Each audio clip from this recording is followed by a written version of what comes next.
What's going on, guys? How's it going? Hope everyone's doing good today. We've got our new player tournament today, of course. As per usual, we'll be kicking that off in a minute. And I think until we start getting replays from folks, I've got some games from a recent tournament that I'm gonna play out here. Just talk about them, because had mostly good games from this tournament. The game that I ended up losing during it was a mess for me, but there's a lot to learn from your mistakes, so I ended up saving it anyways, and maybe we can get into it. It was a pretty rough outing.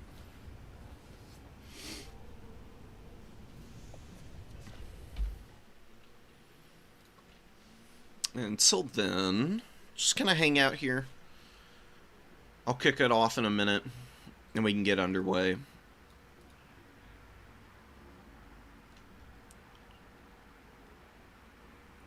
just going to check and see what kind of factions we've got going here.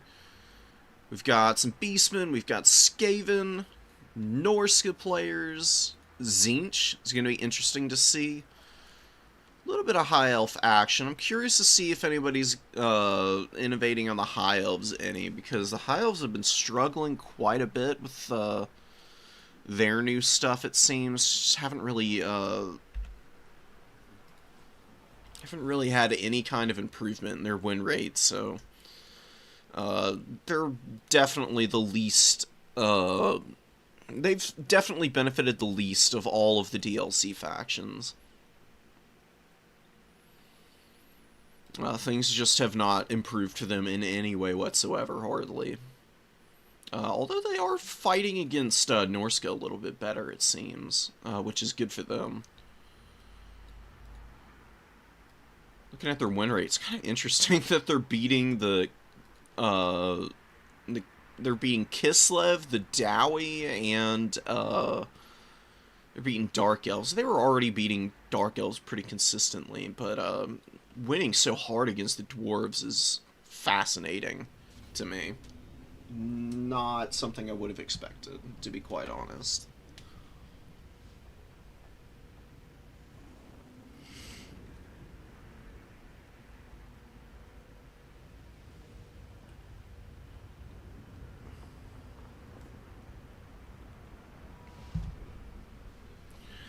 Alright.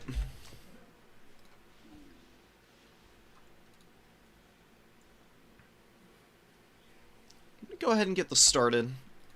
We're going to just jump into one of the replays that I've got already, and we'll see what's up. Oceanid Slap. Oceanids definitely are one of the better options. I've been pleasantly surprised by what they can do. I think High Elves might need to be playing a little bit more around their water elemental type units, because the Oceanids are pretty good. The Sea Elemental seems interesting. Still haven't really seen it in action a whole lot. The Merworm has seemed a little bit up and down, but definitely still has a few teeth to it. And just being a gigantic, regenerating sea beast with pretty crazy stats, it's always going to be pretty useful. So this is from the tournament a couple days ago. We've got Christopher's Knipes playing over here, Chaos Dowie Specialist. The Chaos Dowie matchup can be a little rough for Khorne. You've got tools against them, but they can definitely mix things up in a pretty nasty way against you. They just have amazing skirmish tools. They've got excellent Lord options. I mean, you just go Draz Hoeth usually with Flames of Asgore, which is exactly what Knipes has brought here. And just delete everything that might try to shut down your Iron Demons. Because Iron Demons are very good at attracting attention because they're just such an annoying unit. Then you just pop Flames of Asgore over anything surrounding it, and it's bye-bye. Good night, sweet prince type of shenanigans. I'm just going to use my throwing axes to grab the number 3 objective here. I'm trying to keep them away from the Hobgoblins as much as possible. Seeing a bit of an opportunity to get back here against the Immortals, though. See these guys with the dual axes, magic damage, flaming attacks, and just excellent weapon strength. Very cool unit. They've got some interesting abilities. Undying Will is pretty powerful. Little bit limited in what it's able to provide. 75% of their HP pool is, you know, pretty juicy. I've got more health than most of the other Chaos Dowie infantry units, so a little bit more survivable. Just whatever they can get out of this ability will help them. We're going to be throwing some axes in here. See one of my guys has fallen to the Infernal Castellan, who pops him, and then we get hit by a nice little volley from the Hobgoblins, and I'm going to be retreating my horsemen. No reason to leave them out in the open field there where they're going to get poked down. Rotating the Minotaurs and the Marauders of Khorne around. Can't scrap with what's here in the middle, really. So I went for a little bit of a cheeky play over here. I had a Khorngor hiding in the woods.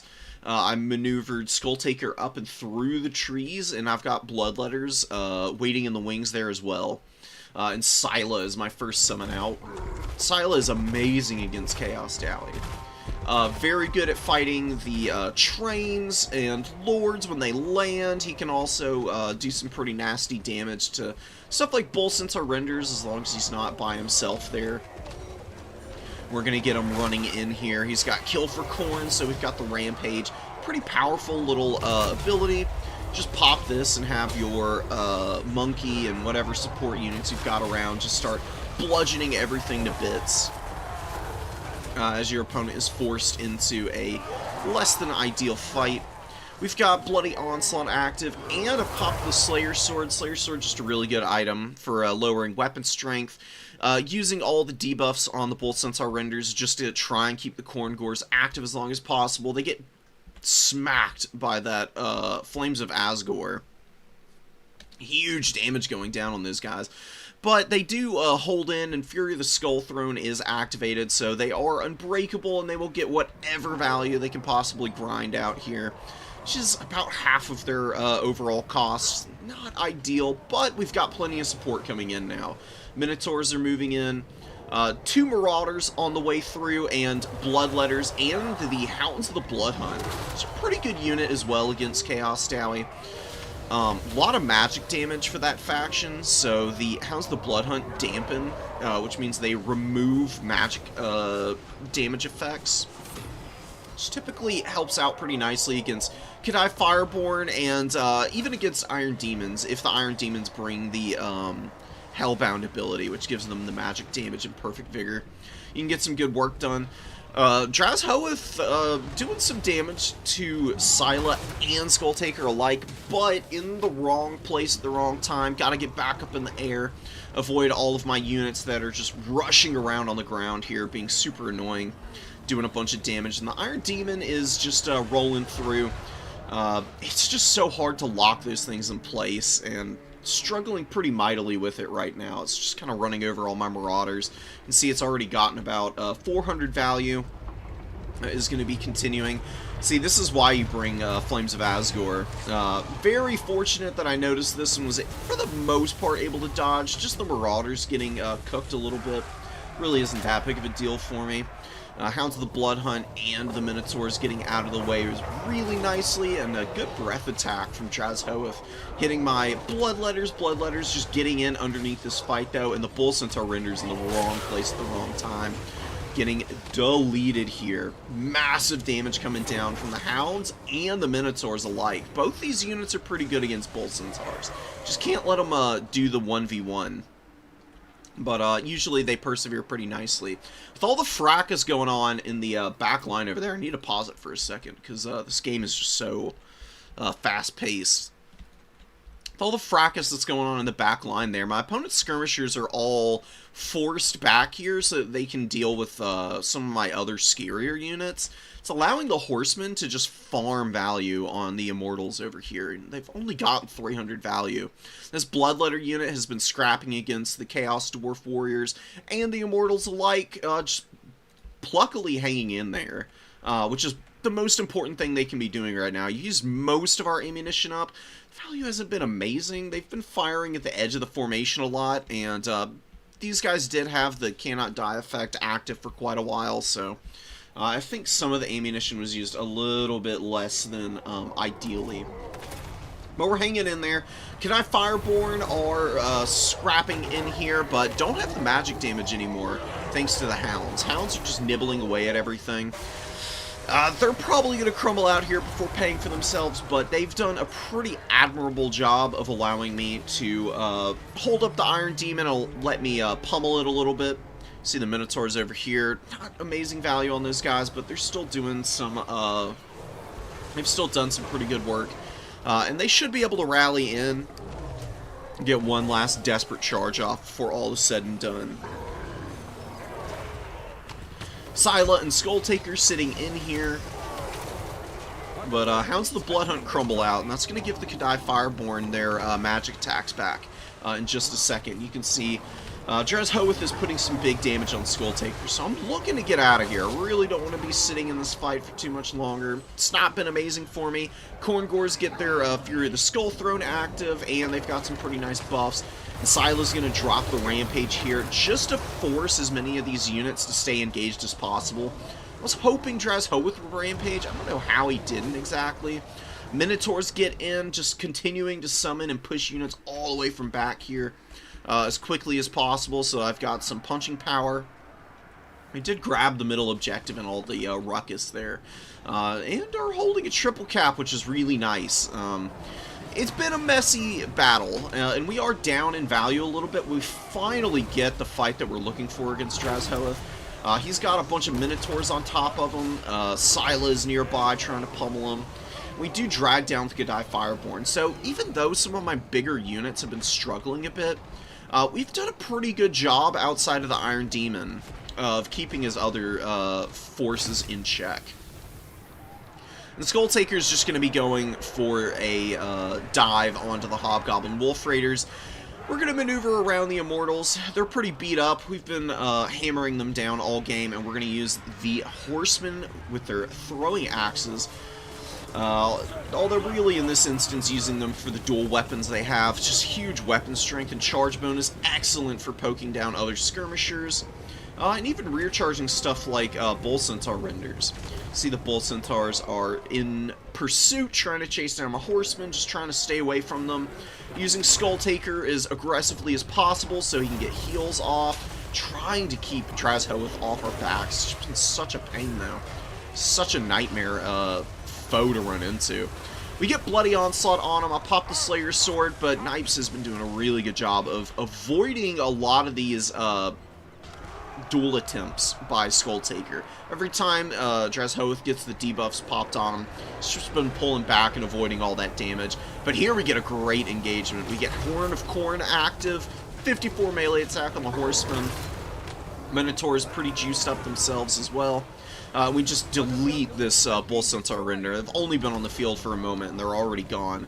That's the power of these throwing axes, man. They are really good at taking out anything with light armor. Stuff that is way more expensive than them suffers pretty horrifically at times even. Chaos Warhounds getting countercharged by the Hobgoblin Wolf Raiders, but we're just keeping the skirmishers away from our expensive units. They've done pretty good, and the micro on them has been excellent. We're just screening out as best we can so we can try and get a decisive engagement against Draz Hoeth, and Scylla did get a nice little smack in against him. Draz Hoeth's going to jump back up in the air. Scylla has done admirably here. This is Scylla at 1425, mind you, with just the Kill for Corn ability.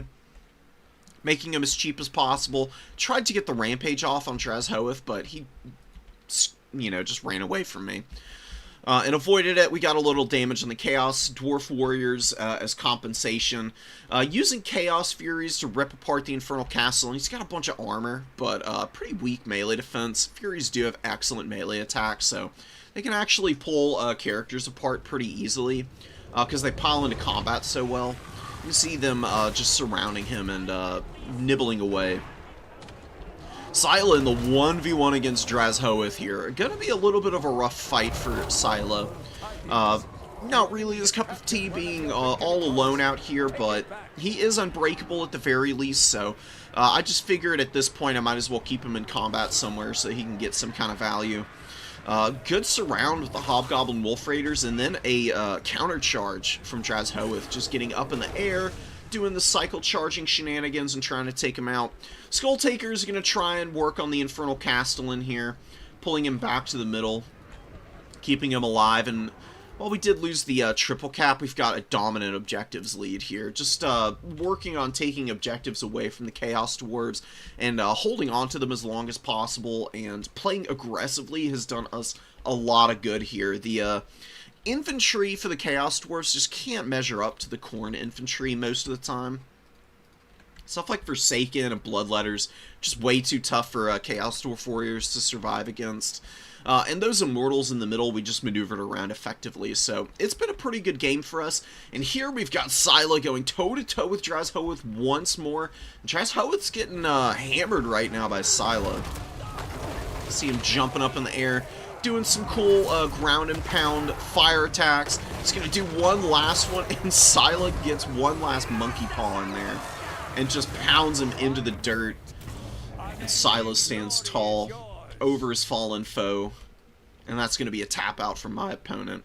Scylla had 15 HP at the end of the game here. And I'll show you the kind of value that he got. He was the MVP by far. Absolutely amazing stuff. He forced a few rampages out of some enemy units that got me some good value, and he himself with 2,500, really amazing stuff. And just the kill on Draz Hoeth was awesome, dude. Draz Hoeth is crazy expensive, by the way. So comparatively, Scylla massively outperformed him. Draz Hoeth got, I think, like, you know, an extra 600 value on his price point. Scylla over here with like 1,100 extra value. Beautiful stuff from him. Fury's doing alright. Warhound's not quite getting it, but doing enough. You know, just running after some routing units and keeping skirmishers away from some of my other tools, specifically Skull Taker closer to the end there. He was pretty beat up. He did okay. 1389 isn't terrible. He didn't have a lot of infantry to fight, to be honest. And Draz Hoeth is pretty hard to shut down, keep off of Skull Takers, so just the fact that we were able to keep him alive was everything for us there. Horsemen did great, 800 and 1100, just on the one initial summon. My infantry was a little lackluster, but really it was just about denying value to his expensive tools. And Kadai Fireborner 1400 only got 1,000 value. Bull Centaur Renders are what? 1,500 gold, I think. 1,450. They only got 400 value apiece. Absolutely brutal performance from these Centaur Renders. They just got shredded. And it was up to the Iron Demon and Draz Hoeth to do most of the heavy lifting. The Immortals did okay too. They're just really tough to deal with. They ended up grinding out a bunch of value against Bloodletters and then my Chaos Warrior here. I thought a low health Immortal would fall to the Chaos Warrior, but very much not.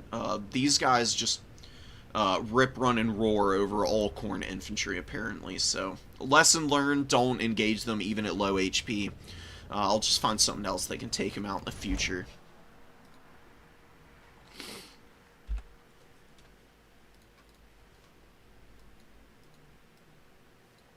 Oh, did we not go over that one? I think I've got it still. I don't know if it'll work with the replays being changed. Or with the new patch, I mean. So it might mess with the performance of it. May not work the way it's supposed to. I don't even know where it is right now.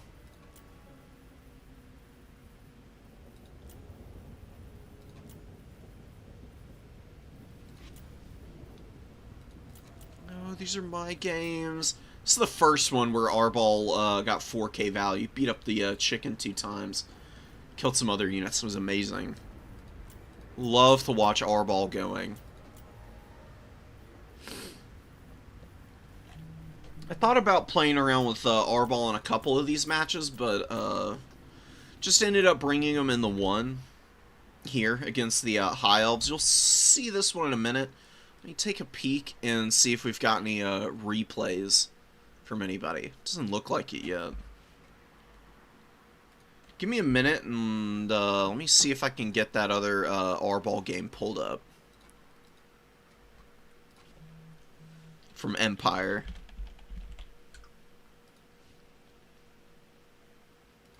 There it is. Okay. Re-download this and drop it in.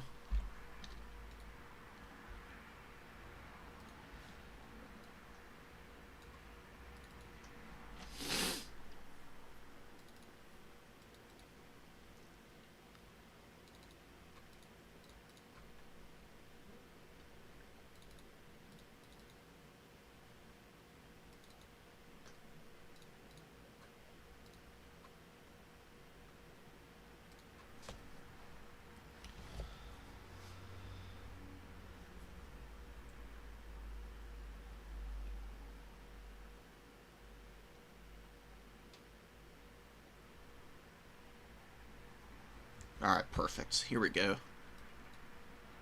Hopefully this replay still works the way it's supposed to. No guarantees. We do have a pretty good one here. Hoot's a really fun player, brings lots of really cool builds. Empire's been flexing out onto Khorne lately, and has been telling me he's been enjoying it, and has been doing some really wicked stuff with R-Ball. And Karanak lately.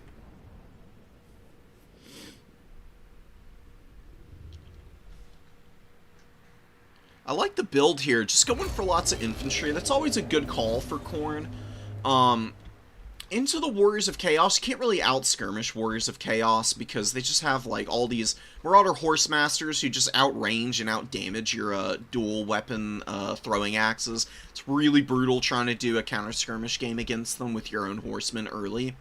Better to just survive through these guys' damage and then bring out your horsemen for big stuff. So Empire's kind of going for that strategy. Got some Chaos Warriors in here to catch javelins on their silver shields, but also plenty of Marauders and some Forsaken. Forsaken are really good for this early skirmish style play because they're pretty quick and people seem to fall asleep sometimes on the 46 foot speed. And there are times where you can get a charge off against Marauder Horsemasters or Horsemen, and Forsaken have high enough weapon strength and charge bonus, they can actually kill models outright on the charge. So you can poke like 4 or 5 guys off of the Horsemasters pretty quickly, with just a little bit of a nibble on them. R-Ball's going to grab the number 3 objective here. You can see how juicy he is on the combat department. Nice HP pool, tons of weapon strength, excellent melee attack. Stupendous at 75. Melee defense is a little low, it's at 45, but he's quick. You want to use him as a hit-and-run character. He doesn't really sit and grind very well. A little ironic considering the god that he reps, but, you know, whatever. Whatever. He's going to do what he can. And you can see the Hellforge Bellors is just trying to avoid the Marauder Horsemasters here. And these guys are just going to be trying to pummel this thing. Usually very, very hard to protect the Hellforge Bellors from massive amounts of Horsemasters. Really good damage on the Forsaken. Forsaken getting a little bit ahead of themselves out here. Not the end of the world, though. They do have 100 armor, so they're surviving quite a bit of damage here. And they're just occupying the attention of the Marauder Horsemasters. It's going to be a really nice rear charge and an A-cold charge. Getting in here against the Forsaken and breaking their leadership really quickly. Great pick for Lahoot here. Hellforge Bellor's trying to do its thing, and here comes R-Ball looking for a fight, but decides he actually doesn't want this heat. Knights of Immolation are a pretty scary unit. They do have an anti-large bonus of 8, which isn't amazing, but they can definitely use that to beat up on R-Ball a little bit. Best to avoid that damage if possible. You can see them getting ready to go after the Marauders here with A-Cold, another nice pick for Empire. Best thing you can do here is just keep all of your stuff as close together as possible. Just advance in a nice solid brick. You just have to be patient. against the Warriors of Chaos when they go with Aeson. If you get pulled out of position, it can get real ugly real fast. Karanak's on the field. Nice to see our boy. Little hound. Gonna be trying to nibble on some stuff. He's got his brass collar to negate and silence characters. Karanak's Howl for the Fleshhound summon. Pray the Blood God's also here. See a nice shot from the Hellforge Bellowers. Just to hit the Knights of Immolation and pop their barrier quickly. Usually how you counter that unit, you can do some great work that way. Wow, look at Aeson melting over here. Oh my goodness. Oh, Arball in here pounding the hell out of Aeson in just a handful of seconds. Karanak getting a little bit of damage on him too. Nice shot from the Hellforge Bellowers for a little bit of damage. Forsaken also nibbling on his heels there. And look at this. We've got the Pleasure Guard coming in. Getting a nice surround on Karanak and Arball, but not getting a lot of damage on the charge. And getting silenced now. And I suppose they've also been revealed, which is kind of cool, but not really all that important. Get a nice little Prey of the Blood God on the Nurgle Sorcerer, who did pop a heal on Aeson here. See him getting a little bit of HP. Hanging in there and doing his thing.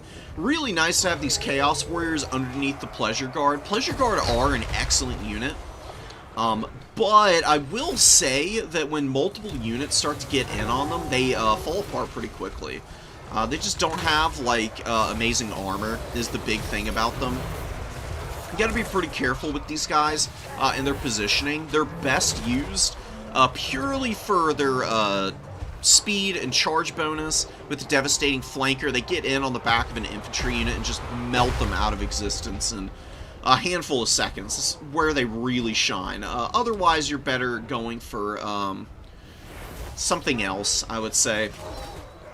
Any decently fighty infantry can grind out some okay value as long as they have a little bit of support.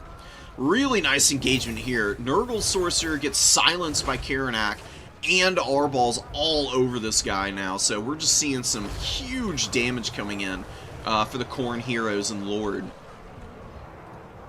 Horsemasters intercept, keep them off their back, and the Fleshhound summon doesn't get a tremendous amount of value, but does chase back the Horsemasters, force some Forsaken and Hellstriders to deal with them.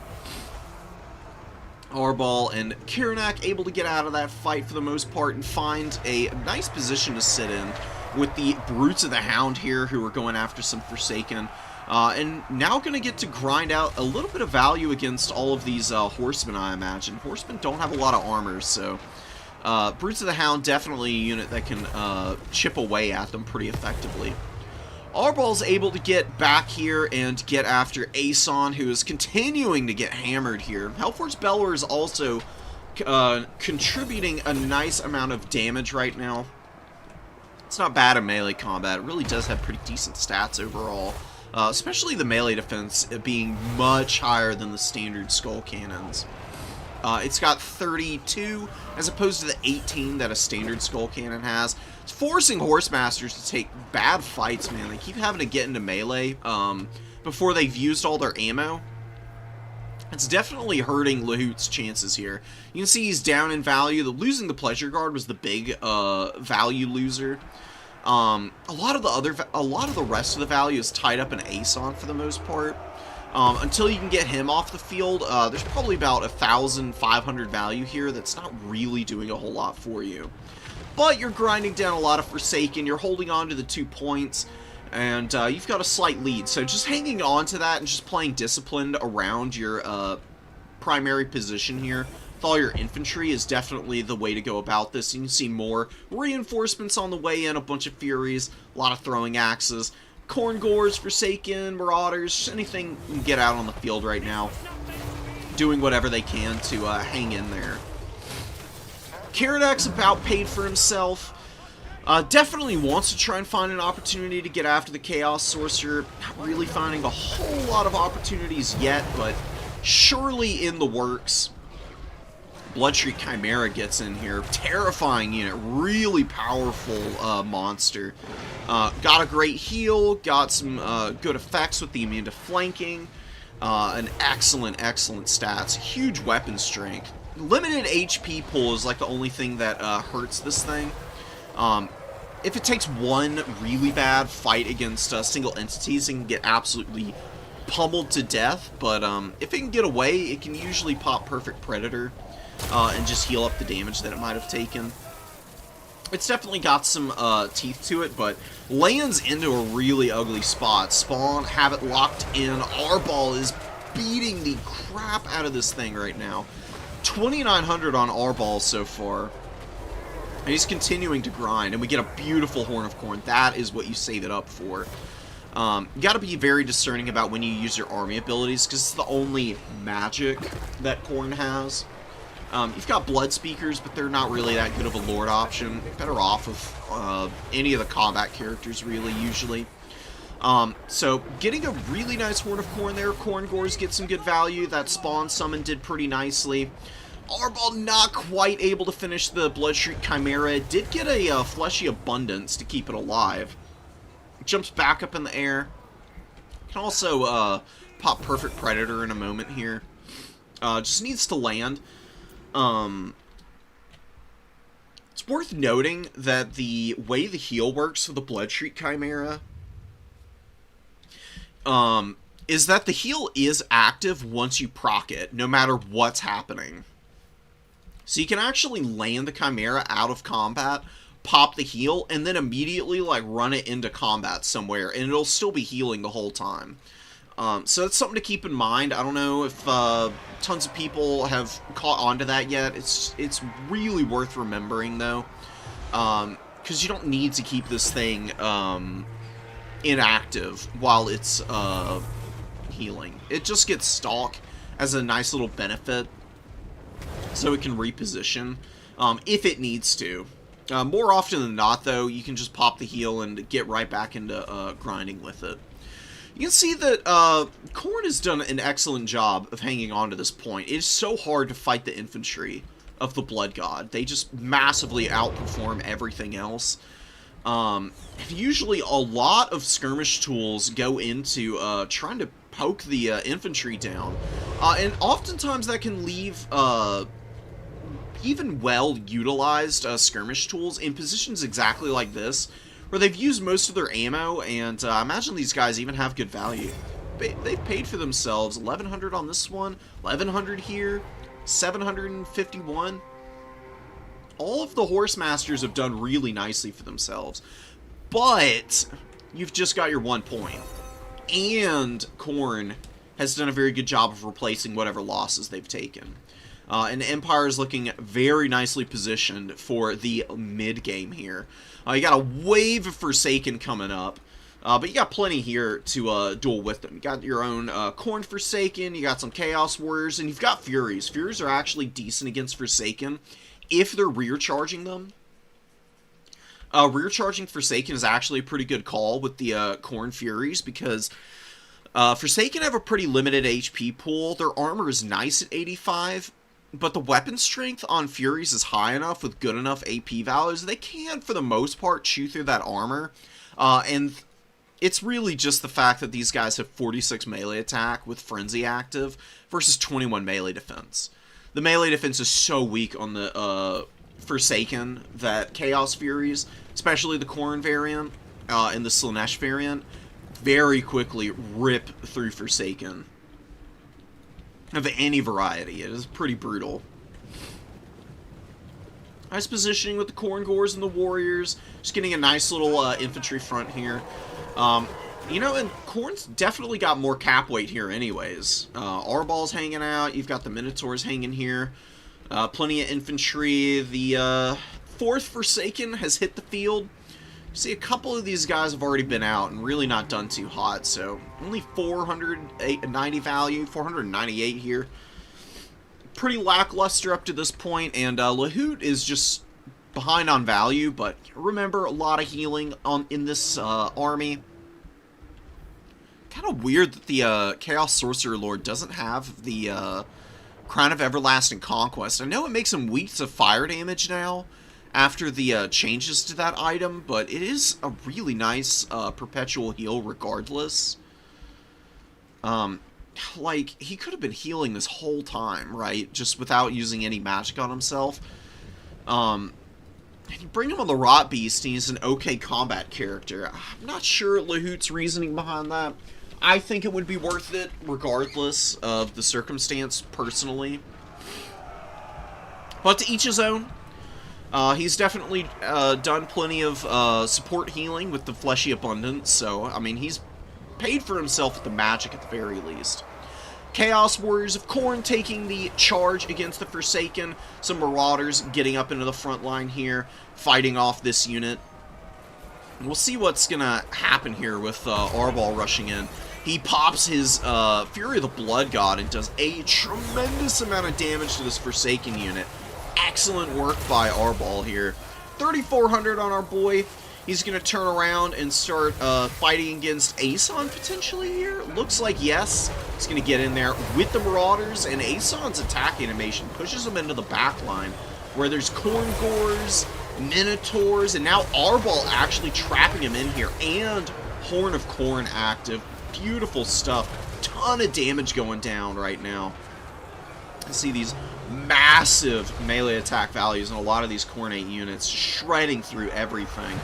Do have some Terror Routes going down though. Khorne Gores break and Terror Route before Fury of the Skull Throne activates, so that's why they're running away. It's very annoying when that happens, but can happen fairly consistently. Arbol actually gets terrified, but we do see Aeson fall, and Bloodshriek Chimera is trying to do what it can, but Khorne's holding pretty nicely. They've just got more Forsaken and Chaos Warriors coming in to hold on to these caps, and the Forsaken for the Warriors of Chaos, as you can see, are already gassed, dude. I mean, two of them are basically on death's bed.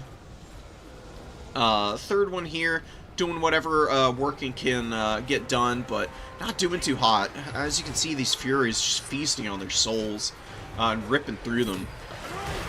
Brutes of the Hound come in for a second time, and they're chipping away, and Arbol actually rallies, and now the Bloodshriek Chimera against the Minotaurs and Arbol getting taken down as well.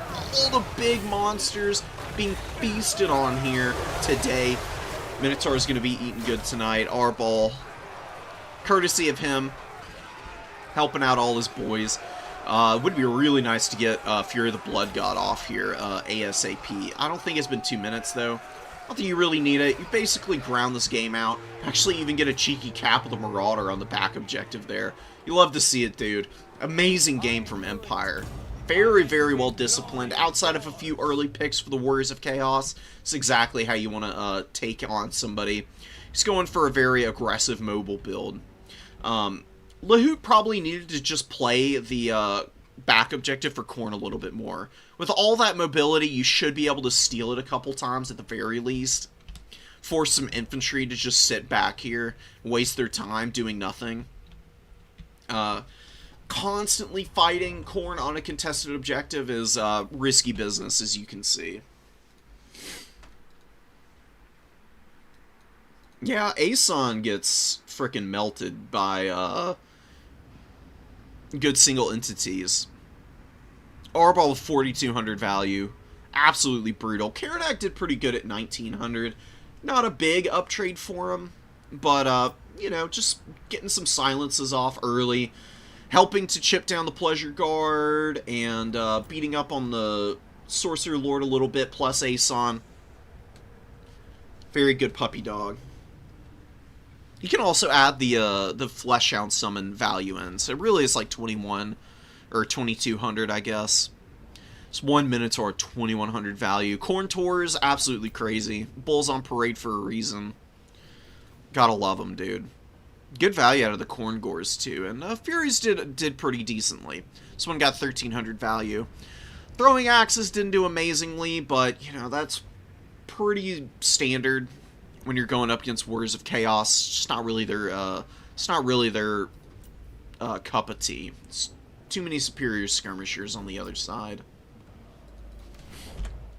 Alright, we should finally have some replays from our new player tournament that we can get into. Perfect. Perfect. Alright. So we can start jumping into these. I'll show off some of the other tournament games that I had. Maybe some of the other stuff that people sent in. Really happy that that replay was usable. Sometimes when the game versions don't match, even if it's just minor changes to stuff, it can really cause some just bizarre problems. I've seen some really weird stuff in replays because of it. Place this file. Let's jump in here. Ooh, we've got elves, we've got some beastmen versus lizardmen. I think that might be the first one we check out. We've got a really cool Tzeentch build going up against high elves with some oceanids in here. Yeah, against a faction that has all magic damage on everything, I'm not so sure about the oceanids. We'll get around to this one in a moment, though. We've got, I don't think we're watching this. This is the last one we're watching from round one. We've got a mirror match between Slaanesh. We'll start off with some beastmen, and then we'll move on to some high elves, Tzeentch, and then we'll get to Khorne. And if we've got time, we'll do our absolutely cursed mirror match.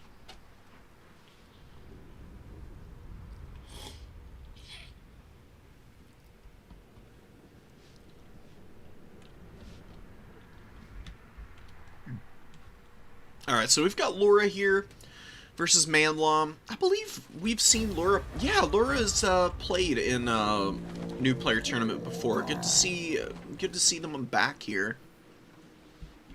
Bringing Mazda, Net, Apo, Ruination of Cities and Banishment. Just going for the, you know, pretty standard Mazda Mundi kit, honestly. He's really good on Zlok. He just heals himself and nets everything down. Really good against beastmen specifically. Being able to control aggression from their expensive units. Usually not worth netting something like a Razorgore herd, but if there's any Centaur swarms that come in, that's really where you want to use the Net of Amontok, just to hit something like a Sons of Goros or some throwing axes and lock them down and countercharge them. We'll see about it. The bound spells should get Mazda about 1,000 value out of all the uses on these. Ruination of Cities just shreds through infantry formations. You got to be very carefully spaced out to avoid it for the most part. We'll see how it works out for Manlam. Manlam gets all 3 points quickly. Beastmen with all their Vanguard. Pretty much guaranteed a triple cap early if they play their cards right. Scary position for the Bray Shaman with the Wilds Magic to be in. Does have Traderkin and Devolve here. Really good spell kit. I think Devolve is honestly one of the best debuffs in the entire game. Decently long-lasting, great effects on pretty much everything that's important. Melee attack, speed, charge speed, leadership too. A lot of stuff you can do with that. Doombull getting in against Mazda Mundi is a nice fight for the Beastmen. Doombulls are really good combatants because of this dazed effect. They lower melee defense and speed, so you can see Mazda Mundi is down to 38 speed right now. Doombull does probably want to get out of here before the Legion of Chaqua gets a surround on him, though. Definitely not... Ooh, excuse me. Definitely not the best fight for him. Oh, and the Minotaurs definitely don't want to be in against these decently hard-hitting spears if you can help it. But they do kind of bulldoze through. Ooh, and they get a good surround on Mazda Mundi here. Mazda pops a heal. This is a net opportunity. Just to save yourself and maybe force the Beastman units here to fight the Legion of Chaqua. And it actually does look like Lura's going for it. Excellent, excellent opportunity recognition here. Oh, the Sacred Croxagores, the Cohort of Waddle come up out of reserve. Oh my god, this is going to be a disaster for the Beastmen, potentially. Minotaur, great weapons.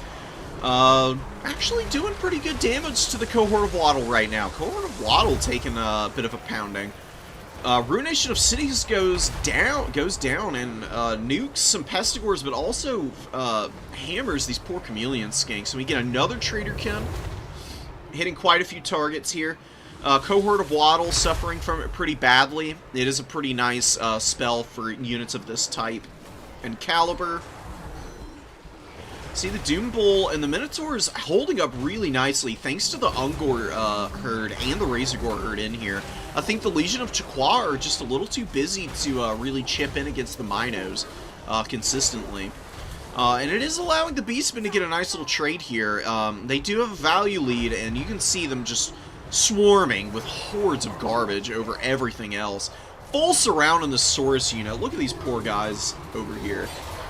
Every single possible route has basically been closed off by the Beastmen here. You got some Razorgore herd charging in too, smacking them up pretty badly. Destroyers of the Drakewald being routed here by the cohort of Sotek. Cheeky little ROR unit. They're actually pretty decent. The Destroyers can be really annoying at times. They've actually got some pretty cool applications. Chameleon Stalkers getting run over by Tuskgore Chariots. Cool to see these things out. They're pretty decent. I prefer Razorgore Chariots personally, but the Tuskgores do have some pretty good combat potential, depending on the circumstance. Fight over here for the Beastmen is starting to really turn against them. Slaughter's Call is keeping a lot of these Beastmen units in this fight. Doom Bull could get surrounded and killed here. Now that the support is finally wearing out, Cohort of Waddle and the Legion of Chaqua are going to be able to really put a number in against this guy. You can see him starting to get smacked up as he's trying to retreat here. He's trying to push through. Cohort of Waddle is intercepting him a little bit, but he does manage to squeak free just barely. He's going to be retreating now. Korngore's moving up. Nice fight for the Beastmen here. Korngore's against the Pok cohort. Popcorn cohort's going to have to pull out of here, and they're going to be on the run. Just trying to get away. Tuskgore Chariot's looking to run over some skink cohorts. Getting punished now. The Spear Riders here, their devastating flanker, get a nice charge. Mazda Mundi terrifies this thing as well. It's going to be good night for them. Decent little bit of value for the Popcorn cohort.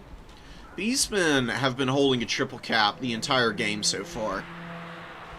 But now we're actually working on grabbing the middle objective here. Synagore Throwing Axes, though, going to do a lot of work against whatever remains of the Saurus and especially the Cohort of Waddle. Cohort of Waddle have gotten a 1200 value. They're doing pretty decently. I don't know what kind of heal support is left here, though. Mazda Mundi's been dropping a lot of Appos and Nets so far. He's probably got a decent amount of magic left, but I'd be a little bit careful about when and where I use it from here on out. Looks like it's actually gonna be used over here. Appo on the Legion of Chaqua, just to get these guys a little bit of extra HP. Gotta be careful about how you push here. So, Lizards are in an okay position, honestly. They've pummeled a lot of the Beastmen mobile units. They've broken the back of most of their weaker infantry. Well, here's the thing about the Beastmen that can get you in a lot of trouble is when you start spreading out against them. Beastmen have a lot of really good, quick units that they can summon out on the cheap. And overwhelm superior units. Like, 2 Razorgore Herd would actually beat both of these units. Just because Razorgore Herds have a really good charge bonus and weapon strength, they rip apart stuff like Cold One Spear Riders. Not necessarily because they're better than the Spear Riders, but because they're so much cheaper. Even when the Spear Riders win these fights, they lose a ton of HP, and it usually leaves them a little bit vulnerable. For the finish from just, like, being swarmed by, like, Ungor herds and stuff like that. Doom Bull playing way too risky here. Manlaw making a big mistake engaging this guy alone right now. The Bray Shaman of the Wilds comes back out. He died at some point. Not sure what killed him, but that was a big loss for sure. Definitely needed him to get work done. Worked on Mazda and some of these other units. Doom Bull goes down. Beastmen are going to be pretty hard-pressed to hang on to points now. You can see units start running away with the Lord Died penalty. It's also really bad, specifically because he's dead. It's going to be a -10 perpetually, and while Beastmen do have ITP because of Primal Fury, and have decent leadership on all their units. Because most Beastman units have about 70 leadership, pretty uniformly across their entire army, leadership penalties are absolutely devastating. Because it's about 20% of your leadership pool. And your units will rout with quite a bit of health remaining oftentimes because of that. Bray Shaman gets in, and, you know, he's going to do a little bit of damage, but you can see that a lot of these Beastman units just aren't interested in hanging out anymore. And are going to be routing, and that's actually a really nice timing on the Ruination of Cities. Pretty big damage on the Synagore throwing axes here. Mazda with 2,700 value is just going as hard as he can to try and get the Lizardmen into a position where they can win this game by getting a reverse triple cap. You see them grabbing the #1 objective after securing the #2 and 3 here. Korngor is working on grabbing the #2 back, though. Source Warriors, though, are going to be pretty tough to work down. You can see just the number of units the Lizardmen are throwing up here is actually slowing this cap down enough to give the Lizardmen time to get some units out and maneuver over, and good cap weight on all the skink cohorts and whatnot. Beastmen with their very tattered army are going to have a very rough go of it recontesting any of these objectives right now. Salamander Hunting Pack, the Umbral Tide coming out of their stalk position now. Gonna get some great damage against the Synagore throwing axes. And that's a really nice Shield of the Old Ones. Just to try and keep any of these Lizardmen units protected as long as possible. It's a 20% ward save effect radius, which is pretty useful. Plus leadership. I forgot about the leadership effect on it. Korngor's barely hanging on here, man. The Umbral Tide continuing to fire in. Skink cohorts might run here, but I think with Mazda getting on this point, the Chameleon Skinks here, should be a pretty easy hold now. And Beastmen are just out of room. They don't have a lot of space to maneuver. Very quickly, you can see the tickets being equalized here. You got a Bestigor herd out on the #3 objective here, and the Doom Bull's back on the field, but there are plenty of tools for the Lizards here now. You can see them just filling out the field with Skink Cohort Javelins, which are a really good unit against Beastmen. Beastmen with their light armor hate getting hit by these little Javelin guys. They do great damage, and then they can just run in and start fighting whatever's in front of them for the most part. Usually a pretty nice time for them. Looks like they're going to be trying to hit the Synagore throwing axes, but not going to find an opportunity yet. Should just turn around and chip away at these Bestigor herds. And that does look to be the strategy for Lura here. Mazda Money is waddling over on his big ol' Stegodon. This thing is going to go absolutely hard here. If he decides to move off of this middle point, it looks like he might just be posting up here. Don't think he's got any more magic or abilities left. Really, though, that's not a big deal. Just need to get the cap weight on and make sure that you hold on to it. And then you can just play off of 2 objectives, compact your lines a little bit, and just grind it out from there. Good charges with the Synagores. Chameleon Skinks get bullied really badly by the Beastmen. I would honestly recommend not bringing these guys against Beastmen. If you need the missiles, you just bring a bunch of Skink Cohort Javelins. The Chameleons are just way too low on HP. They get melted by a couple good charges from Synagore type units. You can see even this tattered Synagore is really pummeling them right now. Bray Shaman with the Wilds Magic has been routed again. Got good value out of that guy. It's just a shame that he got killed early in the game. If that were on 1 life, that would be really nice for the Beastman value trade. But with him coming out 2 times, it's been a little inefficient. And the Bestigor herd, with all of the units over here, it's not able to hang in very effectively. Is broken off the field with very minimal value.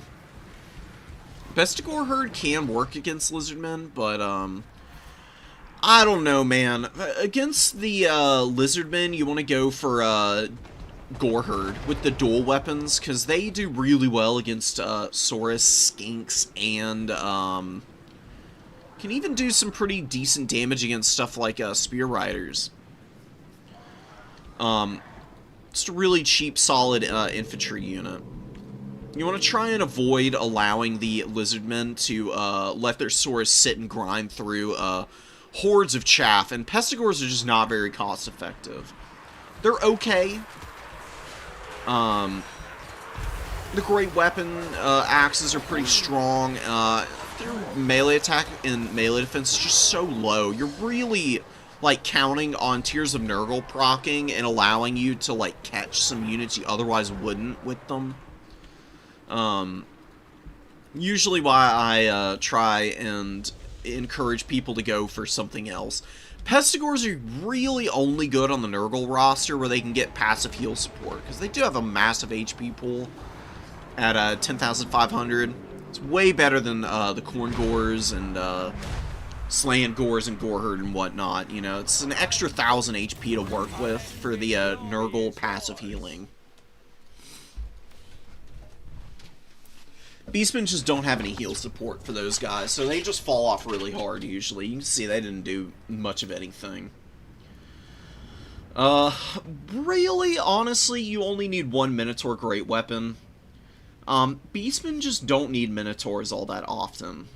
I know that this is like one of their namesake units. They're not bad. You can see that they can get pretty good value. It's just that you've got Synagore throwing axes for big stuff. You can bring Khorne Gores as well. I mean, really and truly, the best thing you can do for Beastmen is bring, like, you know, at minimum, like 4 Centaur units of varying capabilities. A couple of the melee variant, couple throwing axes.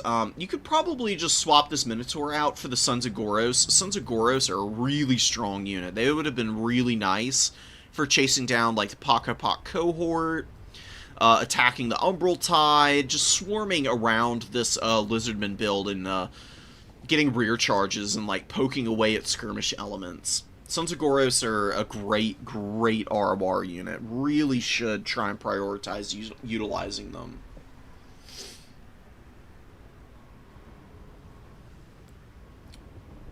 Gotta be a little bit more careful about the Tuskor Chariot usage as well. Really need those things to be on the move and not just get caught out of position like they did against the Popcorn cohort here.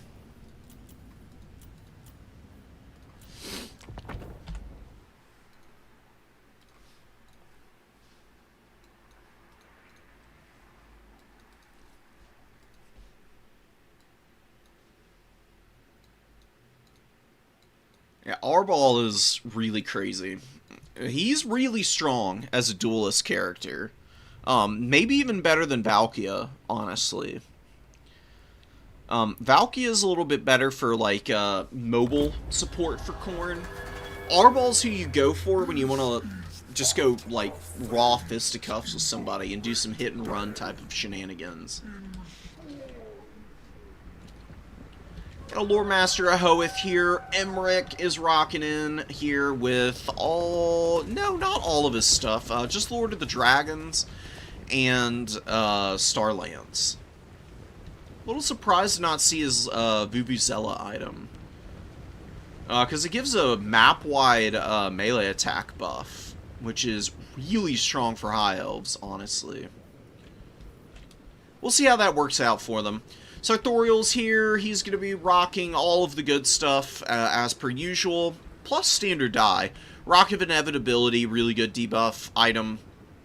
Searing Doom, massive damage against bunched up infantry, and especially good against cavalry units. Plague of Rust, just for hitting silver helms and armored units, so you can do a little bit more effective damage. Plus Final Transmutation, just a hard counter really fat, ugly blobs like this. Oh, what happened to Emmerich here? What did he get hit by? I have no idea what just happened to Emmerich.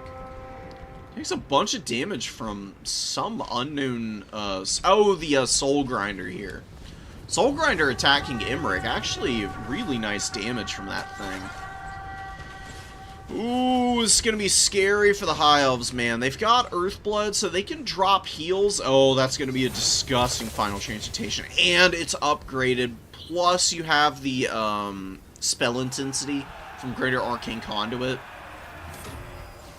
Ouch. Oh my god, man. Brutal work here. Fortunately, you do have the, not the Blessed Tome. What is this, what the heck is this item? Lore Master's Cloak, that's what it is. Giving spell resistance of 20% to everything. Mitigating a little bit of that damage, but still just really gross. Meat with a beautiful value lead right now. Some Marauders are routing, but it's not that big of a deal. Oceanids just kind of ran over them. The support of these Spearmen, but now the Severed Claw and some Chaos Warriors are in against the Oceanids. Oceanids are just going to melt here with all this magic damage. There's no way they're going to be able to hang through this. They're just way too vulnerable to that type of damage. Once the Spearmen are gone, you'll see them melt even quicker, but they are taking some pretty horrific damage as it stands right now. They're over-pursuing, too. You can see a lot of the Oceanids are, like, way out here on the edge of this fight. Fury's coming in, looking to attack. I would imagine they should go after the Shadow Warriors. The Shadow Warriors are getting destroyed right now by some Doom Knights. Doom Knights of Tzeentch, really nice, annoying unit. Really good at chasing down vulnerable foot skirmishers like this. Stuff that's a little bit slower than them, they can really push around and bully. Embryx in the front line fight, doing his thing. He just doesn't have anything to do here. Like, what's he really going to do? Sit and grind against Marauders and Chaos Warriors all game? Because he's really not going to get a whole lot of value that way. The debuff is nice. It's definitely not terrible, but I don't know, man. This build is just not it against Tzeentch, honestly. And this is a really tough matchup for High Elves anyways, just because of Sartorial and Searing Doom. Even if your Tzeentch opponent doesn't go for Searing Doom, and they go for like a Tzeentch caster, Blue Fire is really good at working down a lot of these squishy High Elf lords and units. Just does good damage against about everything. Especially your Skirmish Cav. Blue Fire just hard counters Illyrian Reaver Archers. Just massive work against them. Plus you got stuff like Chaos Warriors and Zangors running around everywhere with Barrier and Silver Shields. It's really hard to get through those guys with missiles. So many things that you have to counter as the High Elves that Tzeentch can just spam out anyways and force you to, like, slowly wear them down while they use other tools to just punish you so freaking hard with minimal effort. You can see all the terror routes going down here. This is another problem, dude, with High Elves in general. No ITP of any kind means that a lot of their units, just one good rear charge from a terror-causing monster like Sartorial will just have them in fits, dude. White Lions and the Spearmen do rally, but the Chaos Warriors are going to just continue to fight here without too many problems. Just got really good leadership. Going to continue grinding, and Sartorial with the Cycle Charge is probably going to get another Terror out in here in a minute. Be very unsurprised. Plus Soul Grinder showing up. Oh no, and the Severed Claw surround Emmerich. You can't fight on top of the Severed Claw, really. They're a really annoying unit to have to grind down. If you want to fight the Severed Claw, you need something like the, whatchamacallits, the White Lions of Trace or the Lore Masters of Hoeth to kill them. They've got pretty good mass, so trying to, like, charge a character like Emmerich in here who's just on horseback, doesn't have a lot of mass himself, is a recipe for disaster. And Castle's looking a little overmatched here. This is kind of an understandable, like, fail point, though, for the High Elves, just because of how rough this is already. I really don't know what you should bring. I think you probably just go max skirmish, with some dragon characters. Like an Archmage of Life on the, Sun Dragon, plus maybe a, something like the Omen of Assyrian with Emberstorm would be a really good call, and then a bunch of Shadow Walkers.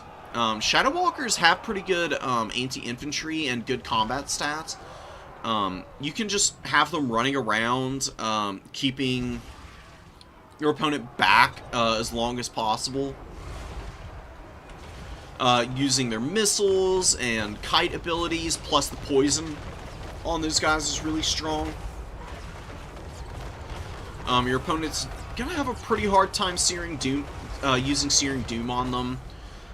Plus, they'll hard counter any Changebringers. They can do pretty good damage to stuff like Halberds, actually. It's just gonna be, you don't want to shoot into the silver shields of, like, Zangors and whatnot, but maybe you can bring some Ship's Company to fight them. I don't know how Ship's Company are overall. Have yet to see them really value trade well in any games where I've actually seen them be brought. God, man. 85 value. Seriously? Ouch. Pretty rough stuff.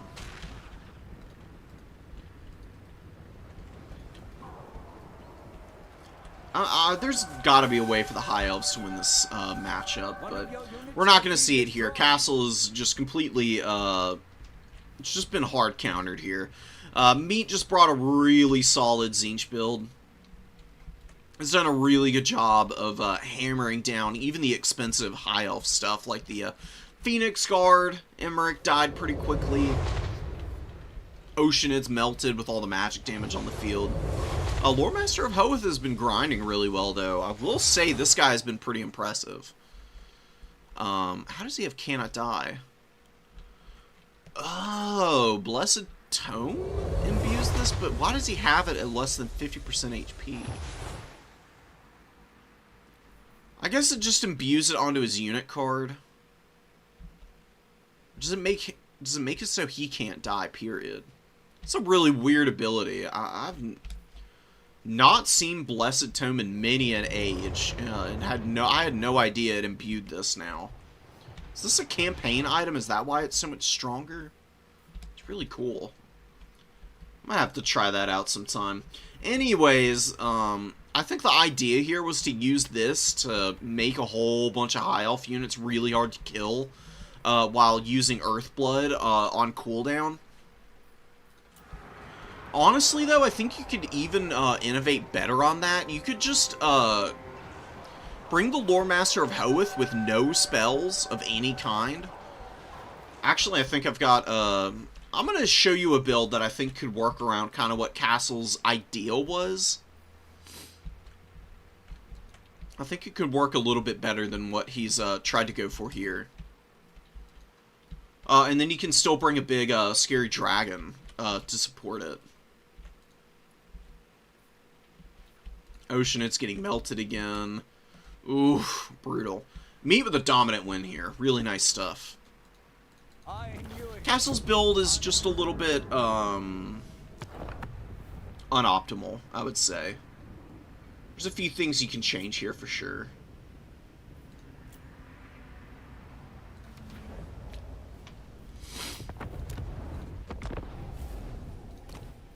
I understand the reasoning behind Emmerich, but I think you could do this instead. You could go Alarielle. Alarielle's got all the heals in the world. Amazing healer. Plus she has Star of Avalorn, which is awesome. You can put her on the Great Eagle. Ever since she got martial prowess back, she's actually a pretty decent little duelist. She can try and duel Sartorial up in the sky, and I think she'd actually do pretty well with that. Bring Tempest. You can just drop this on Big Boy in the sky and just wreck his business over and over again. by hammering his barrier and HP. Plus, the speed debuff allows Alarielle to get in there and actually do good damage to him, because she's way faster than Sartorial. Sartorial has 90 speed. He's got good stats, as you can see. But with the martial prowess, Alarielle is pretty close to equaling him. You just want to hit and run whenever Sartorial lands. And you should be able to control the big bird. It's no guarantee, but I think it'll work better than just having a grounded Imric who's just going to get bullied repeatedly by cycle charges. Instead of going Spearman, go for Silverins, because they already have spell resistance baked in. You can do your Lore Master of Hoeth, but you cut everything here. No spells, no abilities. You just bring Blessed Tome and Lore Master's Cloak. He's 1050. It's a little expensive. And then you can bring a Mana Battery in reserve. Starwood Staff is really good. Just bring this guy with Starwood Staff and just pop this on cooldown. And have Alarielle with her Arcane Conduit just kind of work on charging up some magic. You might wonder why you don't bring Staff of Avalorn. The reason you don't is it's got one use. It's better to have the perpetual 40% recharge. It'll do you better in the long run. Shield of Safary's alright. I do think Boon of Aisha is really good here too, because Terror Routes were a problem that last game, and it does imbue ITP, so the Silverins will be much harder to break, and they'll be able to do a lot more work.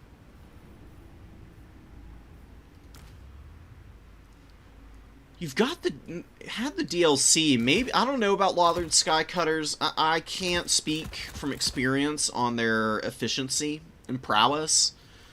But maybe just a huge core of Illyrian Reaver archers to just stay mobile, grab some points, and you just send the Lore Master and the Silverins to the middle. And Alarielle can kind of hang around with them as well. Just land her Eagle in the middle of all of this whenever Sartorial wants to fight her in a square-up duel. Whenever you've got the opportunity to drop Tempest and charge Sartorial, go for it at that point. And use the Illyrian Reaver archers to move over and poke at the very squishy bird. Because he only has 40 armor. He's pretty weak to missile play. Or like one Lothern Seaguard.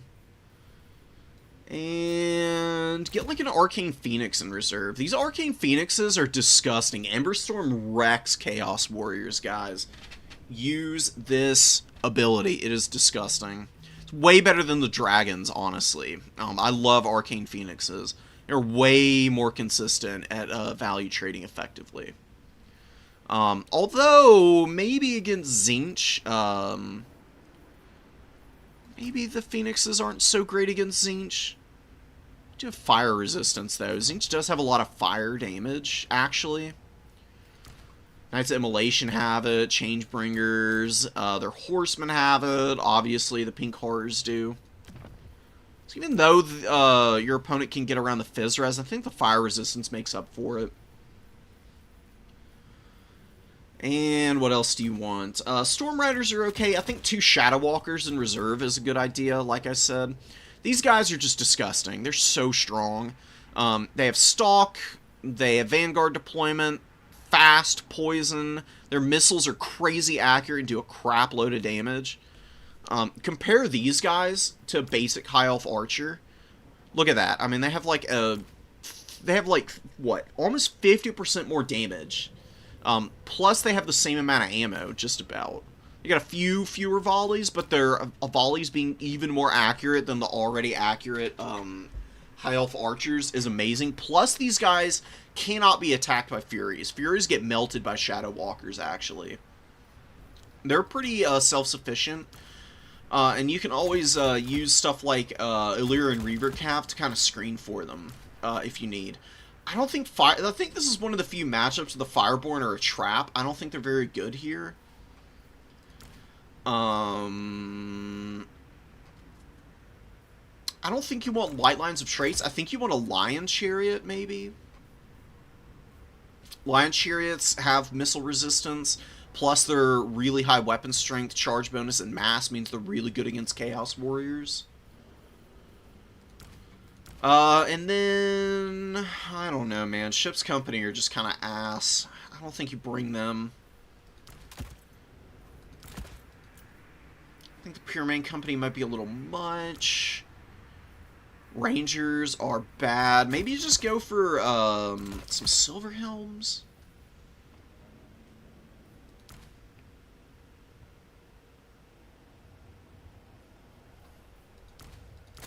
Actually, a Sister of Avalorn might not be a bad idea.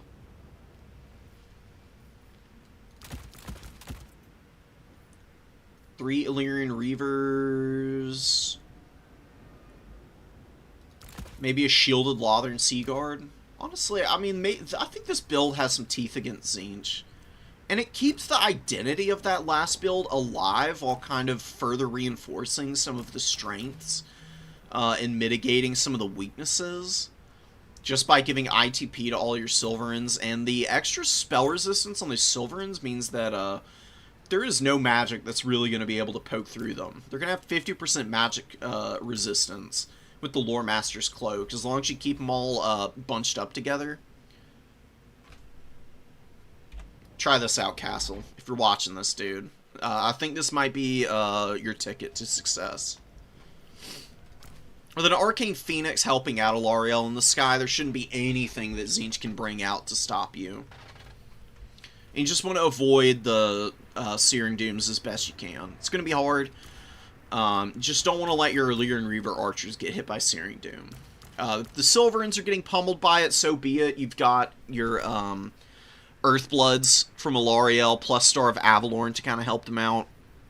Should be pretty hard to wear them out quickly with all the Tzeentch spell casting. Yeah, Eltharion is always a really good Lord option. He would probably... There's other builds that you could do against Tzeentch, but I just wanted to give Castle an alternative High Elf build that still keeps the identity of what he was trying out in that game. If you really wanted to be sweaty about it, you just bring Eltharion, period. He's just a beast on Stormwing. Mistwalker Barrage is really good at clearing out Chaos Warriors, actually. You just bring Tempest and Apo and, you know, again, have a little mana battery in the forests somewhere. Eltharion doesn't have Greater Arcane Conduit or anything, so you do actually want to bring Book of Hoeth if you're going to use a mana battery with Eltharion.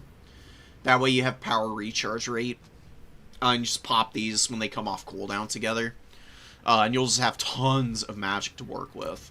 And you can even bring Arcane Unforging against the Big Chicken. And then you just bring like a very standard high elf build around this. Oceanids are just never going to work against a faction that has all magic damage. Like, the fire resistance is not enough to make up for the loss of all that Fizz res. Missile resistance is cute, but it's okay. Still, again, not going to be saving your bacon. I don't know. The immune to contact effects, perfect vigor, and whatnot is also really cute. Oceanids are just better against, like, chaff-heavy factions. Like, I think Oceanids against Greenskins and, actually against Dwarves, I think the Oceanids are going to be really good, because Dwarves don't really have magic damage. Where else will Oceanids be strong? Demons of Chaos they'll be okay against. Because even though these guys all have magic damage, you're also kind of, countering against them. Oceanids have magic attacks, right? Oh, they don't. Never mind. Not against Demons of Chaos. Whoops. Beastmen they'll be good against, probably. And maybe against Vampire Coast the Oceanids can work. That would be cool, seeing an Oceanid rush against, Coast. I'm intrigued. I'm very intrigued. Anyways, let's get some Dark Elf gameplay in here. This matchup usually is really crap for Khorne. But it's on a decent map for Khorne. Points are all pretty close together, and it's pretty easy to split push here. This is not really the most optimal build against Khorne either. We'll see how Miro does against Skull Taker.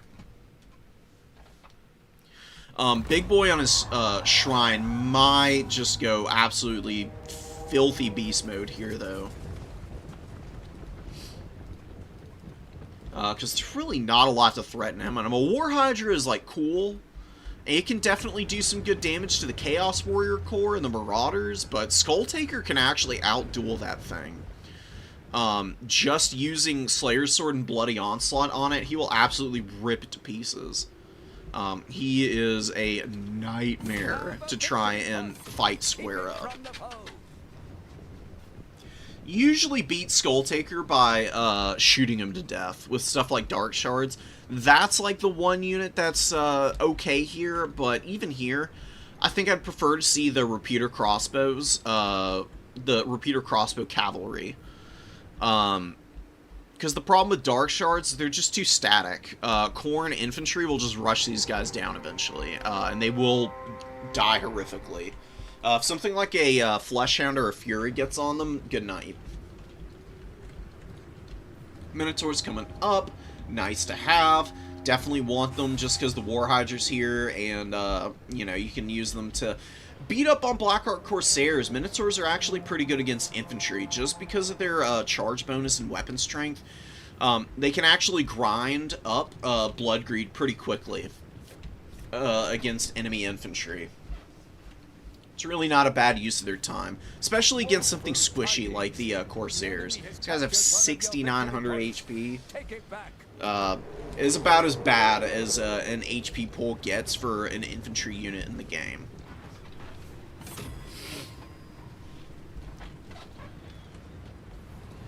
Skull Taker's just gonna charge in here. Dark Shards, gotta get these Dark Shards onto the proper targets. Fire at Will is nice, but it can be a little bit annoying at times. Its targeting priority can be a little out of whack. You just want to give your missile units the actual attack orders onto the high-value targets, just to make sure that they're shooting what they need to be. Skull Taker's going right for the throat, going after the Supreme Sorceress with the Fire Magic. Fire Magic against Khorne is also a very bad call. Like, Flame Sword of Ruin is, like, kind of cheesy and can work, but, Burning Head is just not going to do anything to these Khorne warriors. Even basic Marauders still have the 35% spell resistance and a little bit of extra armor, so there's all kinds of damage mitigation that they have. You can see the Dark Shards get shut down by Furies, and the Furies melting these guys. It's absolutely brutal stuff. We got a nice little flank here with a Marauder. Marauder will actually beat a Dread Spear, by the way. It's really not a great fight.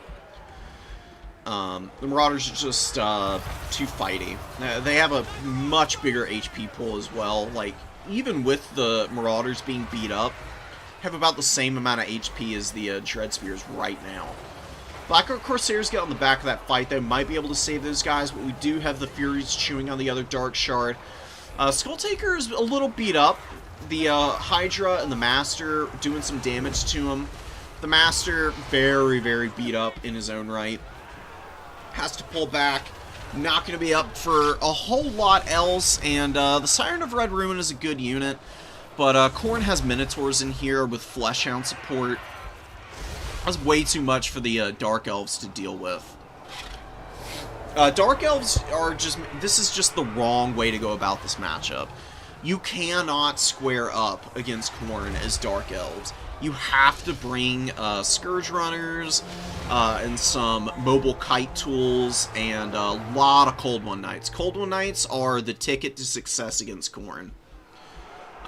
They just pummel everything. Cold One Knights just bulldoze infantry, too. They have a wicked charge bonus. It's pretty guaranteed value. You get the Whale of Malice here, doing a little bit of damage to all these Khorne units. Well, the Minotaurs just continue to grind. Skull Taker is just buffing everything into the stratosphere. You can see Marauders with 60 melee attack fighting next to old Skull Taker here. And the Fleshhounds, also pretty good damage and value. They've been chewing pretty nicely. Fleshhounds get better the more you have on the field. Like 1 or 2 Fleshhounds you really just want to use as some mobile mass. But maxing out on Fleshhounds and just going deep against the Dark Elves honestly can work. These guys, they do have vulnerabilities. Their leadership is a little low, and their actual like stats and sustained fights are mediocre at best. They've got really good weapon strength though, and their charge bonus is really nice. You can just use them to charge around, keep your opponent occupied, and get some support with them. They can take on stuff that's much, much larger than them. So, Skull Taker might die. He is fighting the Siren of Red Ruin here, with Dark Shards off to the side, kind of shooting in against him. Having a little bit of a hard time hitting him. Actually gets on the other side of the Siren. Kind of making it hard for them to LOS onto him. See, I'm not quite able to shoot. Now the Fleshhounds get in on those guys. Actually going to take them down. The Furies got done ripping apart the Witch Elves. Witch Elves can work here, but really tough again. You just want more mobility. It's already what the Dark Elves are best at. Going for very mobile build styles. Khorne, like I mentioned at the beginning of stream when we watched a few games, with the Blood God just chewing apart all infantry of any and all varieties, just cannot win the head-up fight, regardless of faction. There's like 2 factions that can match Khorne for infantry quality, and that's like Norska and Nurgle wins infantry fights because they're Mortis engines on like Kugath and stuff. There's like ways to get around that though for Khorne. Usually, this is what happens if you try to go fisticuffs with Khorne. They just absolutely bum rush you and roll you. And it looks impossible to stop, but there are definitely ways to get around it all. I do like the Siren of Red Ruin inclusion. This is a very strong monster. It is pretty damn powerful. The missile strength on it is pretty good at wearing down the missile strength on this is pretty good at clearing out warriors and marauders alike. Plus, it can hit furies in the sky. It's got some utility to it. You just don't want it in a situation like this where it's constantly running away because it cannot fire while moving. This is where the Cold One Knights are needed. We haven't seen any of them this game, and I think that the value reflects that because you just can't do anything without those guys otherwise. They are an auto-include in every matchup, and especially against Khorne, you need like at least 2 or 3. War Hydra's at the back of the map, surrounded by Fleshhounds, which are just nibbling on it, you know. Monster v monster. The Fleshhounds got really good value this game. I really liked how they were used here. I don't know about, well, Chaos Knights with Lances against Dark Elves actually might be alright. You can do some damage. The Minotaur is just going so crazy here, though. Like, why bring anything other than Khorne Taurs sometimes? There's a few matchups where Blood Beasts are a little bit better, but this is definitely one where you need the Minos.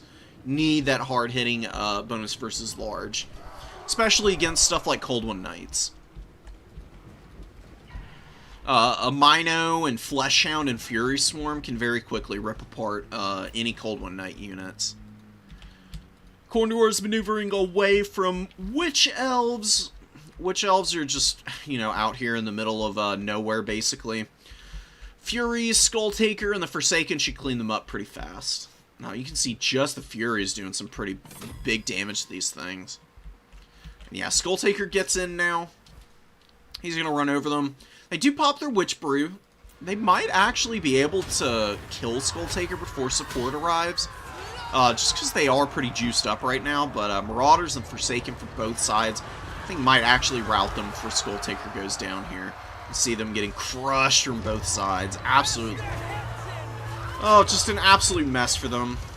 They're doing what they can. They're doing some weird super speed stuff. I don't even have the game on triple speed anymore. I don't know what the hell that was. Doing some Sonic 06 shenanigans there.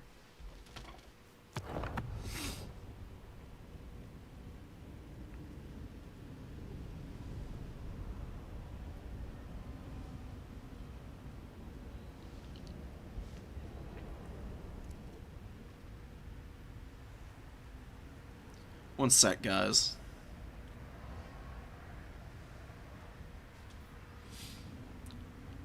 Yeah, Fleshhound's all doing pretty good. Warriors, solid. Marauders, solid. Skull Taker and Menace, as always.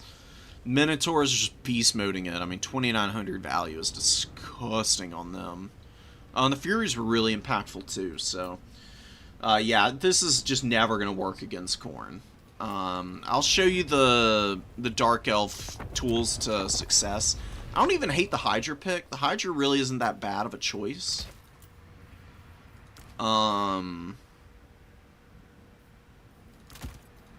Supreme Sorceress.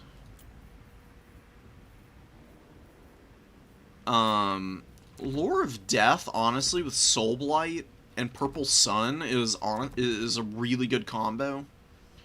And you can bring her on the Pegasus, or you can just bring her on a Dark Steed and just run her around, I guess.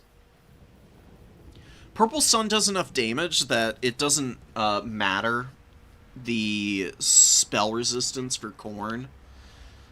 It just nukes blobs of infantry regardless, and Soul Blight is really good because it lowers weapon strength and armor, both of which Khorne has in spades, and really does not want to have nerfed in any way whatsoever. That's one spell set you can run. Shadow's Magic is okay because you've got Melkoths for like mobility that you can use.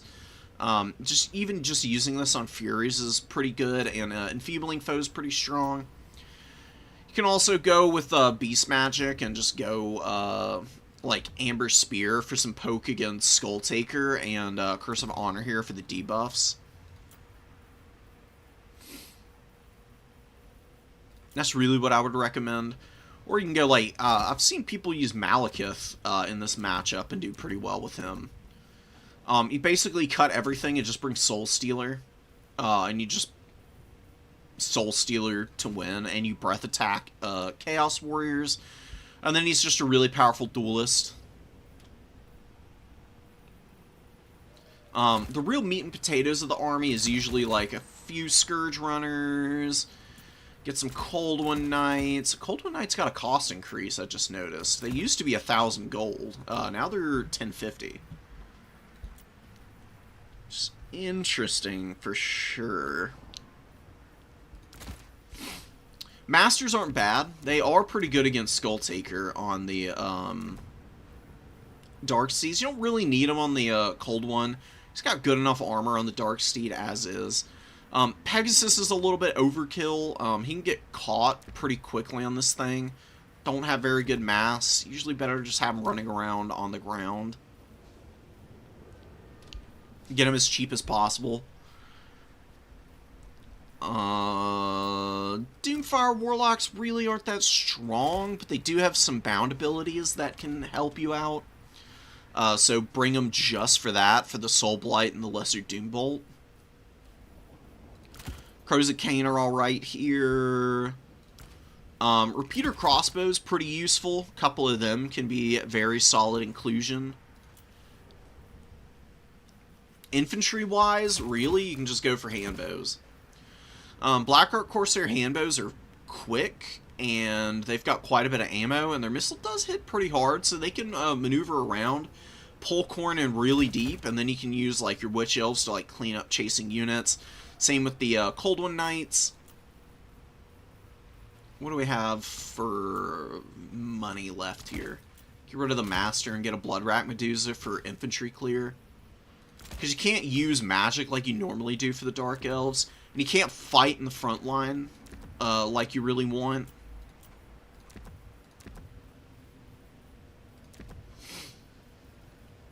So yeah, here you go. Just put her on the Dark Steed. Yeah. Don't really need Opal Amulet because you're not going to be fighting with her.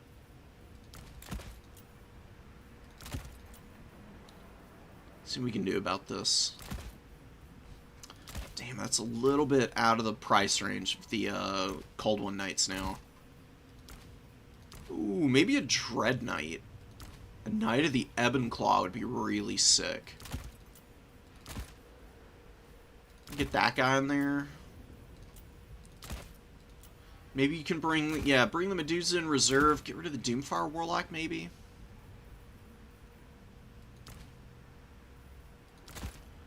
Get a Harganath Executioner and a Dark Shard, perhaps. It's a small build.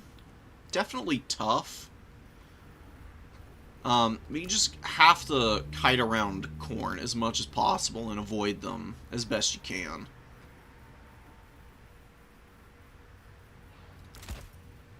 You just can't really square up with them. You don't want to give them any easy like access to your core units.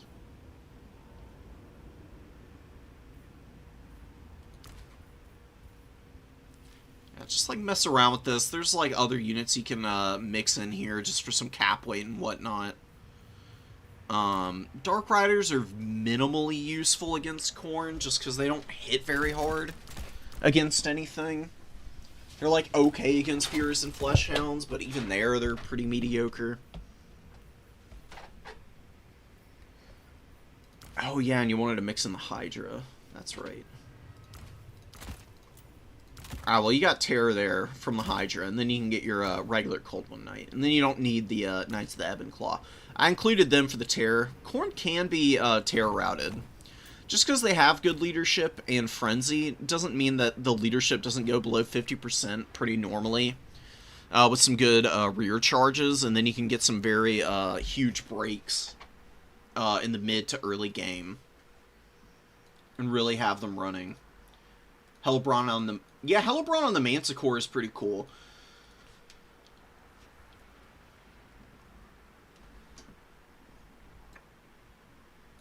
Oh, that's good. Thank you, Skulltaker, for helping him out.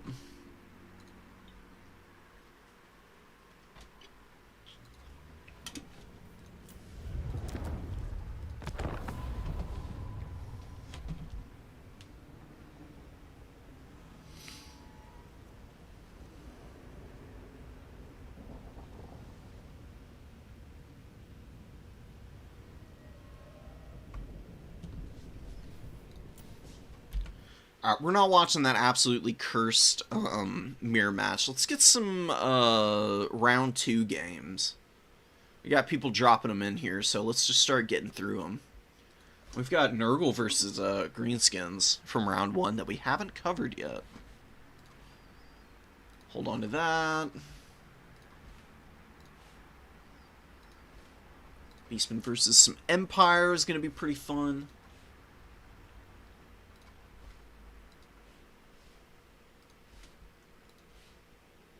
Even got some round 3 games already. We've been talking a lot about some of the after-action stuff, but that's pretty important, you know, just for, especially for the new players.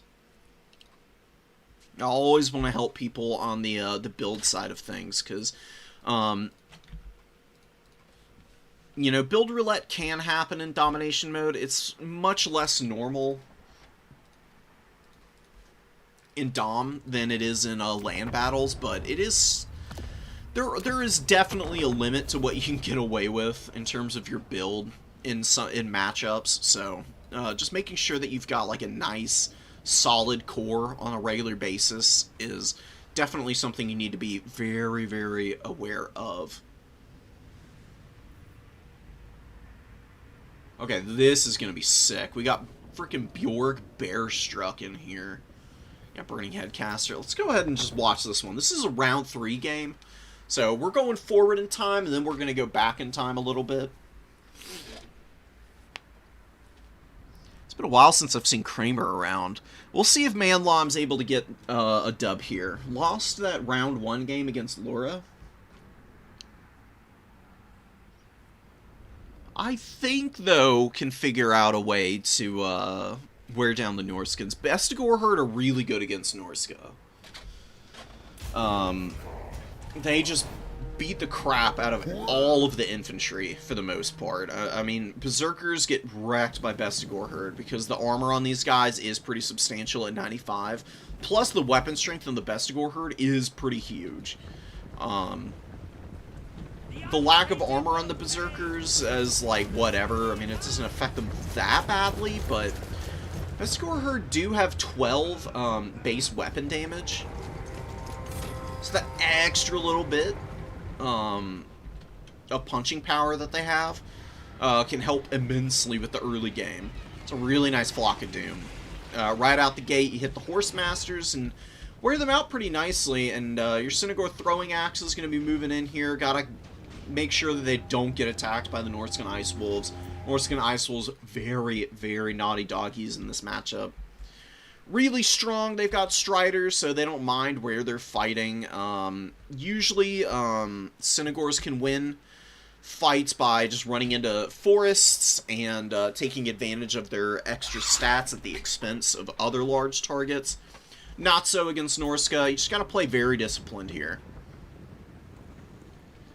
I like the Ungar Raider inclusion. Very good for poking down Skirmish Cav, because these guys, not the best unit in the world, but dirt cheap, good range for the most part. I mean, compared to Horse Masters, you can see here they're going to get in. They're going to get a nice little volley off.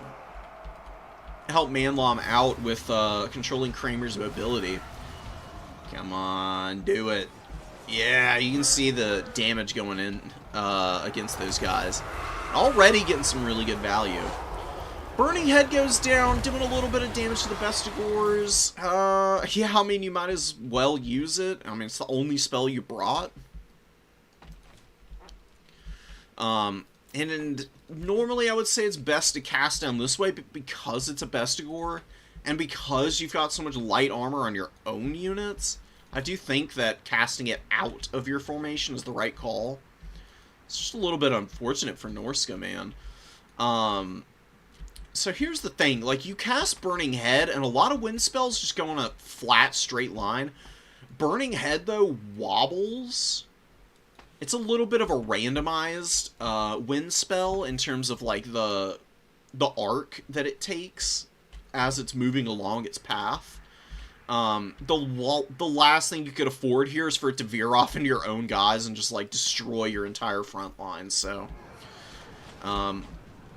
you're definitely not loving that as Norska right now. You've got Bjorg Bearstrut getting into the back line. I don't really know if that's what he's best at, best used for here.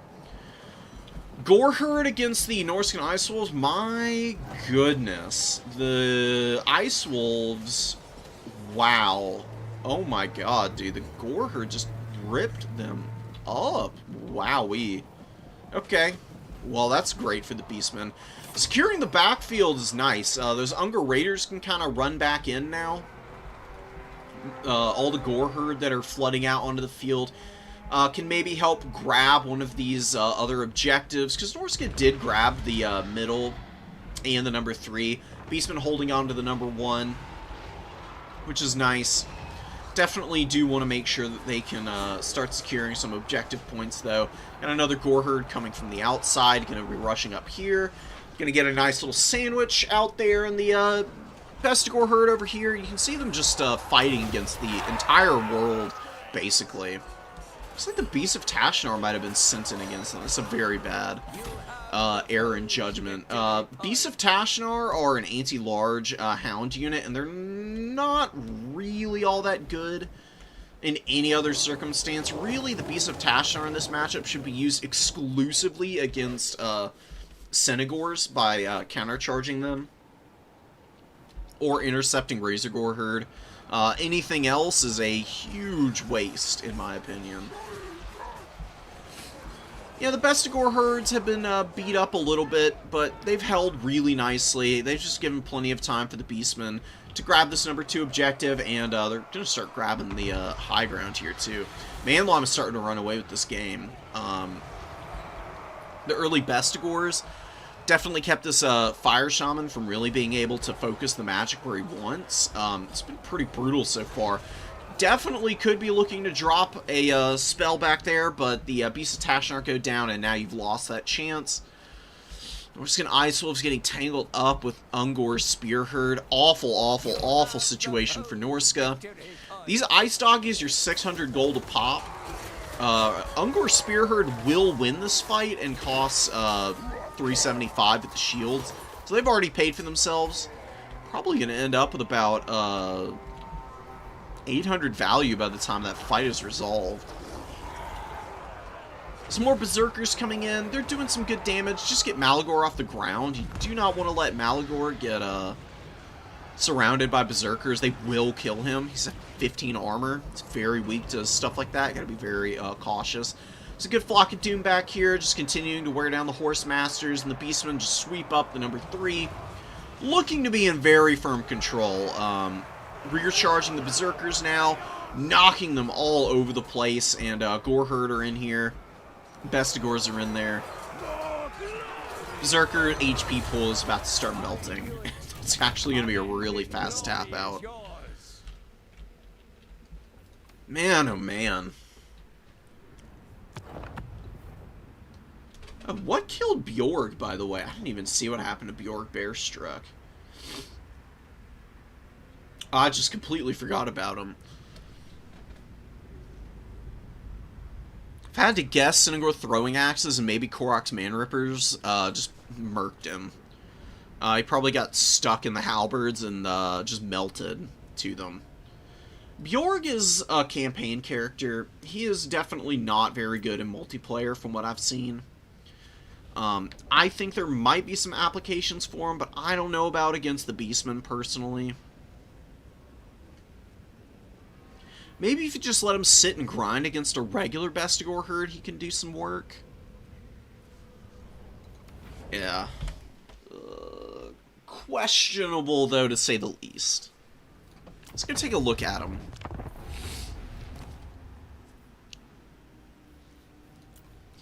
I actually think against Beastman, you just bring Sail on the on his horse with Wind Blast. And he's got Nightmaw. Nightmaw is really strong, guys. It is filthy good. Excuse me, especially against armor. Just a mini Sea Fang effect, essentially, on a much shorter cooldown. You can see Sea Fang has a 90-second cooldown. Nightmaw has 45-second cooldown. You can use that against the Bestigor herd, while Wind Blast you use against Sinagors and everything else, pretty much.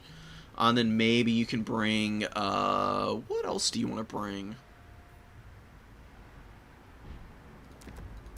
I don't know about your Randons. Maybe Chain Lightning or Enfeebling Foe. Either or. Pendulum's okay. Pendulum against the Ungor Raiders could be decent. I don't know if you really need it, although Wind Blast is pretty short, has a pretty short cast range. Maybe that won't work too well. I don't know. I don't know. You've got the DLC, so you can definitely bring some of these pretty nasty units here. Kurgan, dual weapons, definitely want a couple of those. Ice Wolf Chariots are always a pretty good unit. Probably just bring one in the opener and utilize its fighting prowess. Riders of the Mighty Serpent are pretty damn effective. You can just bring some regular Marauder Horsemen and just utilize the Battle Songs leadership buff for these guys. But if you really want to go for the Horse Masters, that's also not bad.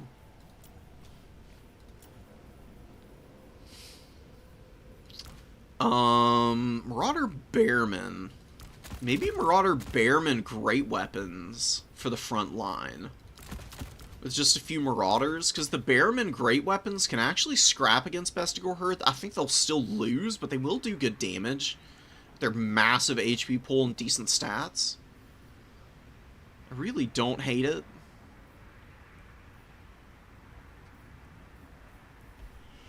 Yeah, because they still get Rage and can get some Fizz Res and extra leadership and melee attack, so it's something to look into, potentially. I don't know if you need any Hunter Javelins or anything. Maybe you can get Bjorg in reserve here. Don't really know what you want to bring. Thrill of Battle's alright. Gives him a huge amount of extra melee defense. He can get real tanky if you utilize him appropriately, but he is just really expensive. And I don't know. I don't think he's going to be very useful against Beastmen, so you probably just leave him out. Do some of this. Skinwolves are good, obviously, against the Beastmen's light armor. Nice to have a couple of them. Mix and match the 1300 that you've got up here. Just bring whatever you want with that, and I think you can also start thinking about bringing just whatever you need with the 2700 remaining. Accursed Etten Runecaller might not be bad. He's got Doom and Darkness, Flock of Doom, and Enfeebling Foe, all really good spells against the Beastmen. He's got Vanguard deployment and Strider, so like maybe you can have this guy in reserve and he can be your combat piece. Over Bjorg. I don't know, just something to consider. Norska's got tools for everything now. Honestly, I think that they are the I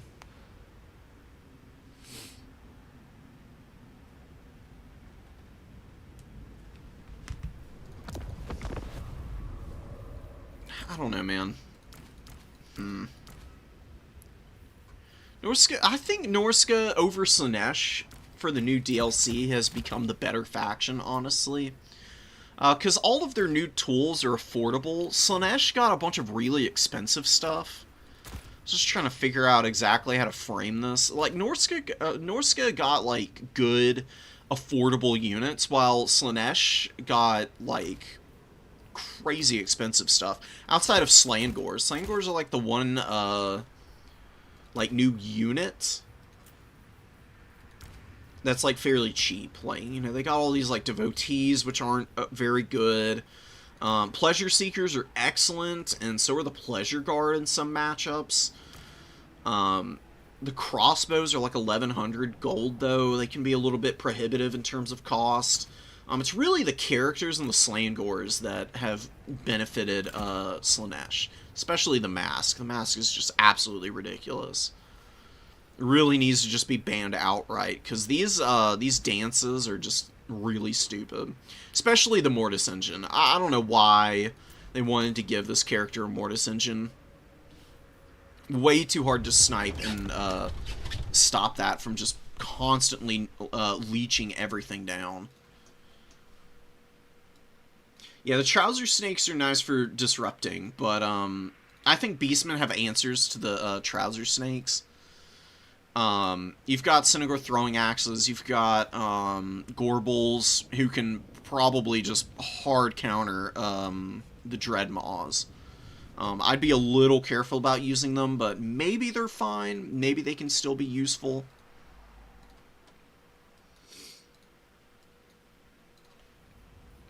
I think if you go wider as Norska, though, you'll have more success, personally.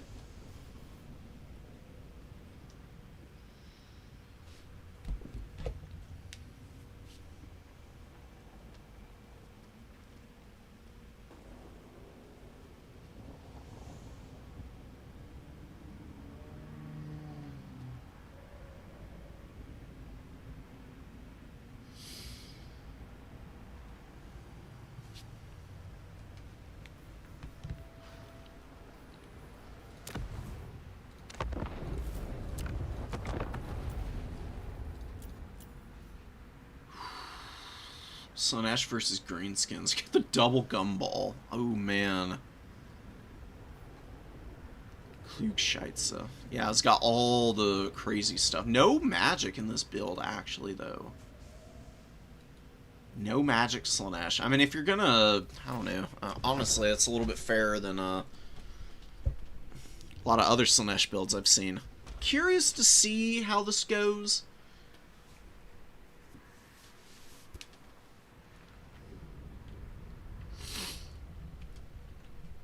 I'm a little worried for the Greenskins. All these horsemen are going to be very good against the gumballs. And there is a Praeton, too. It's time to see the Praeton in action. I've heard that it's awful, but I guess we'll find out for sure here. The rhythm of a writhing body, ceasing suddenly. What sight! For the pleasure of slaughter. Alright. Nice little speech there. Naski's Skulkers going for the number 2 objective. Do a full cap weight. I actually didn't know that about these guys. Okay. Never see Nasty Skulkers, really. So that's kind of intriguing. I actually like them. They do have Smoke Bomb. It's a really powerful mobility counter. You can pop that and just, like, completely stop units in their tracks. Huge effect on speed, 60% as you can see. Pop it a little early, and the maneuvering on the Horsemen of Slanesh really strong, so they just avoid that and get out of the way. No ill effects from any of this here. See, the Skulkers are moving over to just go right after the Devoted Marauders, it looks like. Gonna lose that fight for sure. They should get a little bit of damage though, and the Acid Burpa is going in deep. Oh, these things are so good against infantry. Just drop the fart here even. Just start nuking these guys off the point so you can hold on to that cap. Got some Orc Boys moving up on the number 3. Pretty good spacing here. And you've got Night Goblin Archers and Savage Orc Arrow Boys. Just to shoot these horsemen, do some damage to them. Slanesh is doing a pretty good job of poking around the edges, but they will start to take some damage that they're really not going to enjoy with all these archers firing in on them. So we'll see what kind of retreat we get from that. Acid Burpa bulldozing the infantry. Actually might be able to just kill the mask in moments here. Both of these Colossal Squigs get on top of her. I think they could rip her to pieces pretty fast. They are very, very strong. Against infantry-sized characters, they get a nice little bonus there, as you can see. Praeton landing in the back line against the Broken Tusk Mob, of all things. I really don't know about that choice. All-Consuming Hatred gets popped. See what the melee damage reflection looks like. I don't think that's going to be very useful, to be quite frank. Seems pretty lackluster so far, and the mask is still getting munched on by the Acid Burpa. But it is rampaging. Rampage is about to wear off, but the Horsemen are in a really good position to keep doing massive HP damage here. Smoky Loco has a nice little lead right now. Certainly not bad at all. Just staying apace of Slanesh even will be nice. I don't know how the Broken Tusk Mob is not just ripping this thing apart. I mean, it's got 28 melee defense. These guys should be tearing it to pieces right now, but for whatever reason they're not. It doesn't have a mean of flanking or anything. It's slowly going down, but you definitely would like to have your 4-boy cavalry elsewhere on the field. Mask is very low, but does have the heals, so see her getting a little bit of one there. She does get rampaged now. How much value does she have? Only about 800. She's got one more use on the item. The, what's it called? Staff of Masks. Oh my god, but I think the Colossal Squig might kill her before she's able to use it. She is so low. Demonic Instability is so close to proccing on her. If she gets hit one more time, she might just go down here. So Archers firing from the high ground, having a really good time. They've definitely been part and parcel of what's keeping Smoky Loco in the lead right now. Mangler Squigs from the flank. Okay. Kind of cool. We've got Slangors getting bulldozed by the Broken Tusk mob, but Slangors are just such a nasty unit, man.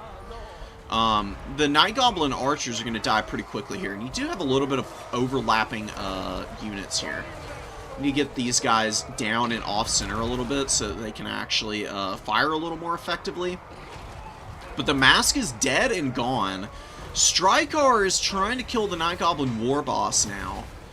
I really don't know if that's where he wants to be. There are Night Goblin Archers in here mucking up the works a little bit, and you can see the little Night Goblin War Boss running away now. The Shaman, has been popping Itchy Nuisance, which is cool. Very strong spell. Oh, and look at all the Slanesh Horsemen running away now. And one Colossal Squig is still alive, and it's going to be doing some really gnarly stuff here. Mangler Squigs doing their thing, looking crazy as ever. Super goofy unit. Not really as strong as it was when it was released, obviously. They were, like, massively overtuned. But I do think that they are, I do think that they have some, matchups where they're useful. I do think that Slanesh might even be, a particularly effective matchup for them. Just for countering Chaos Warriors and, punishing stuff like Hellstriders, because this Force of Total Destruction is a pretty powerful explosion radius. I mean, it does a lot of damage. Especially against, like, light armor, where, like, all of the damage can get through, because it's good against armor. It's got 66% AP values, but obviously with the nerf that was applied to this, it's a little bit better if the unit doesn't have armor to ignore any of the damage, and can definitely clear through a lot of these Slaneshi units as a result. Even stuff like Pleasure Seekers and Hellstriders and Normal Seekers and whatnot can get smacked up by it. My Goblin War Boss only has 18 value, but you don't really need him for all that. Colossal Squig has been doing a majority of the heavy lifting in terms of fighting characters and has been doing just fine. Greenskins do have 2 objectives, and they're even threatening the #1 here. Slanesh's army has just melted under the pressure. The Slangor is getting bulldozed by all these Boar Boys, Savage Orc Boars. Really nice stuff. The arrows have been firing all game and getting pretty good value. Really good stuff from Smoky Loca. I love watching Slanesh flounder. The Praeton got 1100 value, though. That's kind of wild. I was told this thing sucked. It honestly held up really well from what I was seeing here. Maybe we need to see a written apology for this thing, perhaps. But we'll keep an eye out in future games if it's on the table. Beautiful walk going down. Slangor's melting under the pressure of all of these Boar-Cav. They do have pretty good armor, and the non-armored variant, the Savage Orcs, do have Phys-Res, which is really good against the Slangors, because these guys do not have magic attacks, obviously. Mangler Squigs are out in the open field, not getting a lot done right now. Don't really need to, though. All the Slanesh Horsemen are being chewed up by more mobility for the Greenskins. Just tons of Squig herds just rampaging around. These guys are going to start blowing up. Not really in position to do anything with those explosions necessarily. They're doing a little bit of damage to the Praeton, though. Actually kill the Praeton. That is so unbelievable. Or they shatter it, actually. Praeton shatters. And the Mangler Squigs are just bouncing around it because they're rampage. They're actually keeping it from being able to get off the ground and rout off the field, which is pretty hilarious. Wow, and they do kill it. Holy crap. On the retreat. That's pretty amazing. Alright. The Swamp Things are coming in. They're going to go after the Slangors. There's no terror routes that are going to be very impactful here, but just to have like a nice, solid combat unit with some AP out here on the #3 objective, I don't mind it at all. Probably just want to play off 2 objectives, though. I mean, you do have a really nice value lead, but if there's any faction that can just turn it around at a moment's notice, it is Slaanesh, just because of how quick they are and how strong so many of their units tend to be. Just need to be a little discerning, but Smoky Loco is in a very, very strong position right now, I would say. Some more archer fire coming in here from these little night goblins. Savage Orc Air Boys did amazing, 932 value, and actually fight off the Hellstriders with the archer support and their Night Goblin War Boss helping out a little bit as well. He's got one more fermented fungi. Probably want to just use that on Strykar here. He's going after the Night Goblin Shaman. Not really that big of a deal for the greenskins. These guys are dirt cheap. Plus, I imagine he's been spamming Itchy Nuisance, debuffing all of these Slaanesh units, keeping them in check. One more beautiful fermented fungi. And Strykar looks like he's going to rout here in a moment. If he doesn't, he's probably just going to die outright. The Night Goblin War Boss is not an amazing duelist, especially against characters that are, you know, count as large, seeing as this guy is on one of the little danger noodles. Oh my god. But with the debuffs that he applies from fermented fungi, the minus 24 melee defense, he can usually scrap against pretty much anything. Hellstrider's on the way in, but the Swamp Things are going to get on the back of this fight and start pile driving into some of these units and doing some good damage. Oh, and the Mask is back out on the field. How does Squigherd do against her? I don't really seem to be doing a whole lot. She's trying to push through. She's taking a little bit of damage, but nothing serious. And she is just, you know, using her Mortis engine on them. Grinding away at it. I would just bring another Gumball out. I think you've got the money for it. I just get the Acid Burp out with the supplies that I have in the bank. Just try and kill her and counter her. You don't want to allow the Slaanesh leadership to stick around and be applying all of that damage to your units.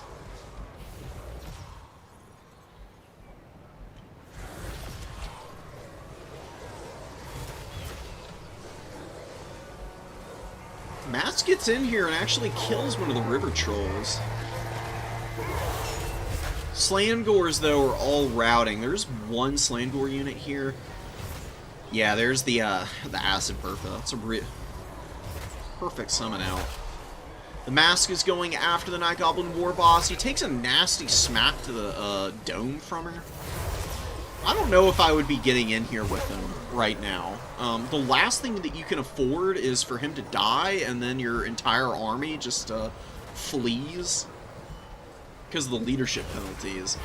And you can see he's not doing much of anything here except getting bonked on the head. So yeah, Acid Burp is going to come in and maybe clean this game up. Oh man. Slaanesh just spamming Slangors is holding on somehow, dude.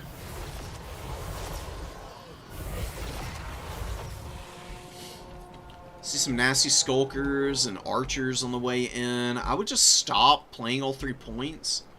Just focus on the other 2 that I hold, because you don't need all 3.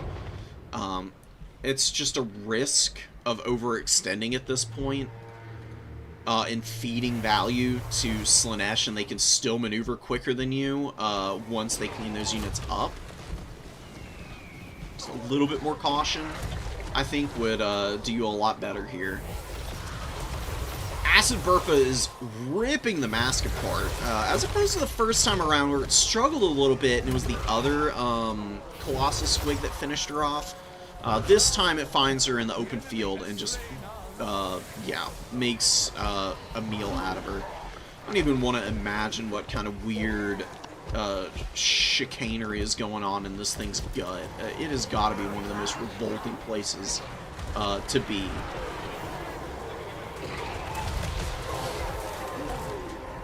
You see the Slangors getting bulldozed right now. Love to see it, man. The attack animations of the Colossal Squig are so cool. There's these awkward little cartwheels and somersaults. Just a really cool monster. It's a little stuck up on some of the Slain Gore models right now, but now it's going to get back in. See some Marauder Horsemen in here now, trying to poke at this thing, but good archer fire being focused up now. So Night Goblin Archer's going to get a ton of value just poking away at the Marauder Horsemen and the Riders of the Mighty Serpent. It's a really fun ROR. I love the Riders of the Mighty Serpent. Very powerful unit. But not broken by any means. This Battle Song's ability is just really nice for the mobility cores, for a lot of the Chaos factions. That extra leadership makes a big difference for them.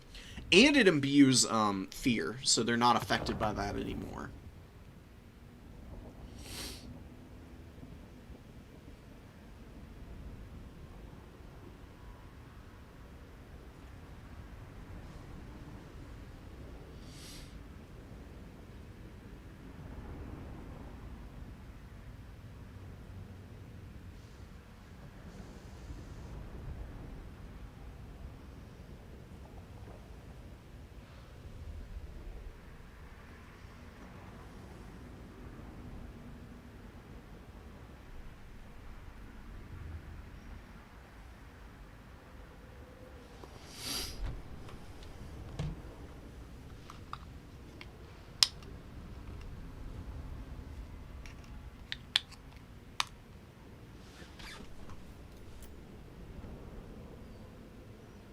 Slain Gore value is looking really solid there. I mean, in the grand scheme of things, it's not like the most tremendous thing in the world. A lot of these guys did get summoned out multiple times. I think that these two here, the ones that came out the most. But, yeah, I mean, the Greenskins did a really good job of holding their own here. Huge value on those gumballs, man. They hard carried this game. Without those, I don't think there would have been any chance in the world for Smokey. Prayton honestly didn't do too bad. I mean, I got 1,300 value. It wasn't utilized to its fullest extent either, in my opinion at least. Just took a really weird fight in the early game, blobbing up a bunch of biggins, which honestly isn't like a bad thing to do. Just not really any way to punish that. I think the Greenskins can count themselves lucky that there was no magic for Slaanesh, because some Melkoths or Pit of Shades, Lash of Slaanesh, and just any other magic I think would have made that game 10 times more difficult and probably would have been the difference maker for Klug. He probably would have been able to get a big enough lead to just kind of take over at that point. That's the same game.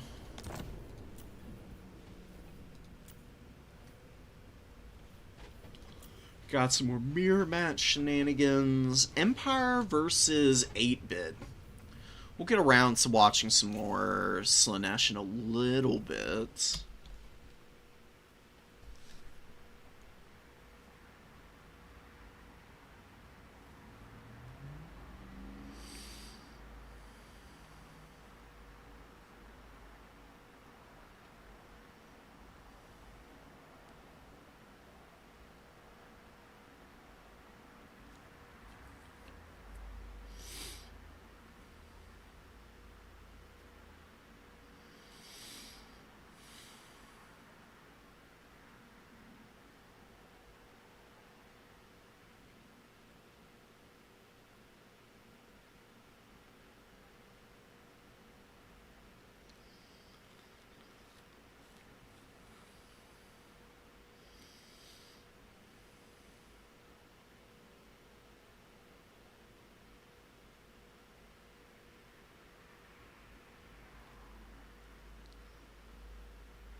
Tzeentch versus Lizards. Let's check this out. We haven't seen any Tzeentch or Lizards in a minute.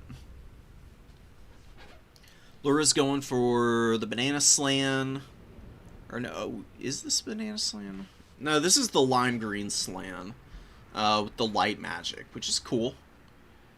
interesting choice. I mean, using it for controlling mobility on Tzeentch isn't a bad idea, because Changebringers and some other really nasty units can really put a damper on your day as the Lizardmen. But we're seeing Exalted Pink Horrors line with a bunch of Chaos Warriors. There's one regular Pink Horror mixed in here. Metal Mage with Skull Katam, Final Transmutation is going to be really brutal, and the Changeling is going to turn... I don't know if it tells you what he changes into on the pre-game screen. I wasn't paying attention, but we'll see what he turns into. Changeling is going to be... Oh, of course! No way. The Mask again? In this economy? Who'd have guessed? Anyways, people should just ban this unit, because it's just going to be an auto-include for literally every faction they can bring that character. It's going to get real exhausting watching. So we got Banishment, Net of Amantok. I would have thought maybe Shin's Burning Gaze would be on the table, but I think bringing Banishment just because Lizards do have a bit of a problem with Armored Warriors in a lot of matchups. Just a really nice Vortex spell. It's amazing damage, so might be able to clear out a lot of these Tzeentch Warriors, especially on this middle objective. Lizards could get up in here and just kind of form a nice little wall here, and the Warriors will have a really hard time getting maximum coverage onto this objective. And when they actually do engage, they'll be pretty compacted for the Banishments to be dropped on them. So we got Colossadon Hunters in here. We've got Skink Cohort Javelins, 2 Chameleon Stalkers who are just looking for... I'm not sure what's going on with these guys. They're just kind of maneuvering around, waiting in the wings. Shrieking Skyrazor in. Lamprey's Bite is a nice little bit of damage that you can drop on stuff like Skink Cohorts. You're going to see a Plague of Rust on the Saurus here. Just to lower their armor down to 30, and then the Exalted Pinks are going to really start laying waste to these guys. It's going to be really nasty damage. It's really good Lamprey's Bite out of the Shrieking Skyrays. Hammering these poor little Skink Cohorts. Girl Troglodon's going to be trying to get some shots off. It can definitely do pretty good damage to these guys, taking out, 2 models each shot. Ooh, that's nice. That's going to be some really good value. The Saurus, though, they're really going to get folded up here. The Chaos Warriors of Tzeentch are just going to be able to hard counter them, as is with the Plague of Rust, but especially with the Exalted Pink and Pink Horror support here. Their armor values are just not good enough to be able to hold up under all of this pressure. And you can see one Saurus Spear already going down, suffering pretty horrifically. Lightsland should move over and try and help here. Lizards seem to be just giving up the middle objective. You've got Blue Horrors against Chameleon Stalkers. Chameleon Stalkers didn't use their ammunition here as they were running in. It would have been better to use on the Cynogors of Tzeentch, though, to be honest. It's really where the money is. Colossadon Hunters versus Shrieking Skyrays. Really good micro from Meat, though, to pull back. The Cynogor's getting us around on the Feral Troglodon. Could drop a Banishment here. It would be worth it. I mean, 1,200 gold unit right here that you can nuke. Although it looks like it's already been used back here on some of the Chaos Warriors. Pretty good damage, honestly. Chewing through one of those warriors fairly efficiently. And Umbral Tide using their shots to try and punish the quote-unquote changeling. Masquerading as the mask. Very, very rough stuff for the Lizardmen. They've got a little bit of a value lead. The mask with their Mortis Engine, though, is going to be a real pain. Doesn't have the healing item, though. That is one thing that's worth noting about that. Colossadon Hunters beat the Shrieking Skyers, take a ton of damage. Final Transmutation coming out here from the Chaos Sorcerer. Saving that Skull of Katam, though, for now. Hasn't used it yet. See what these Salamanders can do. I mean, the Umbral Tide has been hammering the Changeling pretty nicely. Oh, and the Skink Cohorts got some shots in there, too, I think. Helping out a little bit. I think Laura's just overextended back here. Though she is doing pretty decently, and the Centaurs got routed pretty fast. Oh, and the Feral Troglodon is targeting her now. Oh, brilliant! Net of Ammontok with the Umbral Tide and the Feral Troglodon focus firing the mask into oblivion. Huge win for the Lizards. They still have to clean up all these warriors and shut down the Exalted Pink Horrors.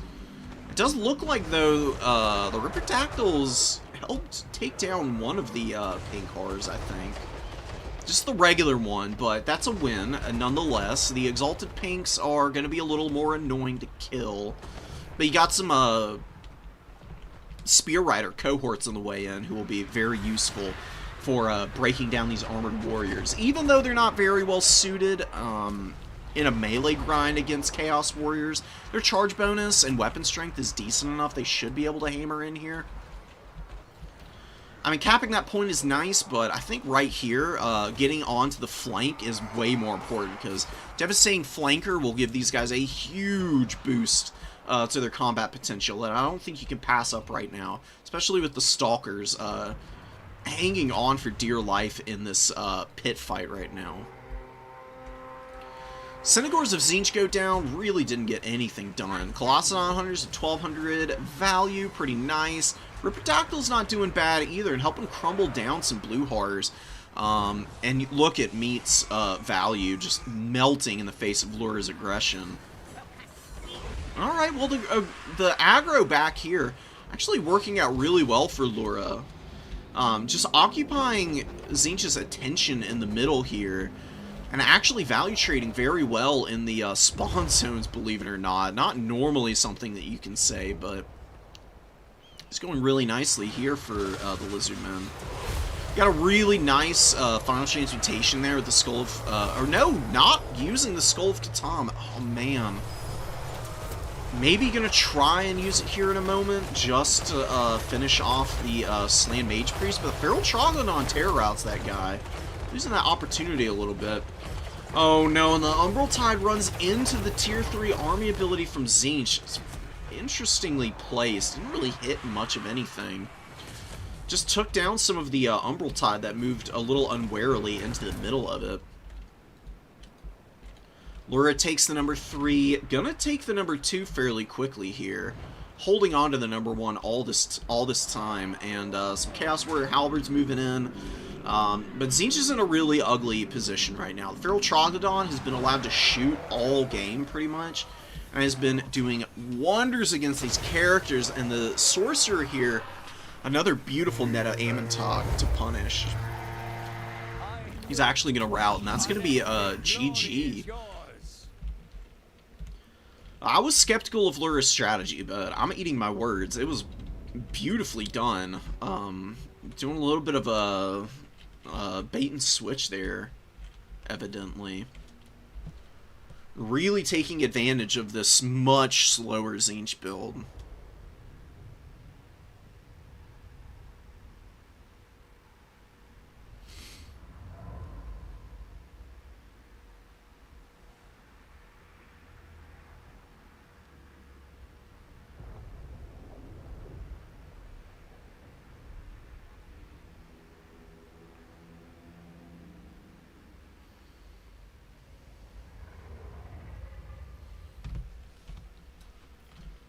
Dude, the aesthetics, man.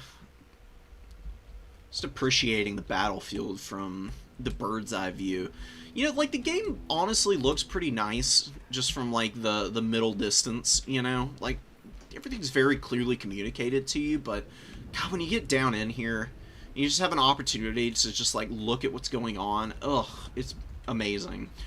That is the thing that I'm really excited about with, Total War 40K. Oh my god, I forgot to talk about that. The game announcement. I'm hype. I am so hype. I knew it was gonna happen. I've just felt it was inevitable. I mean, 40K is like wildly more successful than the fantasy tabletop ever was. I'm glad they did Fantasy first, honestly, though. I think 40K is gonna go so hard. very, very much putting that at top of my list in terms of anticipation for a game. Whenever it releases, it might be a few years though, because the Gamescom stuff like looked alright, but it was definitely very rough around the edges. So it's probably gonna be like it's probably gonna be a good while before they get it out. Slaanesh against Norska. Honestly, Norska hard counters Slaanesh now. With all their new stuff, Norska has all the tools they need to bully Slaanesh around. If you want to beat Norska, you probably want to go for a... If you want to beat Norska, what do you need? If you want to beat Norska, you probably have to max out on Hell Strategy. Probably even want to bring a couple of the Hell Scourge variant. The Hell Scourges hold pretty nicely, and they do pretty good damage on the charge against, like, Bearmen and the like. But really what you want for your, front line, it's probably Hell Scourge Warriors. These Slaanesh Hell Scourge Warriors are a nightmare. They are brutally tough to kill. They're not invulnerable, but they have expert charge defense, so the Norscan units that normally counter them, like the Ice Wolf Chariots, just like rip running and roaring over them, and getting charged by like trolls or skin. Although I guess trolls really wouldn't be going for them. The Norscan units that are large, that normally bully infantry, like Ettins and Mammoths and whatnot, actually do struggle on the charge against these guys. As long as they're facing forward against those monsters, they hold up against the attacks very well, and they can actually give it back. They've got really high melee defense, which is actually very useful against big monsters. You just don't want to get bullied around that way. I would actually try and minimize the number of Zangors, or not the Zangors, the Slangors that I bring. They're good, but there are Marauder Berserkers who will push them around pretty badly, because they cost about the same, and the Norscan Berserkers pile into combat a little bit better. Have a little bit more HP, plus better weapon strength, as you can see. Not to mention they get the Physres from Berserk.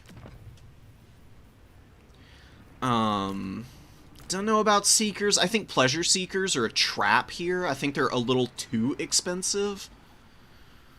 I think you probably want to go for Fiends instead, because they will fold up Skinwolves pretty well if you get the flank charges off. And this might even be a matchup for Devotees. With the bows, like bringing one of these guys just to shoot at skirmish horsemen that Norska's probably going to bring, and also to hit their very vulnerable infantry. Like, you're going to see a bunch of Bearmen and Berserkers, more than likely, because these units are just rock solid in that matchup. They're just a really affordable, hard to break front line because they're ITP. You know, you don't want to allow Slaanesh to be rampaging anything, so the Devotees with the crossbows might actually be able to put some serious damage down on those guys. The ammunition's a little limited, but they are able to rush in afterwards and fight in melee combat effectively. They've got Physres, right, and Strider, and all the other Mark of Slaanesh goodies. I think that they could probably kill, like, a Berserker or two, just with the ammo they do have, and then run in and chew up some Bearmen. I think there might be utility there. I don't really play a ton of Slaanesh, though. I don't know who you want to go Lord-wise. Probably a Chaos Sorcerer. And go Lore of Slaanesh with Acquiescence and Lash. And you just use Lash to, like, slap all of the infantry, do a little damage, and just proc Blissful Rapture. Oh, and you've got the Black Tongue as well. Oh, man. So you can use this to silence your opponent's caster. Or Lord, and, you know, Norska's Lords and casters do have quite a few abilities that really facilitate early effective trading for them. I think you can use this Chaos Sorcerer Lord to kind of roll the Norscan characters. That might be the way to go about it. You can always go Azazel with his Demon Blade. The Discourage effect on this is really nasty. Norska does have pretty good leadership on a lot of their stuff, but you can kind of get around the ITP in a lot of these things with Demon Blade. By rear charging and popping Demon Blade, you're lowering leadership by 32. Which is just disgusting. Absolutely filthy wombo combo on the leadership front. You could even use Phantasmagoria and lower it even further, and maybe even Leadership Bomb Norska. That's probably the way to go about it. Another method. Slash Forsaken are usually incredible against other aggressive factions. But Norska, because of their big monsters and chariots, I think actually counter the Forsaken really well, which is why I think you need the Hell Scourge Warriors. I think you can just kind of fill out with whatever else you want. I don't really know what that is, but I think this is a really nice little, like, core of an army that you can really work with. You know, it'll give you some nice maneuvering, some punching power. Oh, you probably do want Marauder Horsemen of Slaanesh, because they have magic damage to get around Fizzres on all of the monsters in infantry. Not the... Well, yeah, on the infantry as well when they build up Rage. So the magic damage on these Marauder Horsemen of Slaanesh is going to be really useful, especially against, like, Skin Wolves, or anything of that nature. The Warshine Mammoth, even, because it does have the Fizzres aura that it imbues, which does look like it got nerfed. That used to be 20%, not 10. It's kind of cool. Okay. I didn't pay attention to the patch notes this time around, so some of this stuff is just like a revelation to me. So I've been kind of learning as I've been going, as of late. You'll probably see Kurgan Horsemen with the dual weapons, because they're a lot like the Khorne Dual Axe Marauders, with the crazy, like, high weapon strength and charge bonus. Plus, these guys have devastating flanker. If they get a flank off on a Slaaneshi unit with low armor, they will just melt it in seconds. It's really gross.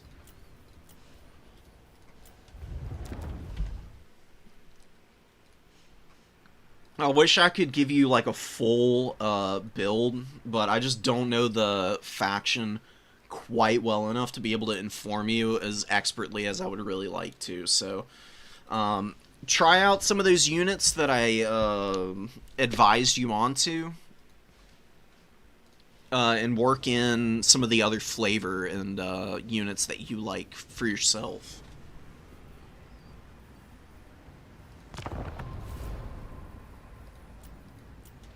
Let's watch some Khorne versus Skaven. Skaven versus Khorne has gone back and forth so much over time. Before Omens, Skaven kind of owned Khorne. After Omens, it was the other way around, and now it's kind of settled into whether or not Khorne is really just able to kill weapon teams or not. If Khorne kills the weapon teams on the Skaven, it's pretty much GG for the rats. They just can't do anything. They suck in melee. Khorne is amazing in melee. They'll just push the Skaven off all the points, and they'll never get to do anything. Storm Demon is available. Storm Demon is actually really strong against Skull Taker because it does a whack load of damage. And it can double hit Skull Taker. That may have been fixed, but there was a time where Storm Demon would double hit chariots and it would do like 1,500 damage. It was ridiculous. It's a little less terrible now, but it's definitely something that you still have to watch out for. Howling Warp Gale's here. You got Flensing Ruin, of course. Just really easy, breezy, beautiful cover girl spell kit for Skaven against Khorne. Like, why would you bring anything else, really? I actually really love Chaos Warhounds in this matchup. Normally, I'm all about hating on Hound units, but the Khorne Hounds have really grown on me, and I've seen people utilizing them very effectively, and it inspired me to try them again, and there's definitely matchups where these things are a nightmare for people to deal with. And Skaven hate the Khorne Warhounds, because the Khorne Warhounds have ITP with the Frenzy active. They just need one good charge to get on a weapon team, and they will 100% kill it immediately. Plus, they're grounded, so Howling Warp Gale can't shut them down, like it can with Furies, and they're 200 gold cheaper. So, there's a lot to like about the Hounds here. Skulltaker, this is a little too aggressive with the Furies. The Furies should stay in reserve, and you should just work on getting your front line engaged and making sure that the weapon teams aren't in a position to get early damage off. And then you bring the Furies in quick as can be to try and dive the weapon teams and force them out of position as the front line collapses. Really nice charge, though. Get right on the back of those Poison Wind Globadiers. Furies didn't get punished very hard by Skulltaker, or not by Skulltaker, by Ikit Claw or anything. They just got stuck up in the air, and now they're going to land on the Natty Bubo Sharpshooters, and bye-bye. Sharpshooters getting rolled right now. The Poison Wind Globadiers, though, might survive, and they're going to be a bit of a pain for Khorne. Chaos Warhounds, what's going on here? A bit of a weird engagement for them there, but Knights of the Brazen Throne just punch right through the front line. Oh, these guys are so funny, dude. When they actually get impactful charges off and can terror out stuff, you can see what they can do. They literally just opened the entire flank of the Skaven army in literal seconds, and now they're just going right for the throat. Oh, they're going to try and collapse this Clan Rat, but the Clan Rat's already broke. Running them down. They should just go help against the Pit Fighters of Hell's Deep. They could just charge these guys down and break their back here, I think. And that would be pretty much it. Ikit was going to drop Flensing Ruin, but then uses unlimited power, actually, which does mean that the spell gets canceled. You can't overlap like abilities in that way. Like, if you start casting Flensing Ruin, you have to wait for the whole wind-up time to count down and for the spell to actually be active before you can do anything else. It's a really small thing, but it can really trip people up as they're learning the game, because it can be a little bit unfortunate. It can throw you off your timing of what you want to do, and give your opponent an opportunity to bully you around when you really needed the magic to be active then and there. So Chaos Warriors are going to come in and help Skulltaker. Chaos Warriors are actually really strong against Rat Ogres. If the Rat Ogres are stacked on top of Clan Rats, then it's pretty nice for the Skaven, but if it's just a Rat Ogre versus a Chaos Warrior of Khorne, it's pretty much GG for the Rat Ogres. They just are not good against those guys. The Chaos Warriors just hit too hard against really lightly armored Rat Ogres. Really what the Skaven need here is Doomflayers. Doomflayer's very good against the Warrior Cores. And you just have to delay a little bit longer for the frontline fight as the Skaven. You need to maneuver a little bit more, poke off objectives, build up some weapon teams and Rat Ogres to defend it all, and then you can think about going in. So the Pit Fighters are in here. They're rampaging. Or actually, oh, they're not rampaging yet. They are not yet done with their stage 1 on Berserk, but they are fully charged up. Gotten good value. As the Brazen Throne have 161 kills and like no value. It's not really that important. That's really all they needed to do was just get some terror outs and open up the entire front line. Skull Taker does need to be careful, though. You need to, like, actually get your forces forward and occupy this space. And just make sure that Skull Taker doesn't die. Like, that is the one way that you could lose this game. You could just retreat Skull Taker to, like, the back of the map if you wanted to. It's not very lore-friendly. Or you could just move him behind this big rock formation. For the time being, just work on trying to kill Ikit, right? Ikit's a bit of a danger for Skull Taker with the Cleansing Ruin, and he really can actually hit pretty hard. His Doom Wheel has pretty good weapon strength, so it can chip away at stuff pretty effectively. It's a really nice Relentless Rage on the Knights of the Brazen Throne, by the way. They're in a really ugly fight here. It's not really their cup of tea being stuck up in here like this, but they're holding a lot of units back, and it allows Khorne time to get Skulltaker forward, pop his Slayer's Sword, and then bring in the Hounds and the Warriors and really start to push all this stuff back. Do need to get this Globadier. Globadiers will very quickly rack up value in this matchup. They are the nastiest, most scary unit that the Skaven can bring. I really don't even like Rattling Guns or the Jezzails. I think just Globadiers is more than enough to work down the Khorne units.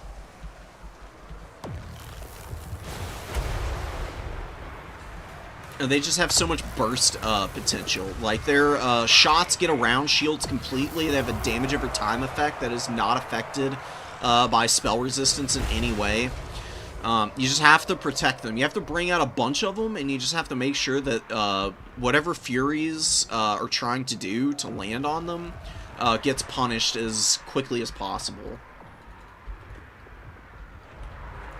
More rats are running. You can see the Forsaken just chewing up all of the Gutter Runners and Night Runners. I think those are Night Runners, not Gutter Runners. Yeah, these are Night Runners. They're much more basic looking. Ugh, disgusting little creatures. See the Blood Beast rune over there? You've got Minotaurs all over Ikit. Ikit. He's even making like a, oh shit, I fucked up face. Oh my god. Absolutely brutal game for the Skaven. Nasty little rat things just showed up. Wrong place, wrong time. Ikit's the only thing that was getting value. You got 3,300 value. Ikit is still broken, by the way. He is really, really strong, guys. You need a stupid, powerful lord for the Skaven, you just go Ikit. Spin to win, baby.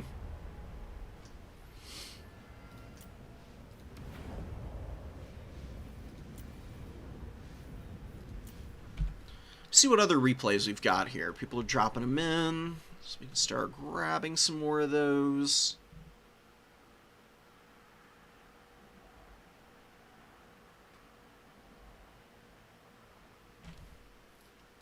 Got Tzeentch versus Dowie here. Okay. Definitely want to see that. Skaven versus Lizards. Empire Kislev.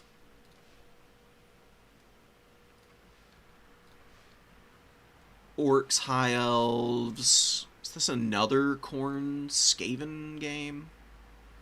I think it is. Okay.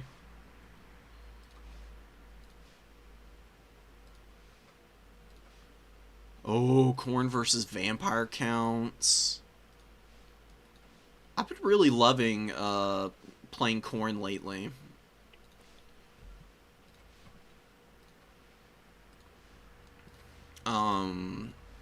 Slaanesh is still a really bad matchup for you, but for whatever reason, Norsca seems, you know, a little bit more doable of a matchup now. I think it actually just means that Khorne needs to mix in more of their Fleshhounds and Furies, honestly, for some success.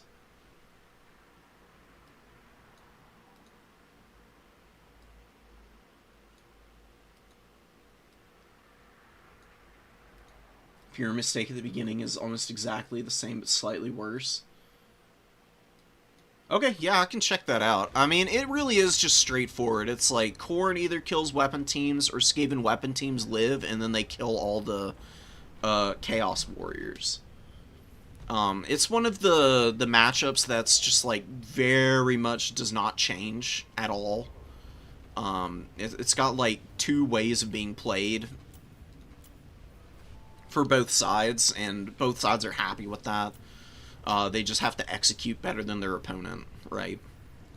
We get rid of some of these replays we've already seen, so I don't start getting all confused. Whoops.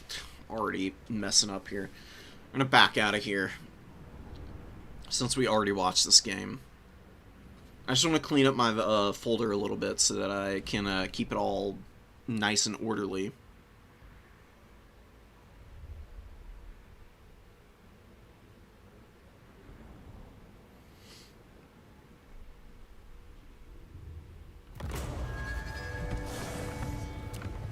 Boop.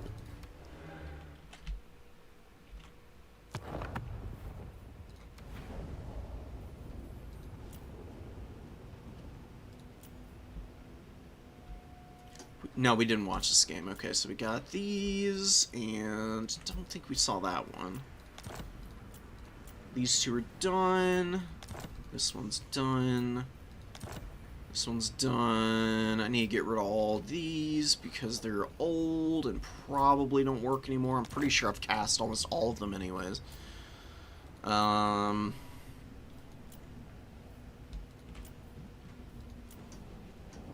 Some odds and ends games that I've been playing.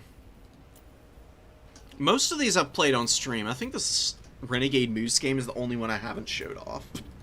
Excuse me. Maybe it still works. I'll save it, and maybe we can get around to talking about it. It was a fun game, for sure.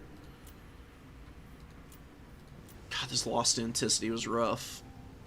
That should work, because it was just a hotfix to change things. Didn't really do anything too crazy. Saw this one, and this one. Still haven't seen that. Alright, cool. It's looking real nice. Let's drop all these over.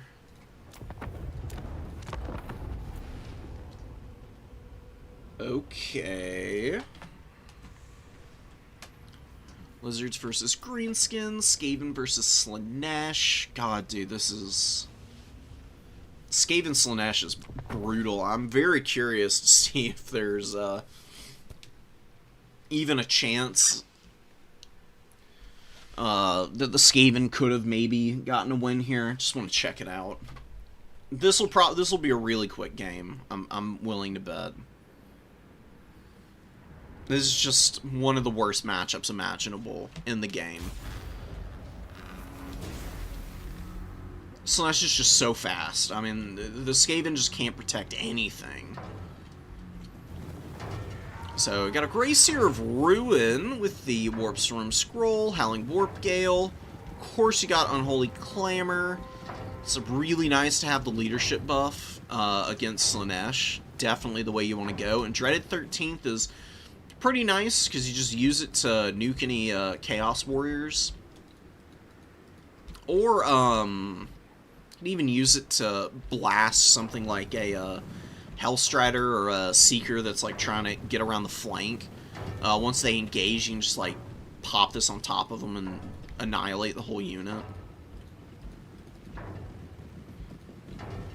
Slings are moving forward. You got 4 of them. The Skaven Slave slings you bring just because, I mean, 1 damage is 1 damage.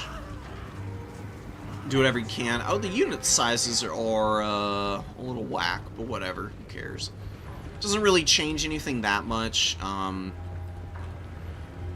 When you're playing on large unit sizes, it does tend to favor single entities a little bit more, but that's about it. Like, nothing substantial has changed. You can see the HP pools are different, though.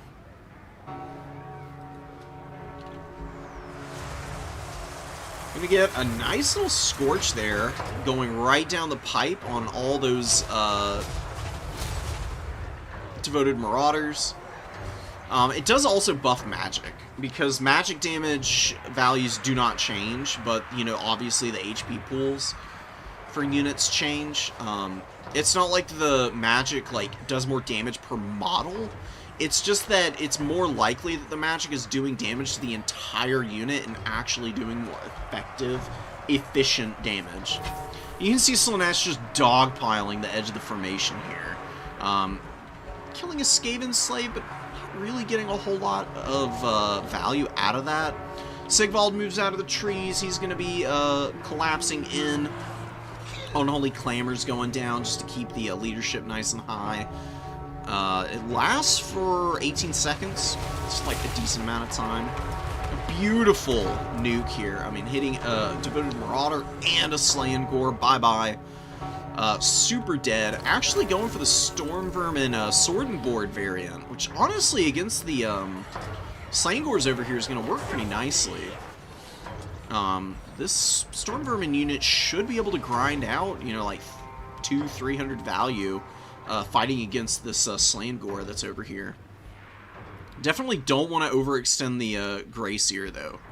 This guy's very squishy. Gotta get him back to your main force right now. All it takes is, like, one Seeker to come out and surround him, and they will literally kill him in, like, 10-15 seconds.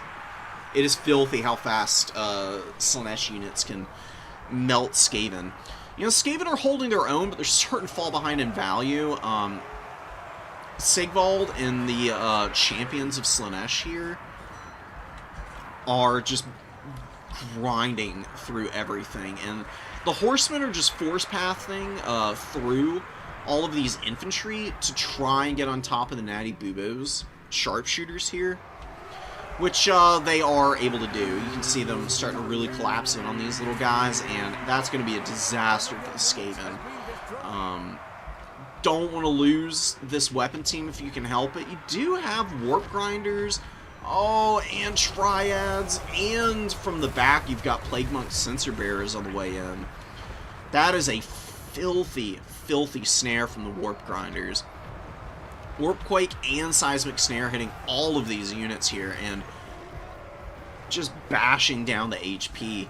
The champions took some really wicked damage in the midst of all this too, I think because of the Censer Bearers in here. Yeah, you can see some of the models are like stuck in the back there a little bit. Do lose the weapon team though. Just enough of the Slaaneshi forces managed to scoot past to be able to kill the Natty Boobos, and that's going to be a huge loss. I mean, I don't know, even with that big catch back there, I don't know if that's going to be enough for the Skaven. Get another Dreaded 13th, again doing some huge work at wearing down Marauders and the like, but Skaven are not holding on to the objectives. They just don't have the sauce to be able to grab any of them right now. And on top of that, they only have one Censer Bearer left. They started the game with 3. I don't even know what happened to the other 2. They are just dead and gone somehow. Getting steamrolled by all these rear-charging Slaanesh units. This is where it just falls apart for the Skaven.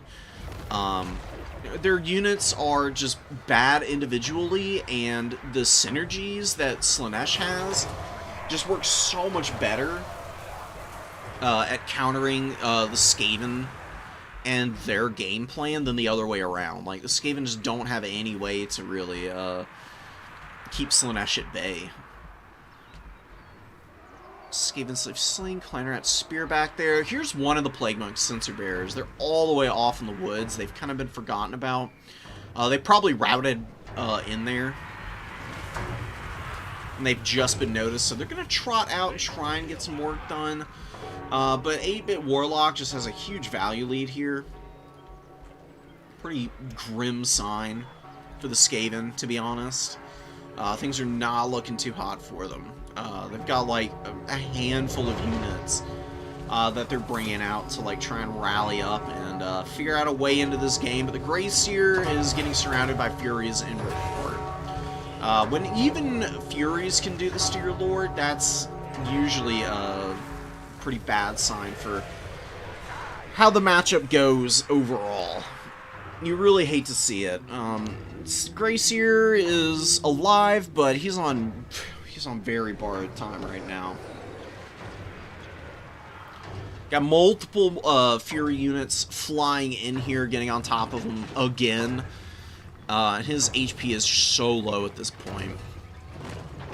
He is melting under the weight of all of these attacks. He's going to get a Scorch off as a little bit of revenge, but down he goes. Leadership is going to fall apart here for the Skaven.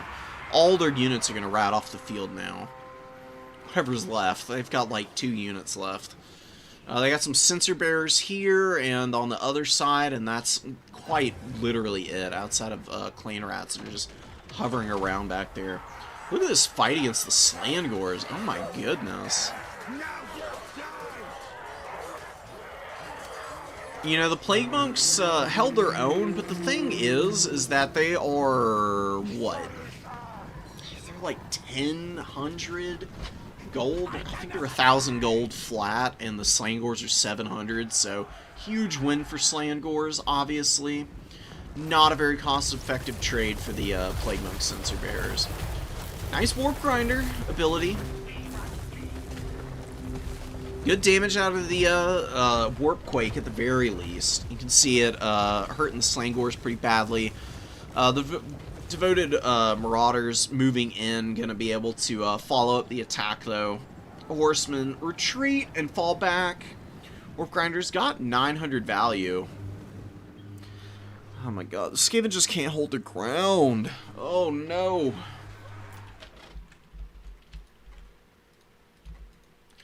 You know, this game honestly went better than most games do for the Skaven against Slaanesh.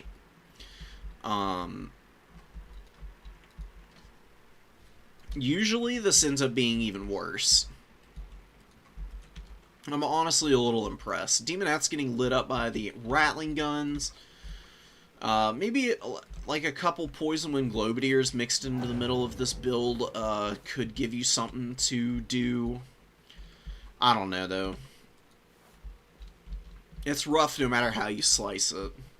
You just have to really count on the Slaanesh player, like, fumbling pretty massively if you're ever going to win this matchup.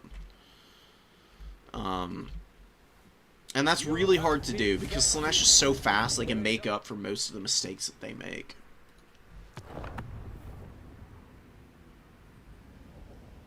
I mean, the Censer Bearers are okay. There's one with, like, full health left. What the hell was it doing? Oh, it was the one that was running around in the back lines at the end of the game. Okay. Yeah, the Slingers, they were okay. You know, they almost paid for themselves, but not quite. Triads were fine. The Seer got some damage, but, like, the Clan Rats just fell apart. And the leadership problems were way too much, man. I mean, Slaanesh loves causing leadership issues for factions. And you can see that their Devoted Marauders are just a little bit more cost-effective. And they did get pretty good value out of most of their horsemen that they brought in. Slangors did okay. Forsaken just chewed through a whole bunch of stuff. 1,200 value on that one Forsaken. And that's from one summon, I'm pretty sure. And the Furies were good, too. Oof.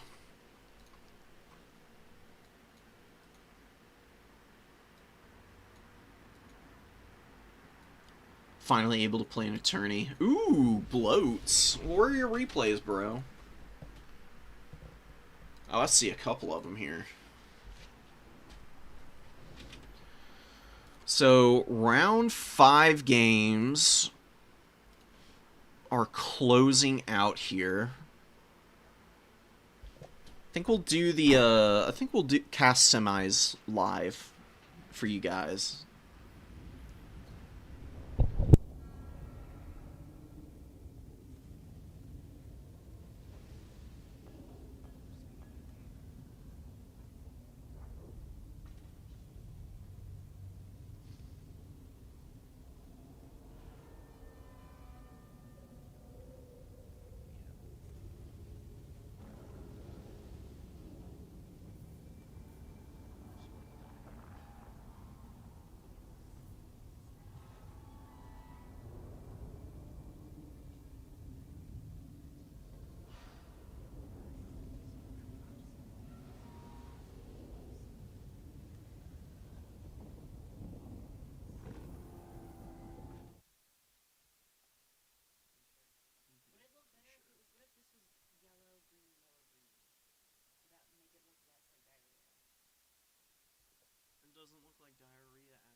Sorry about that, guys. I had to jump out for a sec. Answer a question. Anyways, I think we'll do the semis and the finals live. If we start having problems like we have in the past,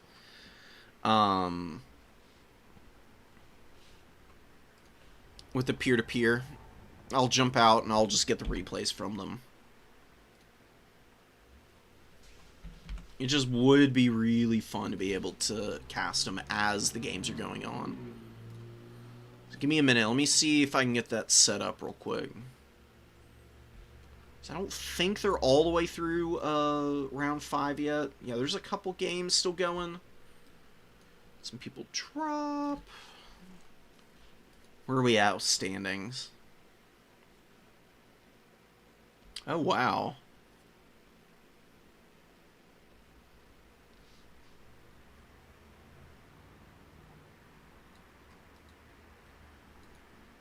Manlom really recovered. Manlom was the Beastman player who lost that first game.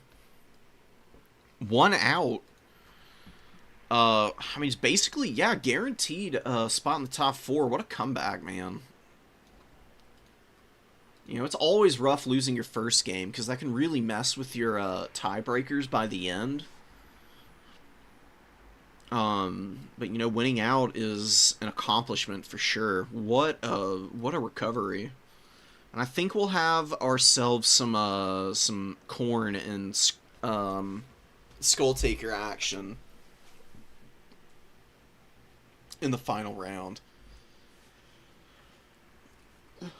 Oh, and the Skaven player we just saw, I think, is also going to be in the finals. Only lost that one game against Slanesh. It's a little bit unfortunate that the only game that they lost is the one that we've covered.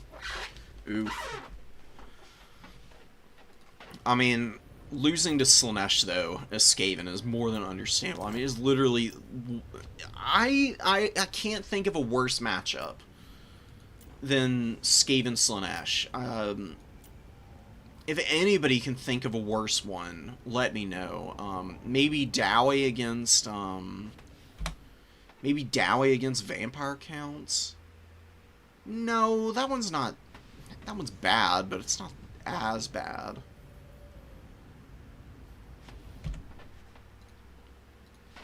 I'm gonna look at win rates real quick. Oh, Nurgle versus Beastman might be up there. Nurgle versus Beastman is pretty cursed.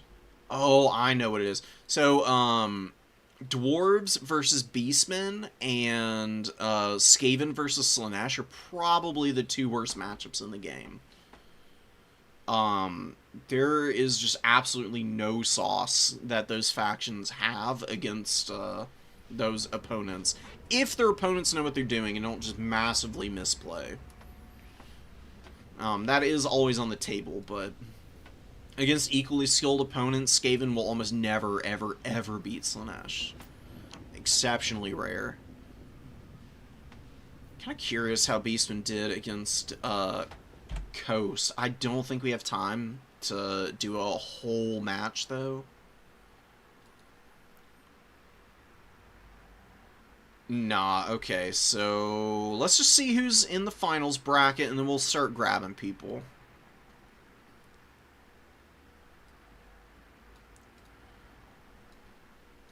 I'd really like to see Manlom play, so we're just gonna grab him versus whoever he ends up getting matched up against.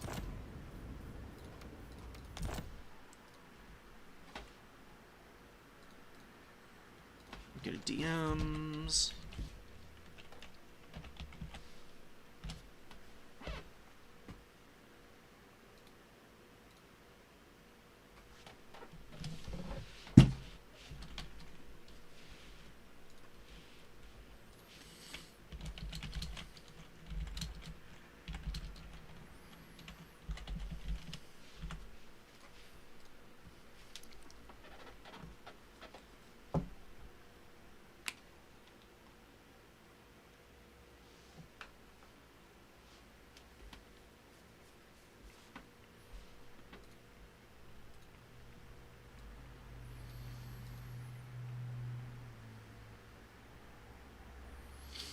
Is it gonna be Uzul or Laura who ends up in the top 4?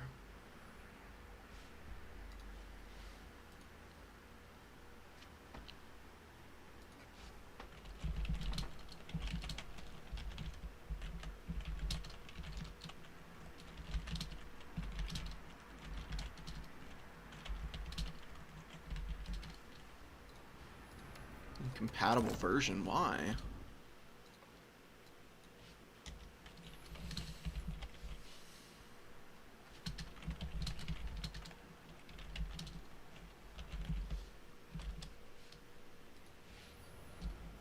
Having trouble getting Manlom into my game for some reason. That's super weird. Let me just restart this. Just restart the lobby then. It's so annoying when this happens.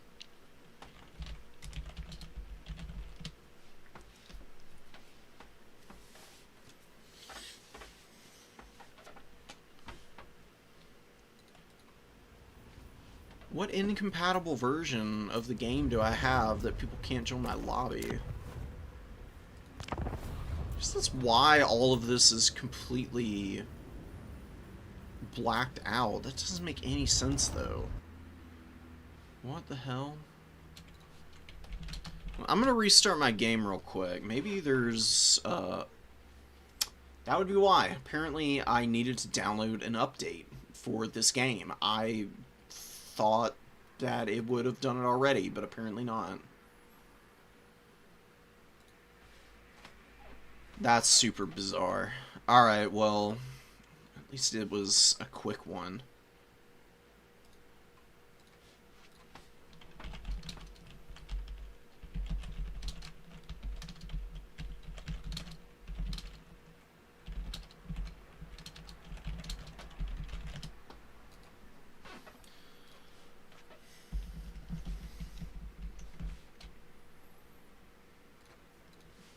Alright, well, at least it was an easy fix.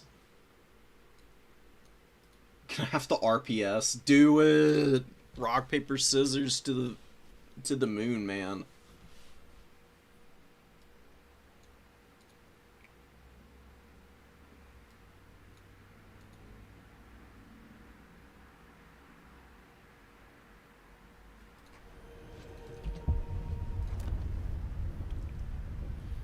I'm the rock, paper, scissors champion, by the way.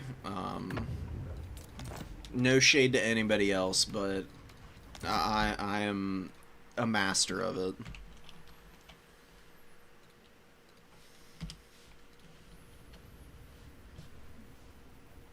Oh, whoa, what the hell is this? Invasion?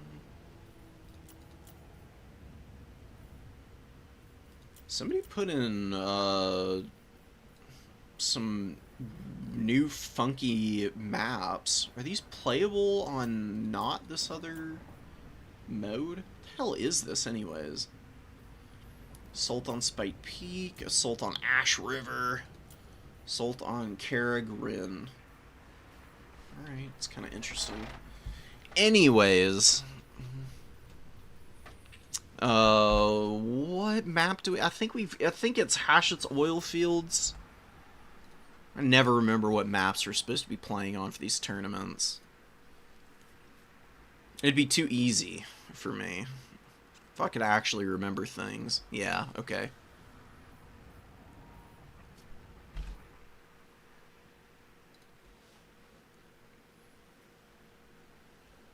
Just gonna chill here for a minute. Wait for our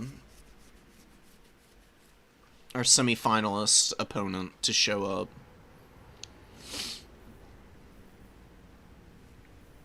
Until then, we can just kind of hang. Take a minute to breathe. I've been talking non-stop for like 3 hours now. Had great games today. They've all been really competitive. We've had a few where it's been a bit of a stomp, but it's a little bit unavoidable. Even in tournaments with, you know, like people who are more experienced in the game, you still get plenty of games where it's just a stomp for one side or the other. That's just kind of part of the game. Those games are really discouraging, but they're very important to learn from. Because that's usually where you've made the most mistakes in one phase of the game or another. Either fumbling like skirmish elements, or your build priority was just way out of whack. You like committed into a fight that you thought was going to go really well, but ends up being a complete disaster for one reason or another. There's all kinds of things that you need to keep in mind. Experience really is the best teacher for this game. More so, I think, than many other RTS games. Particularly like traditional RTS style stuff, like Company of Heroes and like Dawn of War, particularly like Dawn of War 2. Not to say that there isn't a huge learning curve with those games, but those games are very much solved for the most part. Like, there's very established build orders and specific things that you have to do to succeed in them. Total Warhammer is unique and so much more fun to me because while there are a lot of things that are very set in stone, there are a lot of very funky builds that you can bring that can succeed against really meta stuff. There's all kinds of X factors to keep in mind that can just completely change how a game plays out. Plus, there are just the mild RNG elements going on in the background all the time. Just like the hit chances, the amount of damage that armor's mitigating, little things like that can add up to change games. But none of it is so abusive and in your face that it is like game ruining, you know? The only thing in this game that is like borderline just oppressive shenanigans that is unacceptable is how good Slaanesh is. Into pretty much every faction. They just have been and pretty much always will be. The new stuff didn't help that any at all, because the mask is just so broken, unless you just absolutely abysmally fumble her. Her Mortis engine is so strong, and it lowers leadership, and Strykar lowers leadership by a metric load. So there are just a lot of really whack hero shenanigans that Slaanesh can do again.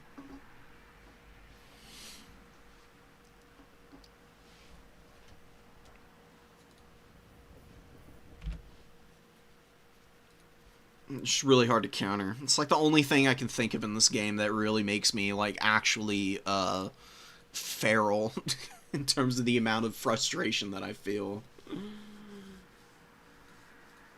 Oh, that's awesome. Good on Laura. Yeah, Laura won one of the first tournaments that she played in here. God, who did she win with? I don't... It wasn't Lizardmen.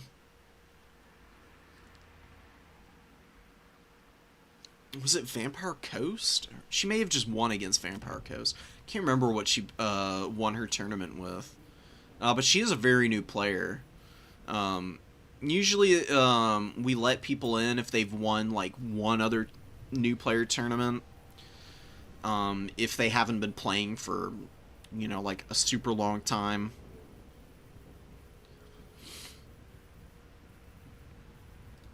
There it is. It's usually just a play-by-ear approach. It's one of the nice things about the community is that it's very flexible. Not everything isn't just like hard and fast rules that if you break them, everybody's gonna hate you forever. You know, it's very, very relaxed, good people, great atmosphere, and good sportsmanship. That can be kind of hard to find in competitive communities at times. It's just really special. Kind of like the community that's been built up around the multiplayer side of things.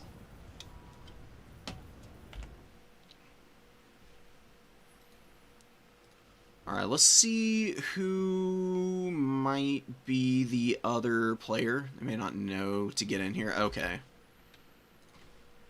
Tobak.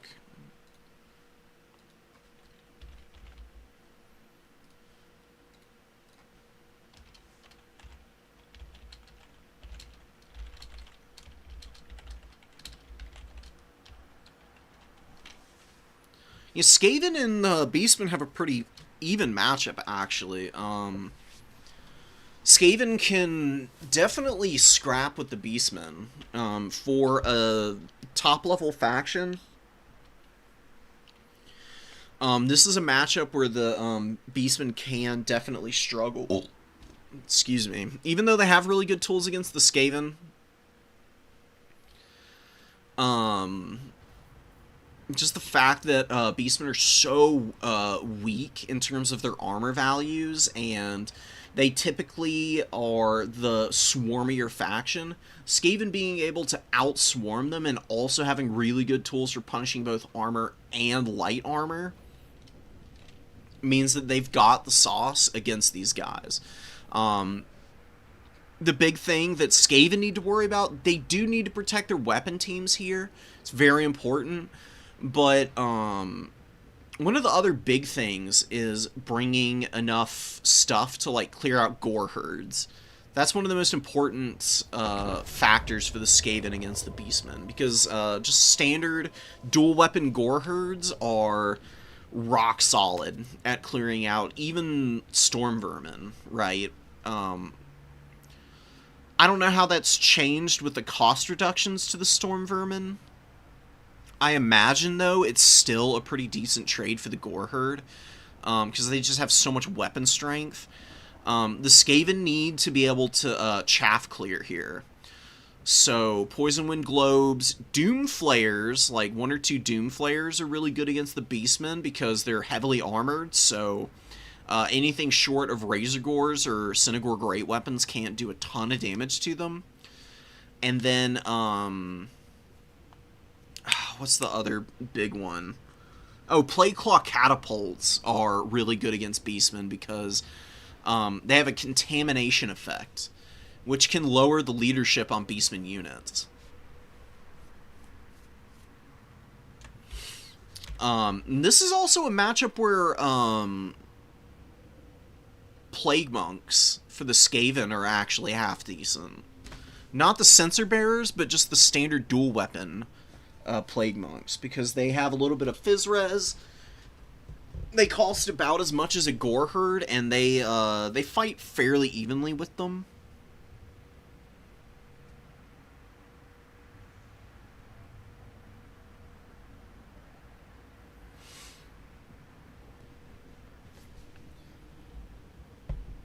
There's a few ways you can go about building your force here, but for this, generally speaking, though, for the Skaven, you just want to fill out with Skaven slaves, backed up with some decent like frontline units, like a few Plague Monks, a few Storm Vermin, your weapon teams, Rat Ogres. Rat Ogres are just always good.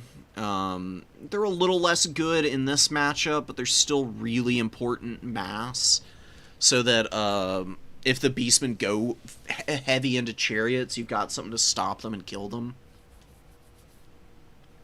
We'll see about the artillery. Warp Lightning Cannons can also work pretty good against Beastmen too, because the Warp Lightning Cannons are very powerful against chariots. And against a lot of the Beastman characters. Even Malagor can get hammered by the Arwar cannon. The Zap Zap cannon's accurate enough to hit him in the air, even though he's really small. And it also imbues cooldowns onto his magic usage.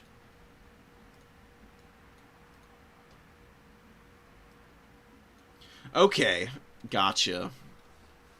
I just wasn't sure. But winning a new player tournament with Coast is pretty impressive. Coast is a very tough faction. They're good. They're just really squishy. So her being able to come in and put some moves on people that way is awesome to see. Really cool build. We've got a Warlock Engineer. We've got Throt the Unclean. Great Bray Shaman for the Beastman side of things. And a Wargore. I love Wargores, man. Oh, they're so good. And he's on the Razorgore Chariot. Oh, no, the Tuskgore Chariot. That's fine. It's still really good. He's got Will of the Dark Gods. He's going to be trying to buff people up in the front line, keep them fighting. Traderkin is here just to punish the characters. Not a bad idea at all. A Death Frenzy and Flensing Ruin and Howling Warp Gale. Howling Warp Gale is here probably just in case it was Malagor as the lord for the Beastmen, and also maybe to control any Harpies. I don't imagine it's going to get a lot of use, but I do think it's nice to have just in case. And Throt is not bringing anything except Beast Pack. He's just on his Brood Horror with his rock-solid stats. He's going to be a very dangerous threat and foe for this Bray Shaman. There's not really anything outside of that, though, that can really punish him. Natty Bubo Sharpshooters, they can work him down, I suppose. Really, the Beastmen should just do their best to try and stay away from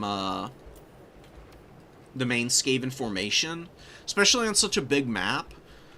Just grabbing these 2 points, especially, are really nice.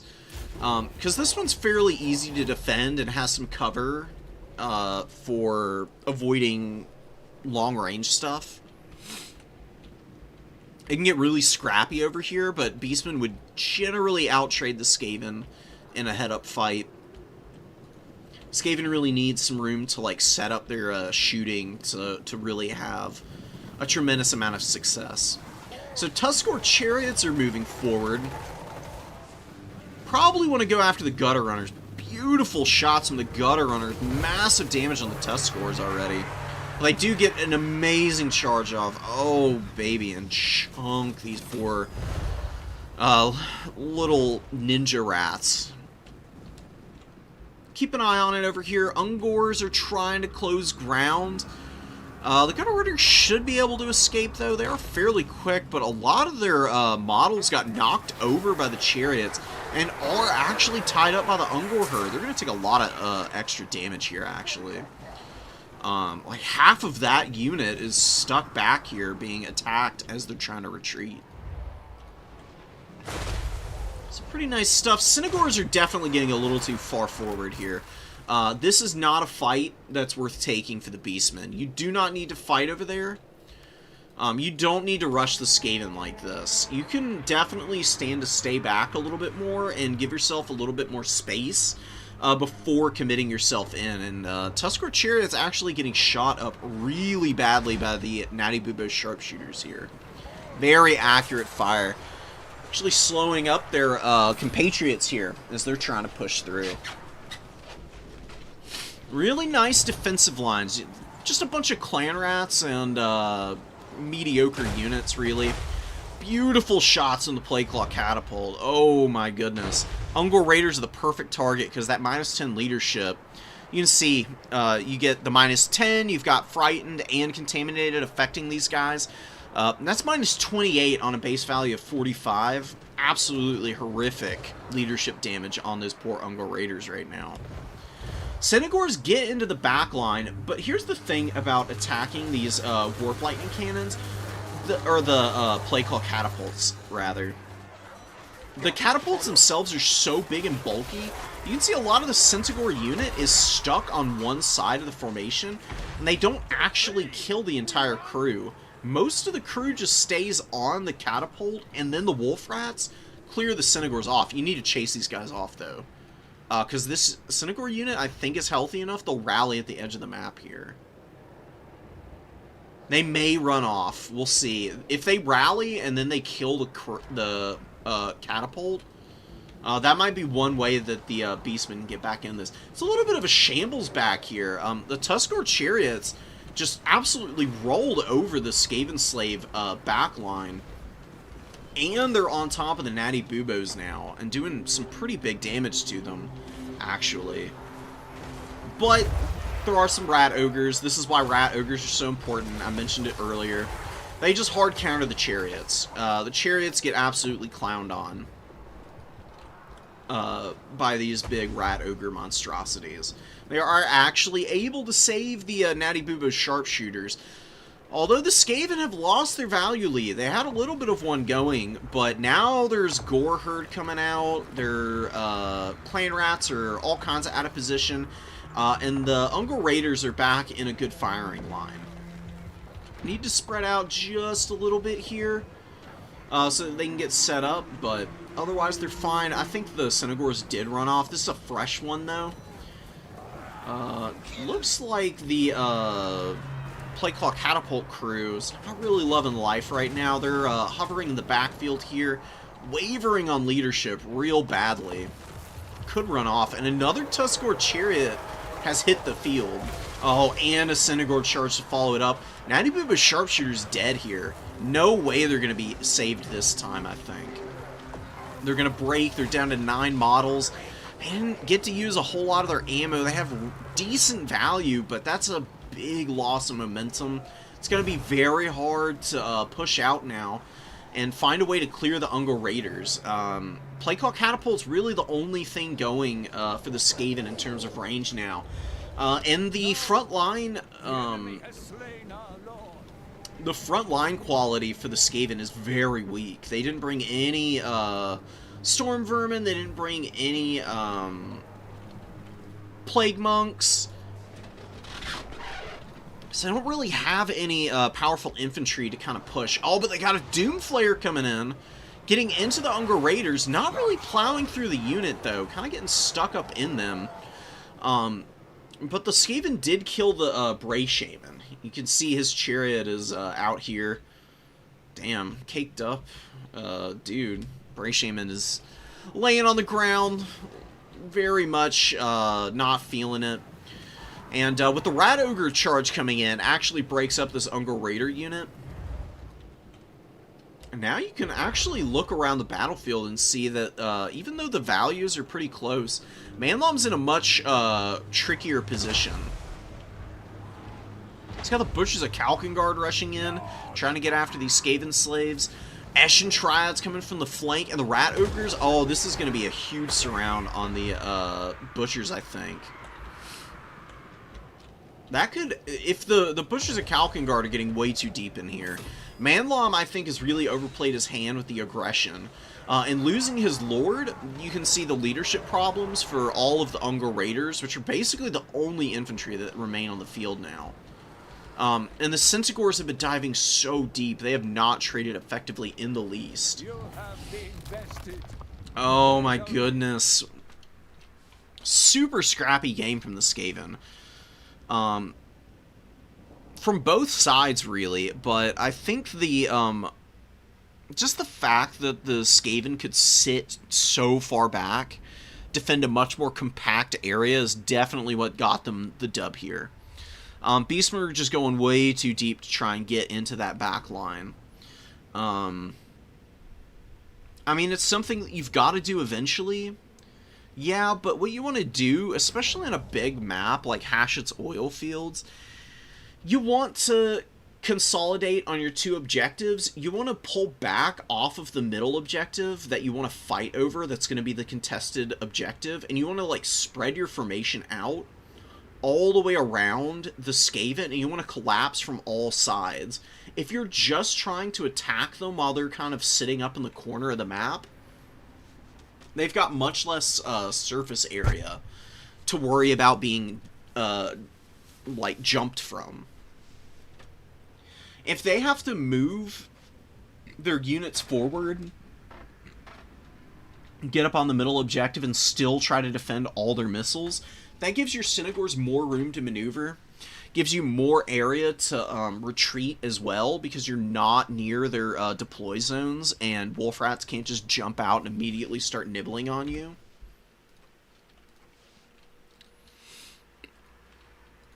It's a very understandable error from Manlaw. He almost was able to pull it off. Just a couple of things shaking out his way could have changed that game. Like that Synagore rallying at the edge of the battlefield and then coming back to kill the Plague Claw Catapult could have won him that game. If the Natty Bubo's sharpshooters had been killed by the Tuskor Chariot earlier on,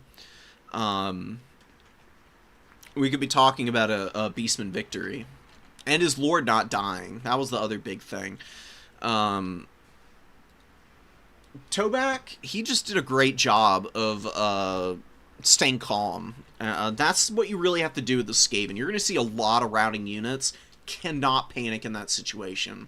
You have to identify the vulnerable enemy units and just go after the high-value stuff. And he was able to do that, shutting down all the chariots and the Synagores very, very efficiently.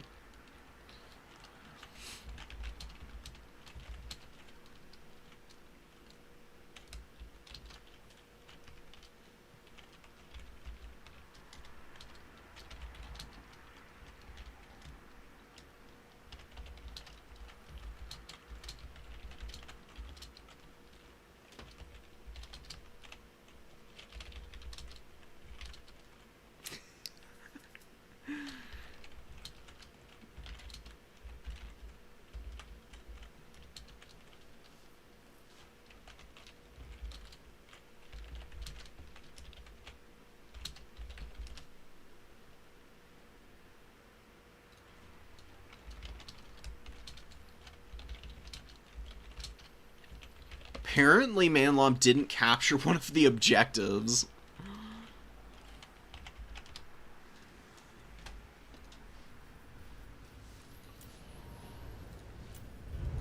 That's also kind of rough. Oh, man.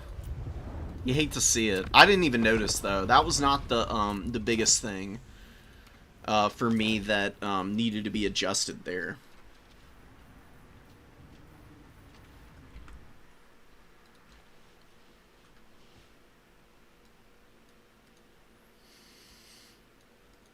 Nah, the Ungor Raiders can't do anything in melee. They're genuinely terrible in melee combat. They were really far away from the frontline fights, though. So they weren't really able to get any effective volleys off on stuff like the Rat Ogres.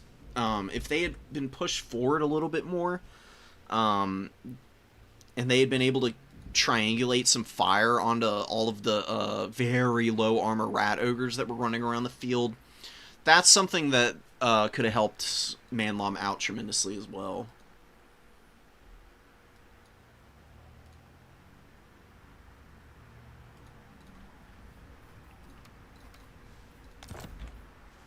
See who's advancing through.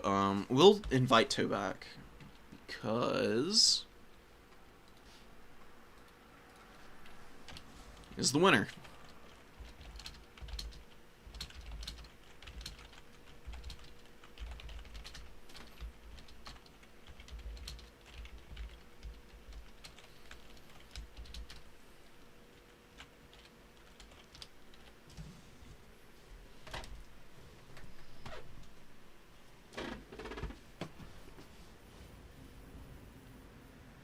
What map are we on again?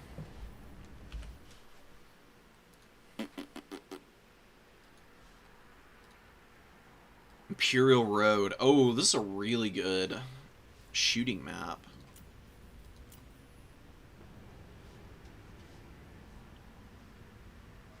I think this is a pretty good map for the Skaven, to be quite honest. Especially after they adjusted the deployment zones a little bit so that you can deploy a little closer to your home objective at the beginning. Because it used to be a little bit farther back, and it made for some really weird openings where people would rush your home point and cap it and actually like scrap over it a whole bunch, and that hurt a lot of very slow defensive factions. Ever since that's been changed, though, it's become a lot more favorable for shooting. Oh, against Skaven Slave Slings? I suppose so. The Skaven Slave Slingers were not really that big of a threat that game. The Tuskor Chariots were cleaning them up well enough, I would say. The Unger Raiders shooting all the Rat Ogres would have been a lot more effective. Yeah, for sure, Castle. Absolutely, dude. I hope you try out that little build that I theory crafted at the end of your first game that I cast. Because I really liked the the intent there. I just think there are a few things that you could adjust. I think that you'll actually have some success with that next time you go into Tzeentch. And have a much more fun time, because you'll be able to actually be a little bit more aggressive. It'll be a lot less you having Tzeentch just swarming around your formation and cleaving through you with Chaos Warriors.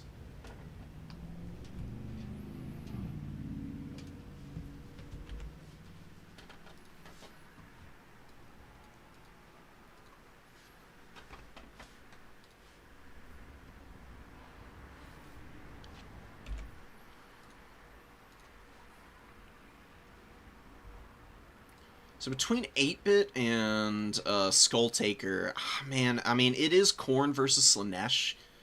Because 8-Bit has been playing Slaanesh, and Uzul has been playing Khorne. That is a really rough matchup for Khorne, honestly. I mean, it's not unwinnable by any means, but it's definitely one of the tougher Khorne matchups.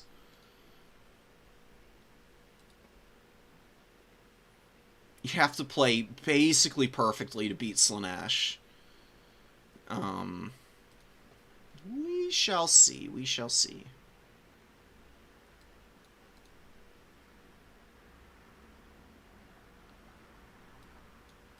Oh, there's a tournament tomorrow at 1. Might play in that. SFT or... Oh, it is. Okay.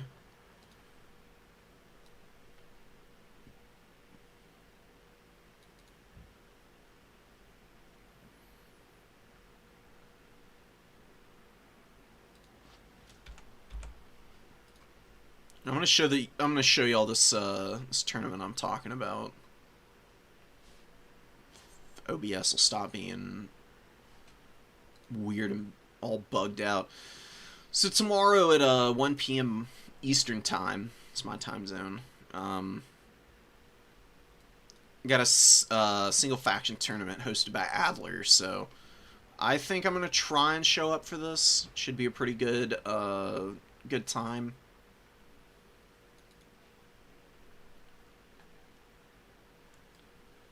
No limits on Slaanesh. Oh. Well, whoever plays them is going to have a pretty good time, probably. Maybe people will figure out how to counter the mask. Right now, she's just way too good in combat for also being a Mortis engine, is my gripe with the character. If she had, like, even just 10 less melee defense and melee attack, I think it would be a little bit more, less oppressive. And just the fact that she also has a heal.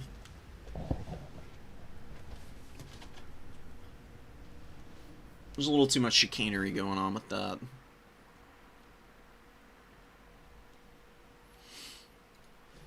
What we could also do is check out the win rates as they stand right now. Last season, the Beastmen were not doing all that well. At least at the beginning. They were kind of climbing at the end.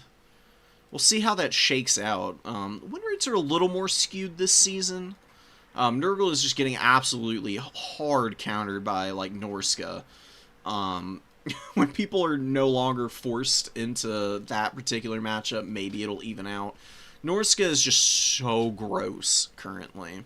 But you can see Slaanesh is rising up. Slaanesh was at like 50% for the first couple weeks, and now they're just starting to take over the meta.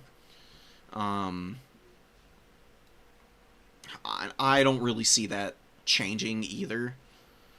Even though Slaanesh didn't get a huge power spike from the DLC in the same way Norska did, I think they're still the better faction. for various reasons. I've talked about it so much today. I'm tired of complaining about Slaanesh. It's nice to see, though, that Norska is getting a lot of games played on them. And they're doing really well, but they still clearly have, like, factions that counter them. Actually losing pretty bad to Slaanesh right now. That was not the case earlier in the season. Norska was actually winning pretty consistently against Slaanesh, so I'm curious what adjustments Slaanesh players have made. Dominating Nurgle. Chaos Dwarves is kind of an interesting change. Last season, they were not doing nearly as well against the Chaos Dwarves. But it wasn't a terrible matchup. I mean, it was just a little bit unfavorable. Only a 40% win rate last season, but now that's jumped up, and they're just absolutely crushing them.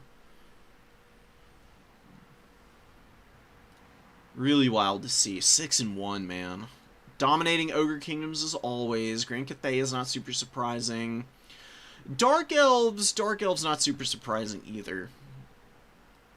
You can see Khorne, High Elves, Vampire Counts, doing pretty well into everybody. Beastmen is a back and forth one. Wood Elves as well. This is probably going to start to drop a little bit. Wood Elves are a pretty specialist faction. Like, really good Wood Elf players are going to figure out Norska eventually, and they'll start dominating that matchup. Wood Elves have a lot of really good anti-aggression tools that they can kind of bully people around.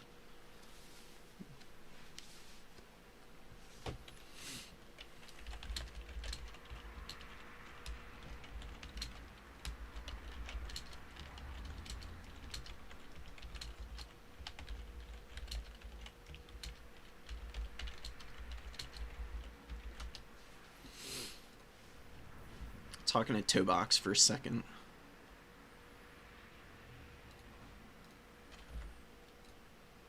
See if they're finished on the other side of bracket.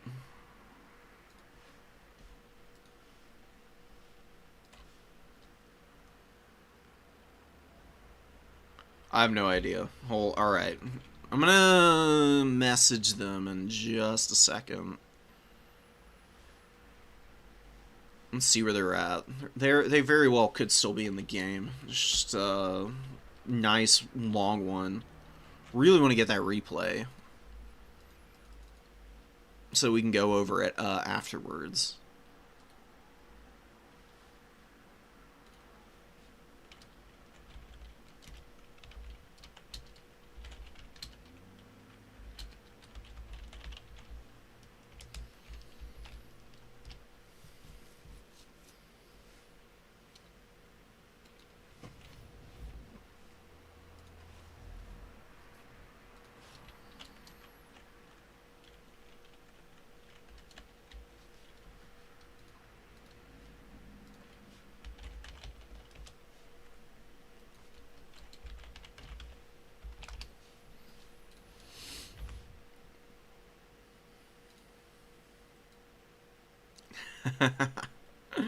Hell yes. Oh wow, dude. Alright, I'm curious to watch this replay after we get through the finals here.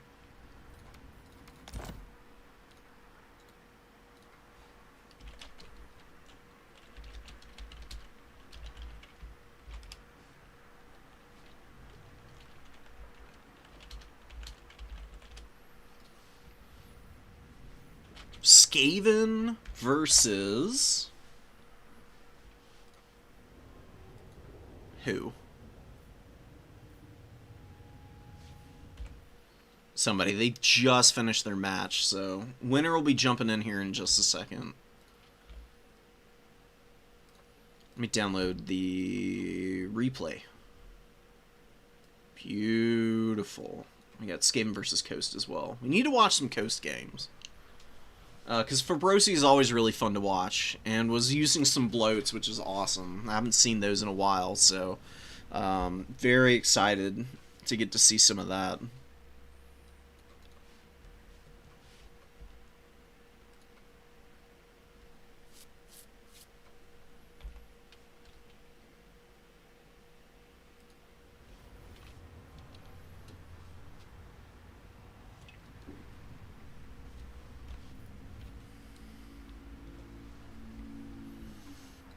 Oh, yes. Skaven Corn one more time.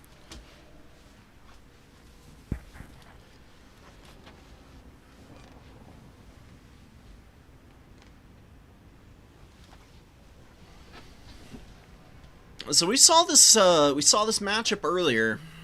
Gonna get it again here. You know, for a map, this map is pretty open, so it's not like there's an easy time for the Skaven to just set up and wail away at Khorne. The deploy zones are fairly favorable, though, for defending your artillery, because you can push, you can usually get your artillery pieces up to a point on the map where your vanguard deploy zones are. And it gives you a lot of room and space that you can control just with summons. So that it's very hard for your opponent to like close the gap onto your very vulnerable artillery pieces. Or weapon teams. Like Gisele's, I think, can fire from there onto the middle objective as well, if I'm not mistaken.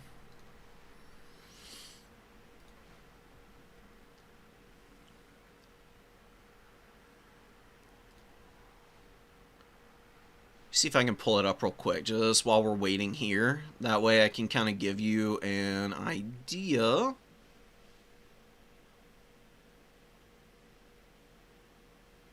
What? Note about map images. Wow, really? Imager is banned in the UK? Are you fucking serious? That's embarrassing. I'm not in the UK, so it doesn't matter to me, but...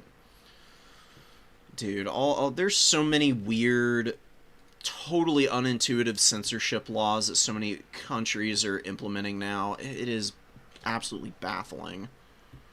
Oh my god. So anyways, here's the map. The vanguard point that I'm talking about is this one right here at the apex of the road here. Closest to the middle objective. You can get your artillery there, and you can actually like fire at all the reinforcements and hit the middle objective very safely. And then you can kind of set up with your line a little bit skewed so that it like starts on your home objective and it kind of like curves. It's just a nice little wedge so that you can keep your opponent from really like overwhelming and attacking you on multiple fronts. You can usually keep your range pretty well protected on this map, despite it being open. Usually open maps are favored towards more aggressive factions. It's usually maps that have like some terrain blockers that kind of allow for Skaven or Dowie or whatever ranged faction you might be playing to kind of carve off and cut up the battlefield a little bit easier. Those are usually more favored for ranged factions, but this is one of the rare instances where a very open map is a little bit better for ranged tools. We'll see how the Skaven are able to take advantage of that.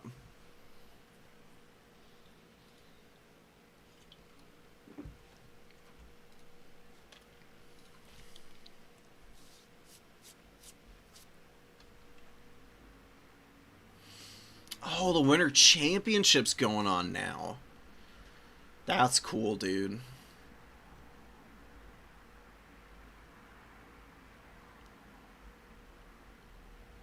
So yeah, I mean, honestly, as soon as we're done here, I'm probably going to jump over and start checking that out. Because that's what all of the recent qualifier tournaments were for. So tournament's hosting that right now. I cannot wait to see who wins that. I would guess it's probably going to be Anticity.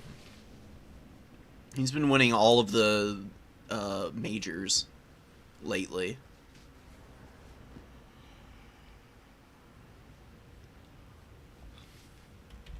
But I know there's some other people who can give him a run for his money.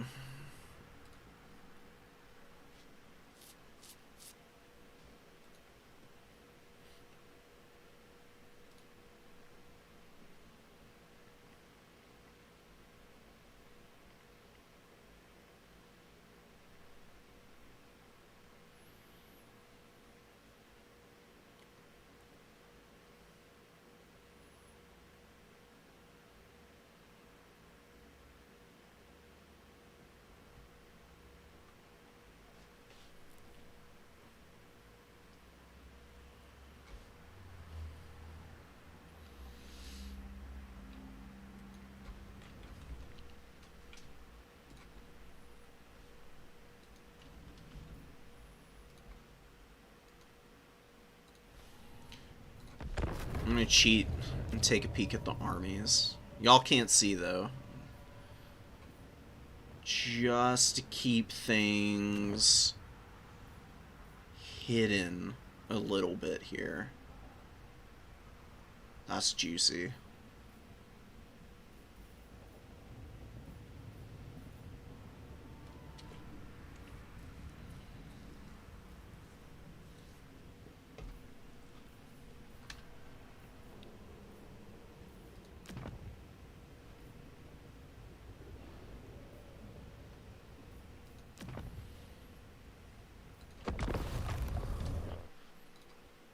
Alright guys, we're kicking it off here.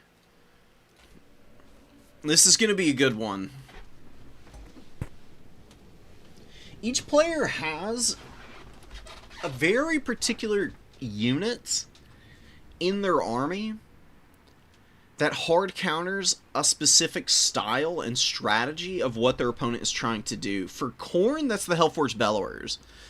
So any Storm Vermin, any these Plague Monk Censer Bearers, even some of the weapon teams, like the Deathglow Bombardiers there, they're going to get absolutely hammered by this Hellforge Bellowers. It is incredibly powerful. Even crazier on release, it got toned back quite a bit. It lost Physres, and it lost a ton of range. It went from 280 down to 160, so it's a little bit easier to counterfire. We don't have anything like that for the Skaven in the starting army.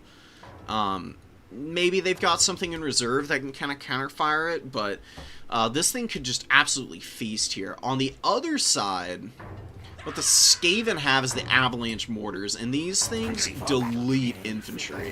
If anybody has ever watched Skaven fooling around in campaign, even in multiplayer, the Avalanche Mortars have been in and out of the meta for the Skaven for a long time now.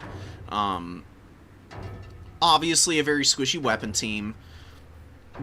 If you kill these things, you know, it's 1,600 gold down the toilet for the Skaven. But if they get to fire all of their ammunition here, they could conceivably get close to 3,000 or more value. Just because of how much damage they do. I mean, they're just amazing little airburst mortars. I love these things to death. We'll see how they do here. A lot of clan rats, some Skaven slaves, Gracier of Ruin, of course. We've got Warp Gale, just to stop Furies, of course. Always a good spell. Death Frenzy and the dreaded 13th, plus the Warp Storm Scroll, and the Bound Scorch and Unholy Clamor. So, extra leadership and all the other goodies and whatnots. So, just a lot of Clan Rat Spears, but then the Plague Monk Censer Bearers here. Plague Monk Censer Bearers can do good damage to Chaos Warriors, but the problem with the Censer Bearers is they're very vulnerable to Furies and Fleshhounds, and of course to Skulltaker and the Hellforge Bellowers. Skaven are going to have to be very careful about the way that they juggle this engagement. And Khorne just needs to make sure that they stay out of range of the Avalanche Mortars for the time being. You can see the Deathglow Bombardiers really getting hammered here. And running into the little vortexes a bit. Lose 9 models out of that unit. Hellforge Bellowers still running around. No counter to it right now. It's just going to continue to trundle about and look for opportunities to throw down some nice, easy damage on whatever the Skaven have available for them. This is where you want to start pulling your Furies apart. You know, the Furies, they can fly in and get on top of the Avalanche Mortars pretty quickly. It's honestly not a bad little dodge away from that first Avalanche Mortar volley. And a good counter-fire shot from the Hellforge Bellowers. Taking about almost 600 HP off of those guys. Follow-up shots, though, very devastating for the Marauders. About a third of their HP gone. Totally iced out there. Avalanche Mortars pulling back and trying to get into the safety of these Eshin Triads. Triad's going to take a little bit of damage because of the Hellforged Bellowers heat-seeking shots tracking into the Avalanche Mortars there. And these guys are really low already. Already, Khorne finding some success in the ranged game that the Skaven normally dominate. Chaos Warriors getting hammered here. Fury Dive coming in full. Oh, the Deathglow Bombardiers are just totally shut down right now. And the Avalanche Mortars getting taken out. This is devastating for the Skaven. Now, if you can punish all of these Furies, though, maybe it'll even out a little bit. You can see the Furies are melting under the weight of the attacks from all these Wolf Rats and whatnot. And you've got the Deathglow Bombardiers hanging in there, somehow staying alive, but Skulltaker getting on top of them and going to be able to shut them down here. All 3 Furies crumble out. That's 1,900 gold, plus a Chaos Warhound goes down. Avalanche Mortars with 4 guys left could rally here in just a moment and start to get some damage off. And Skulltaker is surrounded here right now. Eshin Triads are underneath him, and the Rat Ogres are on him. You can see he's got all of his buffs popped right now. His armor is down to 65 because of that Weeping Blade, and he's struggling a little bit. It's not going horrifically for him, though. He is able to pull back in fairly good working order. And, oh, the Warhounds run all the way off the field. If they had rallied, you could have gotten them to run in here after the few remaining Avalanche Mortars. Got some Marauders holding on the back objective, Blood Beasts on the way in. Avalanche Mortars actually doing a lot of friendly fire here. Luckily, it's just a Clan Rat. It's not something expensive like the Sensor Bearers, but really hate to see that. Deathglow Bombardiers finding their targets right now. Chaos Warriors of Khorne getting hammered. Slowing their roll a little bit as the dreaded 13th is popped right in front of their face. Wow, look at this, man. Skaven are actually holding up the Khorne advance. With this one weapon team that's left, I think there is a chance that the Skaven could really start to grind up a little bit of a value lead. They're really not doing poorly at all. Now, the Rat Ogres are fighting Blood Beasts right now, though. Blood Beasts are literally just better Rat Ogres. They are much more expensive, though, is the one thing about them. So, you're definitely not loving the current situation with a bunch of Storm Vermin and a Rat Ogre completely stopping their momentum and keeping them from being able to collapse on this Deathglow Bombardier. Hellforged Bellowers is just running around, firing free as can be, though, and that is going to be a big issue for the Skaven in the mid to late game because it is very healthy and it is a wicked strong unit that you cannot allow to just bully you. Deathglow Bombardiers getting their last couple shots off. I don't think they're going to be able to do much else here. Hellforged Bellower and Skulltaker all over them, but Rattling Guns from the high ground getting amazing damage off on the Hellforged Bellowers now. Magic damage isn't so important on those things. Bellowers needs to get the hell out of here. Just peel out immediately and find a safe position to sit in. It is melting under this fire right now. Those Rattling Guns fire so quickly, man. All it takes is just a moment's lapse in concentration. Down goes Khorne's X-Factor for the late game. You can see one of these Plague Monk Sensor Bearers is very healthy still. A lot of the Khorne infantry is very beat up, too. They are not looking too hot. Hellforged Bellowers dies, gets one last shot off at the end here. Hits the Rat Ogres. Teethbreakers turning their attention to the Furies. Oh, just, they're invisible, seemingly. Skulltaker finally has something to get on top of them. There's nothing to really peel the Furies here, though. So that is going to work out pretty nicely for Khorne. They've got their Marauders moving off the high ground, some Chaos Warhounds coming in to clean up some Wolf Rats. Really nice little defense on the back point here. A fresh Marauder unit can get some work done here. Definitely not outside the realm of possibility that Khorne is going to be okay. Just because they've shut down the Teethbreakers so hard. They took tremendous damage from this Fury dive. And there's one fairly healthy Fury that can still cause them a little bit of pain. Blood Beasts are on the way out. Marauders on the way in. And the throwing axes for Khorne, struggling to find room to work. There's some Clan Rat Spears on them. They've taken a little bit of damage, but Skull Taker is grinding away quite happily right now. He's doing some pretty good damage in the midst of all of these Plague Monk Censer Bearers and Eshin Triads, and that Death Frenzy. Oh, the Death Frenzy being popped on the Censer Bearers has juiced them up so nicely. And they're doing great work here. They've really helped to grind out a lot of the remaining Chaos Warriors. And you've got Marauders in here that are also getting pushed around a little bit. And Skull Taker's also getting chewed up pretty badly right now. He's got the Slayer Sword popped. He's got 1,500 value. He's got all of his buffs and whatnot going right now. Slayer Sword is debuffing everything in this fight currently. Bloody Onslaught lowering the melee defense on the Censer Bearers. Oh my god. The Rattling Guns are back online. Teeth Breakers are looking to line up shots on Skull Taker right now. He's a little bit obstructed by all the Rat Ogres that are in that big middle fight right now. Khorne does not hold that point. You got dual weapon Marauders on the way in. Is there anything they can get back here and get the Teeth Breakers? They have Concealment Bombs popped right now, so they just come out of stock as they open up on Skull Taker. Skull Taker pulling back, needs to just get the hell away. Marauders on the way in to intercept the Eshin Triads.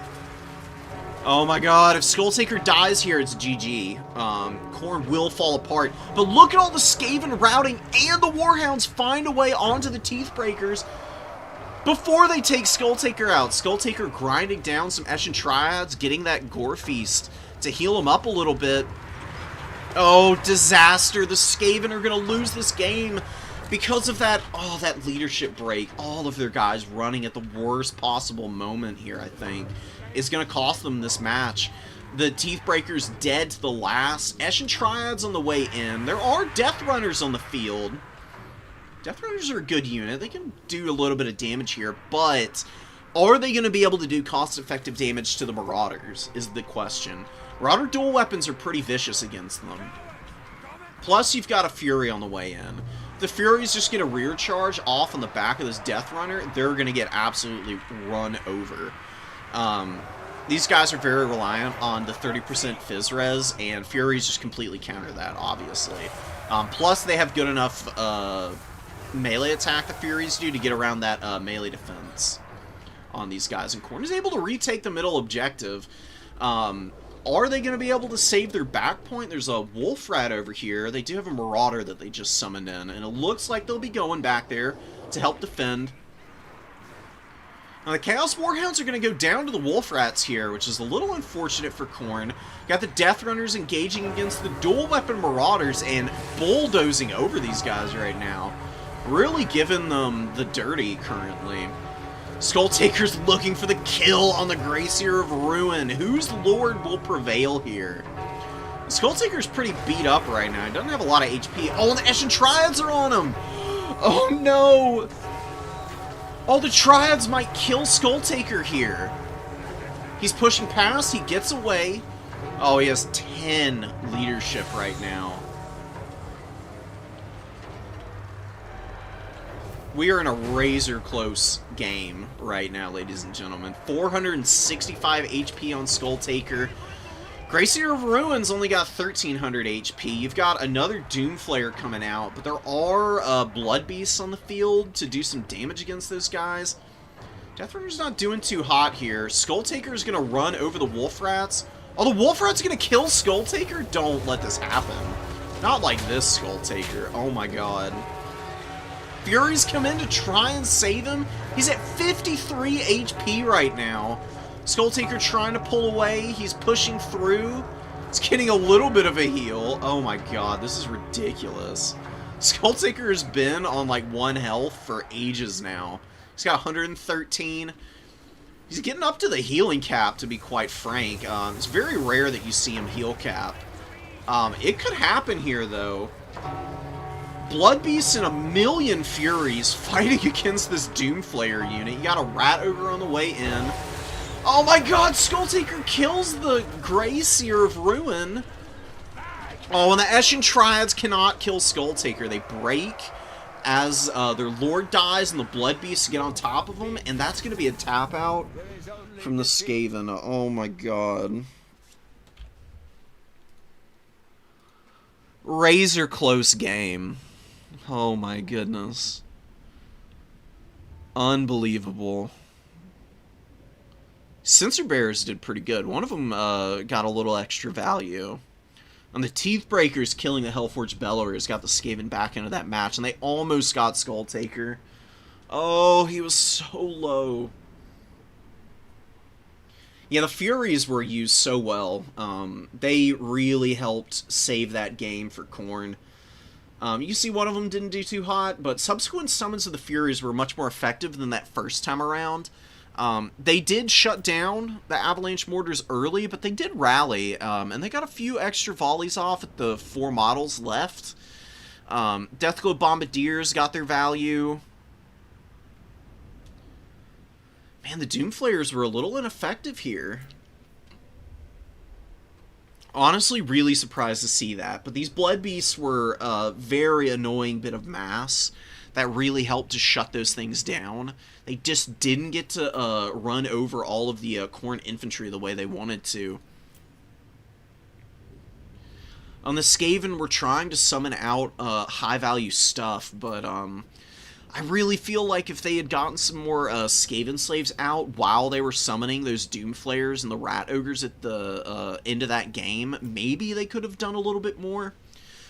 Because the Skaven slaves, I mean, they are not going to do any damage, but they can at least be a shock absorber of sorts for the Rat Ogres and the Doomflayers. It's once all the cover for those tools is gone, is where Khorne really starts to take over the game.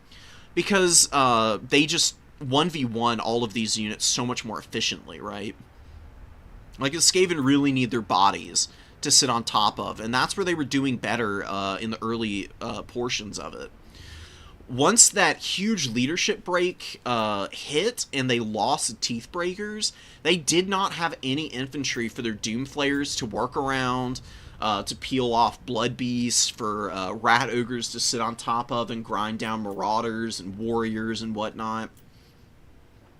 And Khorne, with their superior units, was just able to slowly push them back. Oh my god.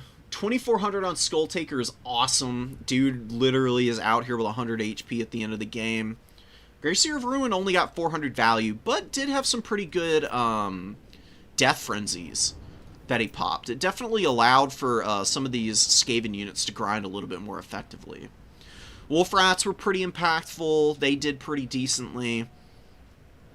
If Skull Taker had died to the Teeth Breakers, literally, like, just 2 more shots, you know? 2 more little bullets coming out of those Gatling guns hitting him may have finished him off, and it would have been a completely different game, because Khorne falls apart really badly without their leadership. They lose their Frenzy, they lose their ITP, and then they get scared away by stuff like Rat Ogres and whatnot, and they just run into a brick wall and they can't push the way they can normally. Oh my god.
4 hours of sleep is plenty for the Blood God. You know, if you're not riding on 4 hours of sleep and trying to kill everybody in front of you, you're not a good enough acolyte for the Blood God. So hats off to you, dude.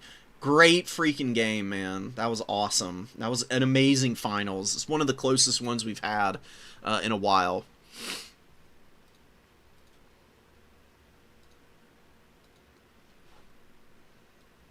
Seriously, the unkillable Skull Taker. It's his HP pool being just that little bit better than the Khorne Herald. It makes all the difference. Plus his insane leadership. Oh my god. It's heartbreaking for the Skaven there. Because, I mean, they played that about as well as you can. I mean, they did a great job killing the Fury Swarm early. Managed to save their weapon teams with a little bit of HP so that they could get some extra damage off and try and flip that game around, but that just brutal, unfortunate death of the Teeth Breakers at the end there just barely sunk them. No way, a Herald? Oh my god. What? What? Alright, let's watch this. Alright, this is the last game we're doing today, by the way. This is the semis match. I just wanted to see how Skull Taker beat Slaanesh, because I mean Slaanesh is a really brutally unforgiving matchup for Khorne. It's very tough.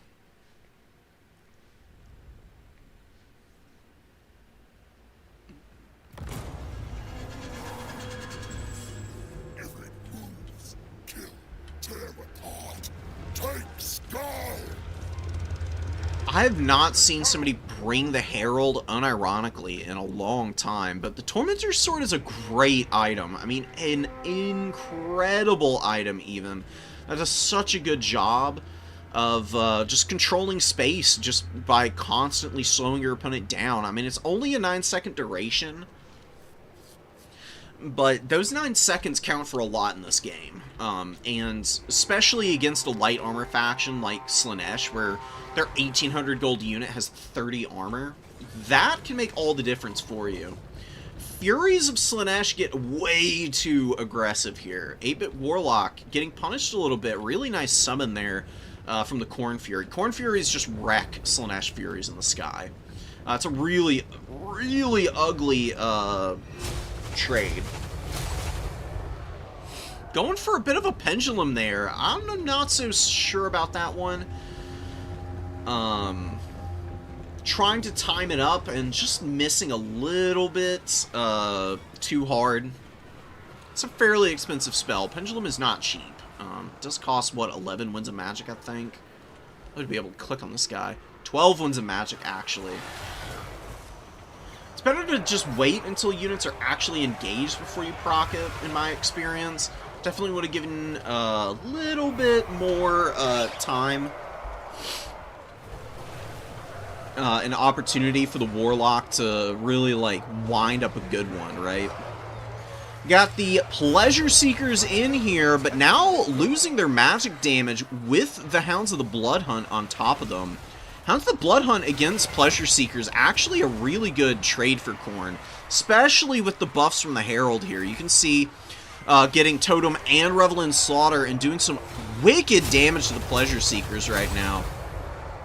The other Pendulum comes down, but that's just rock-solid defensive capabilities from that with 110 armor, 35% spell resist. Pendulum does not really hit that well against armored units. Great charge here from the Pleasure Seekers, getting after these Marauders, but the Hounds of the Blood Hunt are relentless. Getting in against the Pleasure Seekers here again now. Demonette's in this fight, but Demonette's also losing their magic damage, and the Hounds of the Blood Hunt continuing their rampage here, getting some pretty damn good value right now. 1,000 gold unit. They can struggle to pay for themselves at times, I don't think this is going to be one of those games, though. You can see the Marauder Horsemen of Slaanesh trying to help out here with the Pleasure Seekers on the run, down to 18 models. Hounds are a little tangled up in a lot of these demonettes, but the Bloodwake Berserkers are in here as well. Bloodwake Berserkers are doing some wicked damage currently. Gotten about 411 value. They have taken a bit of a pounding, to be fair, though. Definitely not doing amazingly. And Hounds of the Bloodhunt start crumbling out. A little bit unfortunate. I think they just got too scattered in amongst these demonettes. And they are going to crumble before they're able to finish off the Pleasure Seekers. Although, this Pleasure Seeker unit is very, very, very weak right now. And a fresh Fleshhound summon coming in with a good charge from the Furies over here. Excellent, excellent isolation on the Pleasure Seekers now. So here's something to know about Furies. These guys actually have good mass. They have 250 with 60 models. Compare that to Fleshhounds who have 32 models and only 450. You can actually use Furies to stop expensive units from maneuvering effectively. And that's kind of what's happened here. Bloodwake Berserkers are going down hard right now. Oh man, they're getting tossed around, struggling pretty badly against this massive horde of demonettes. They're going to fight to the bitter end, though. They'll probably still get about 1,200 value. It's all of these javelins as well. The javelins are really helping turn that fight against the Bloodwake Berserkers. Normally, they grind in melee just fine, regardless of the circumstance, because they're immune to flanking. But with all of these javelins constantly poking them down, you can see these guys have gotten quite a bit of value. I'm willing to bet almost all of that's on the Bloodwake Berserkers. End up with about 1,000 value, though, and you can see Khorne does have a decent little force here. Oh, Karanak comes in. Oh, did he kill the Shadows Caster? He sure did not. Okay, the Shadows Caster is hiding. But Sigvald's really beat up himself. He is not doing too hot here. Karanak refreshing that charge damage and gets on top of him again. Plus, we get a Horn of Khorne. Now, the Hellstriders are a good unit against Karanak normally, but with a bunch of Chaos Warriors hovering around here and punching at them, that's going to not be the case here. You get a Fury summon that dives in and starts really chewing on these guys, plus Sigvald unable to do much of anything. He does still heal, so the Auric Armor is just constantly active, so at the very least, Sigvald is not going to go down here just yet. He's going to get an opportunity to attack Karanak for a little bit here. Is he going to beat the doggy, though? That is the eternal question, and it's very much up in the air right now. The Herald doing some great work. He's going to push through, though. Got to be careful. You don't want to let the Slaanesh Horseman get damage on this guy. He is pretty vulnerable. He's got good armor, but they do punch through his physical resistance. They can definitely contribute pretty nicely against him.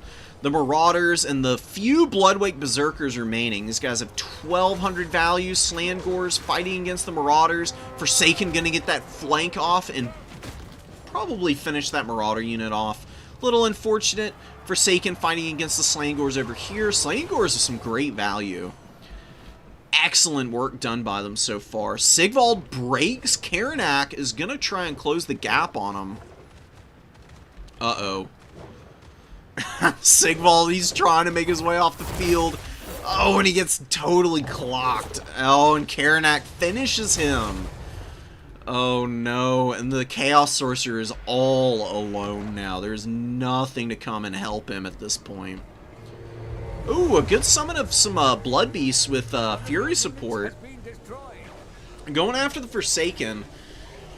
This is the type of unit that Blood Beasts are best against. They do really good damage against, like, medium infantry.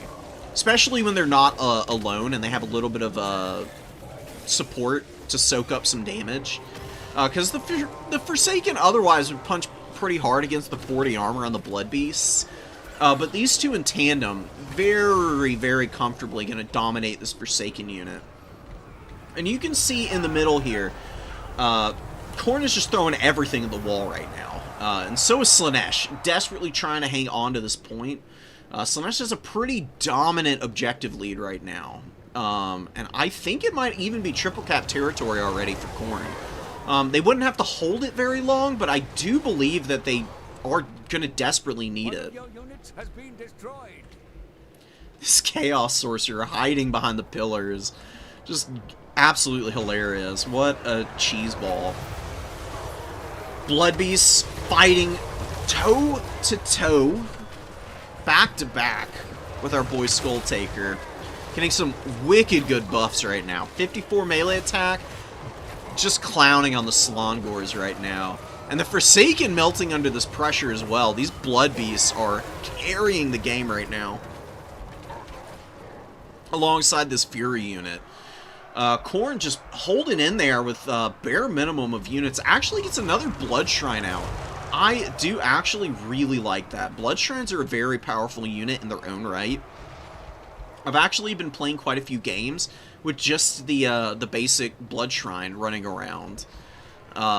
Just cleaving through infantry and providing that extra bit of support. That way, whatever Lord I run with can maneuver a little bit more and doesn't have to just sit with the main force. Can actually move out to the edges of fights a little bit better.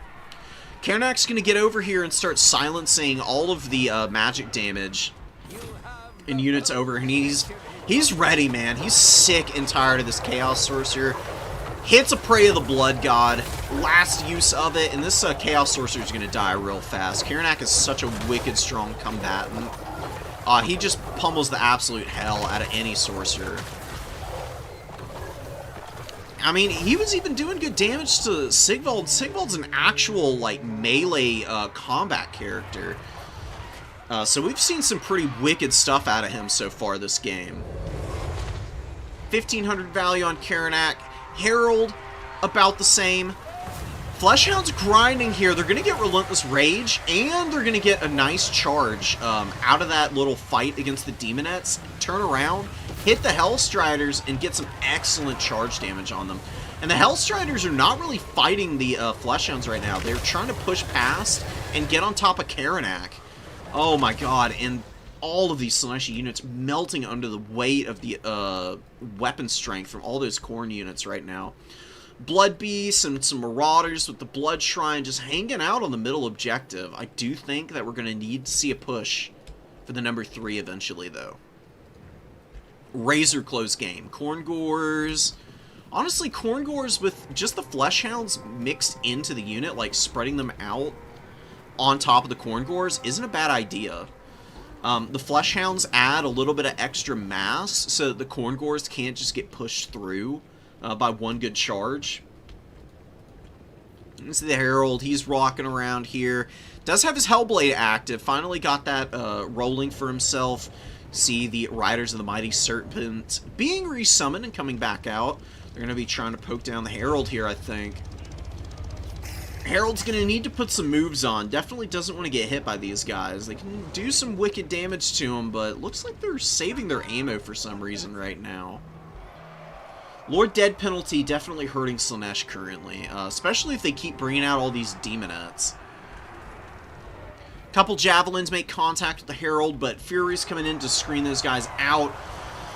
Demonettes and all of the remaining Slaanesh horsemen trying to break this Marauder unit, but the Blood Shrine comes over and is going to buff their leadership up, keep them in this fight for a little bit longer at the very least. Riders of the Mighty Serpent on the other side looking to do some damage, but they get hit by the Tormentor Sword. Oh yes, baby. Excellent, excellent opportunity to pop that. Even if all that happens is the Herald and the Furies get a little bit of damage on these guys, but it looks like that interrupted 8-bit Warlock long enough. He's busy microing elsewhere and doesn't recognize that his riders were completely immobilized and just completely collapsed on over here by the Furies. The Furies are actually able to chew through their HP right proper quick, and Karnak here lowering all of the damage output by removing the magic attacks on all the Demonettes. just ruining their day. They've done fairly well, but now with all of the support here, it's going to start getting really brutal. This Herald is so good against infantry targets, and you can see him having a whale of a time just running over the Demonettes. And the Demonettes start crumbling out.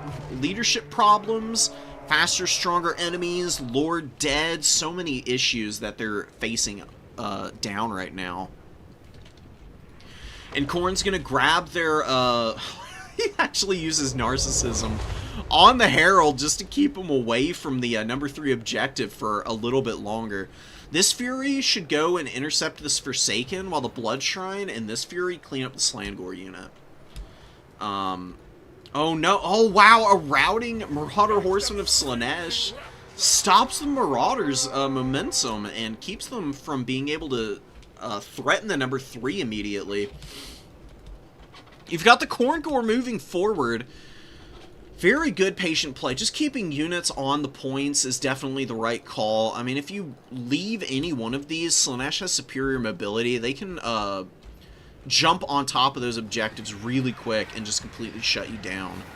This Blood Shrine doing amazing work. Work of the Dark Gods right now. And the Fury dives are just hitting. They're doing so much against all of the infantry here. And you can see, man, Forsaken, not a bad unit, but just all alone, completely isolated by multiple units, getting completely bulldozed by the Khorne Fury here. Marauder's going to get up on the point. Should be easy to cap now. Just stay on this objective. I mean, like, I know you want to use the Marauders to eat the charge from the Slangors, but you want to make sure that you cap this. Slangors get on the point, but the capway is still favoring Khorne, so they'll be just fine, especially with the Khorngor getting up on this. They're going to flip it right now. 1401, I think, is going to be the final tally for Slaanesh. They are just gassed. They have nothing left in the tank. And the Slangors just get completely run over. Oh my god, dude. The Tormentor's Sword really has been that good. Got a good catch on Pleasure Seekers early. Got a good catch on the Riders of the Mighty Serpent in the end game here. And now you pop it on the Slangors, allowing the Furies to get free dives onto the back of those units and just chew them up. I mean, both those Slangors are fairly healthy when they engaged, but they just melted as the Furies were just completely ripping them up. Blood Shrine and the Marauders take the fight against the Forsaken, and we get a really nice wombo combo. We get the Furies getting the rear charge, Khorngors getting the frontal charge, and a Horn of Khorne over all of this. Huge advantage for Khorne with the wicked high melee attack that all these units have now. Such an amazing, amazing game here from Skulltaker. I mean, honestly, just from beating Slaanesh here, deserves the tournament win. Really nice to see that he was able to outlast the Skaven player to get a well-deserved tournament win, especially after a really tough matchup in the semifinals. Slaanesh is tough, man. Khorne has tools against them, but it is not easy. You've got to play perfectly, or damn near. And our boy Skulltaker, playing Skulltaker, is actually able to do it here. Good Karanak, really good Karanak. Actually killed Sigvald and the Chaos Sorcerer, which is just money. And then just destroying all of the magic damage on the Slaanesh side of things. Like, removing it from the Pleasure Seekers multiple times. All the Demonettes were struggling without the magic damage. Furies also can't really do anything without their magic attacks. Excellent stuff, man. Hounds of the Blood Hunt, 1200 on their first life. Bloodwake Berserkers, inefficient, but it is what it is. Look at the Marauder performance. Pretty solid all the way around. I know a few of these came in multiple times, but really not bad at all. Just about at their price point for each one of them. The Chaos Warriors did great. One of these guys got 1100 value, which you love to see. You love to see Chaos Warriors getting their value. It's not an everyday occurrence because they are a little slow, so they can be maneuvered around pretty easily. And they can get jumped and isolated pretty hard by Slaanesh, but Skulltaker did a great job of keeping them consolidated together for the most part, so there wasn't really that opportunity available. Fury with 1,500, 1,700, 1,600 value Fleshhound. Oh, man. The Bloodshrine with 851. One really wasn't on the field that long, to be honest, either. So that's a pretty juicy amount of value for only being out for about half the game. And the Herald, amazing stuff from him. 2,100. Tormentor's Sword was going so deep on Slaanesh that game. Very cool build.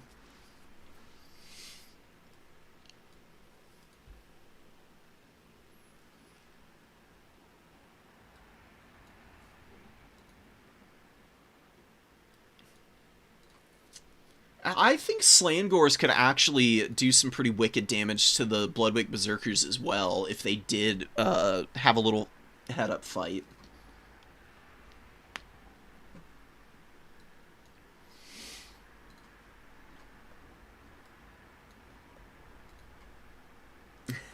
Yeah, it's really nice to watch Slaanesh falter. But 8-Bit Warlock was playing really, really well. You know, there's no shame in playing Slaanesh. Shame on CA for allowing them to be as broken as they are, really.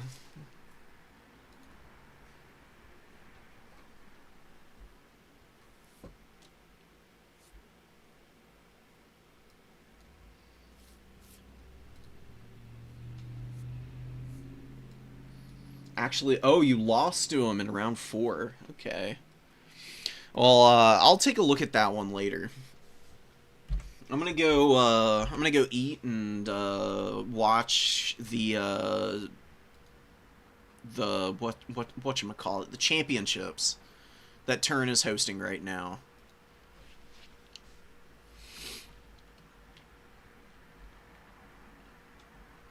And I'm planning on streaming tomorrow, so maybe I'll have some time around the tournament I'm playing in tomorrow to do a little bit of gaming.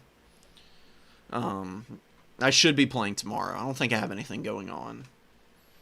So, barring any unforeseen circumstances, I'll probably be playing and streaming that tournament. So, till then, guys, y'all take care. Great tournament today. And congrats on the win, dude. Very well deserved.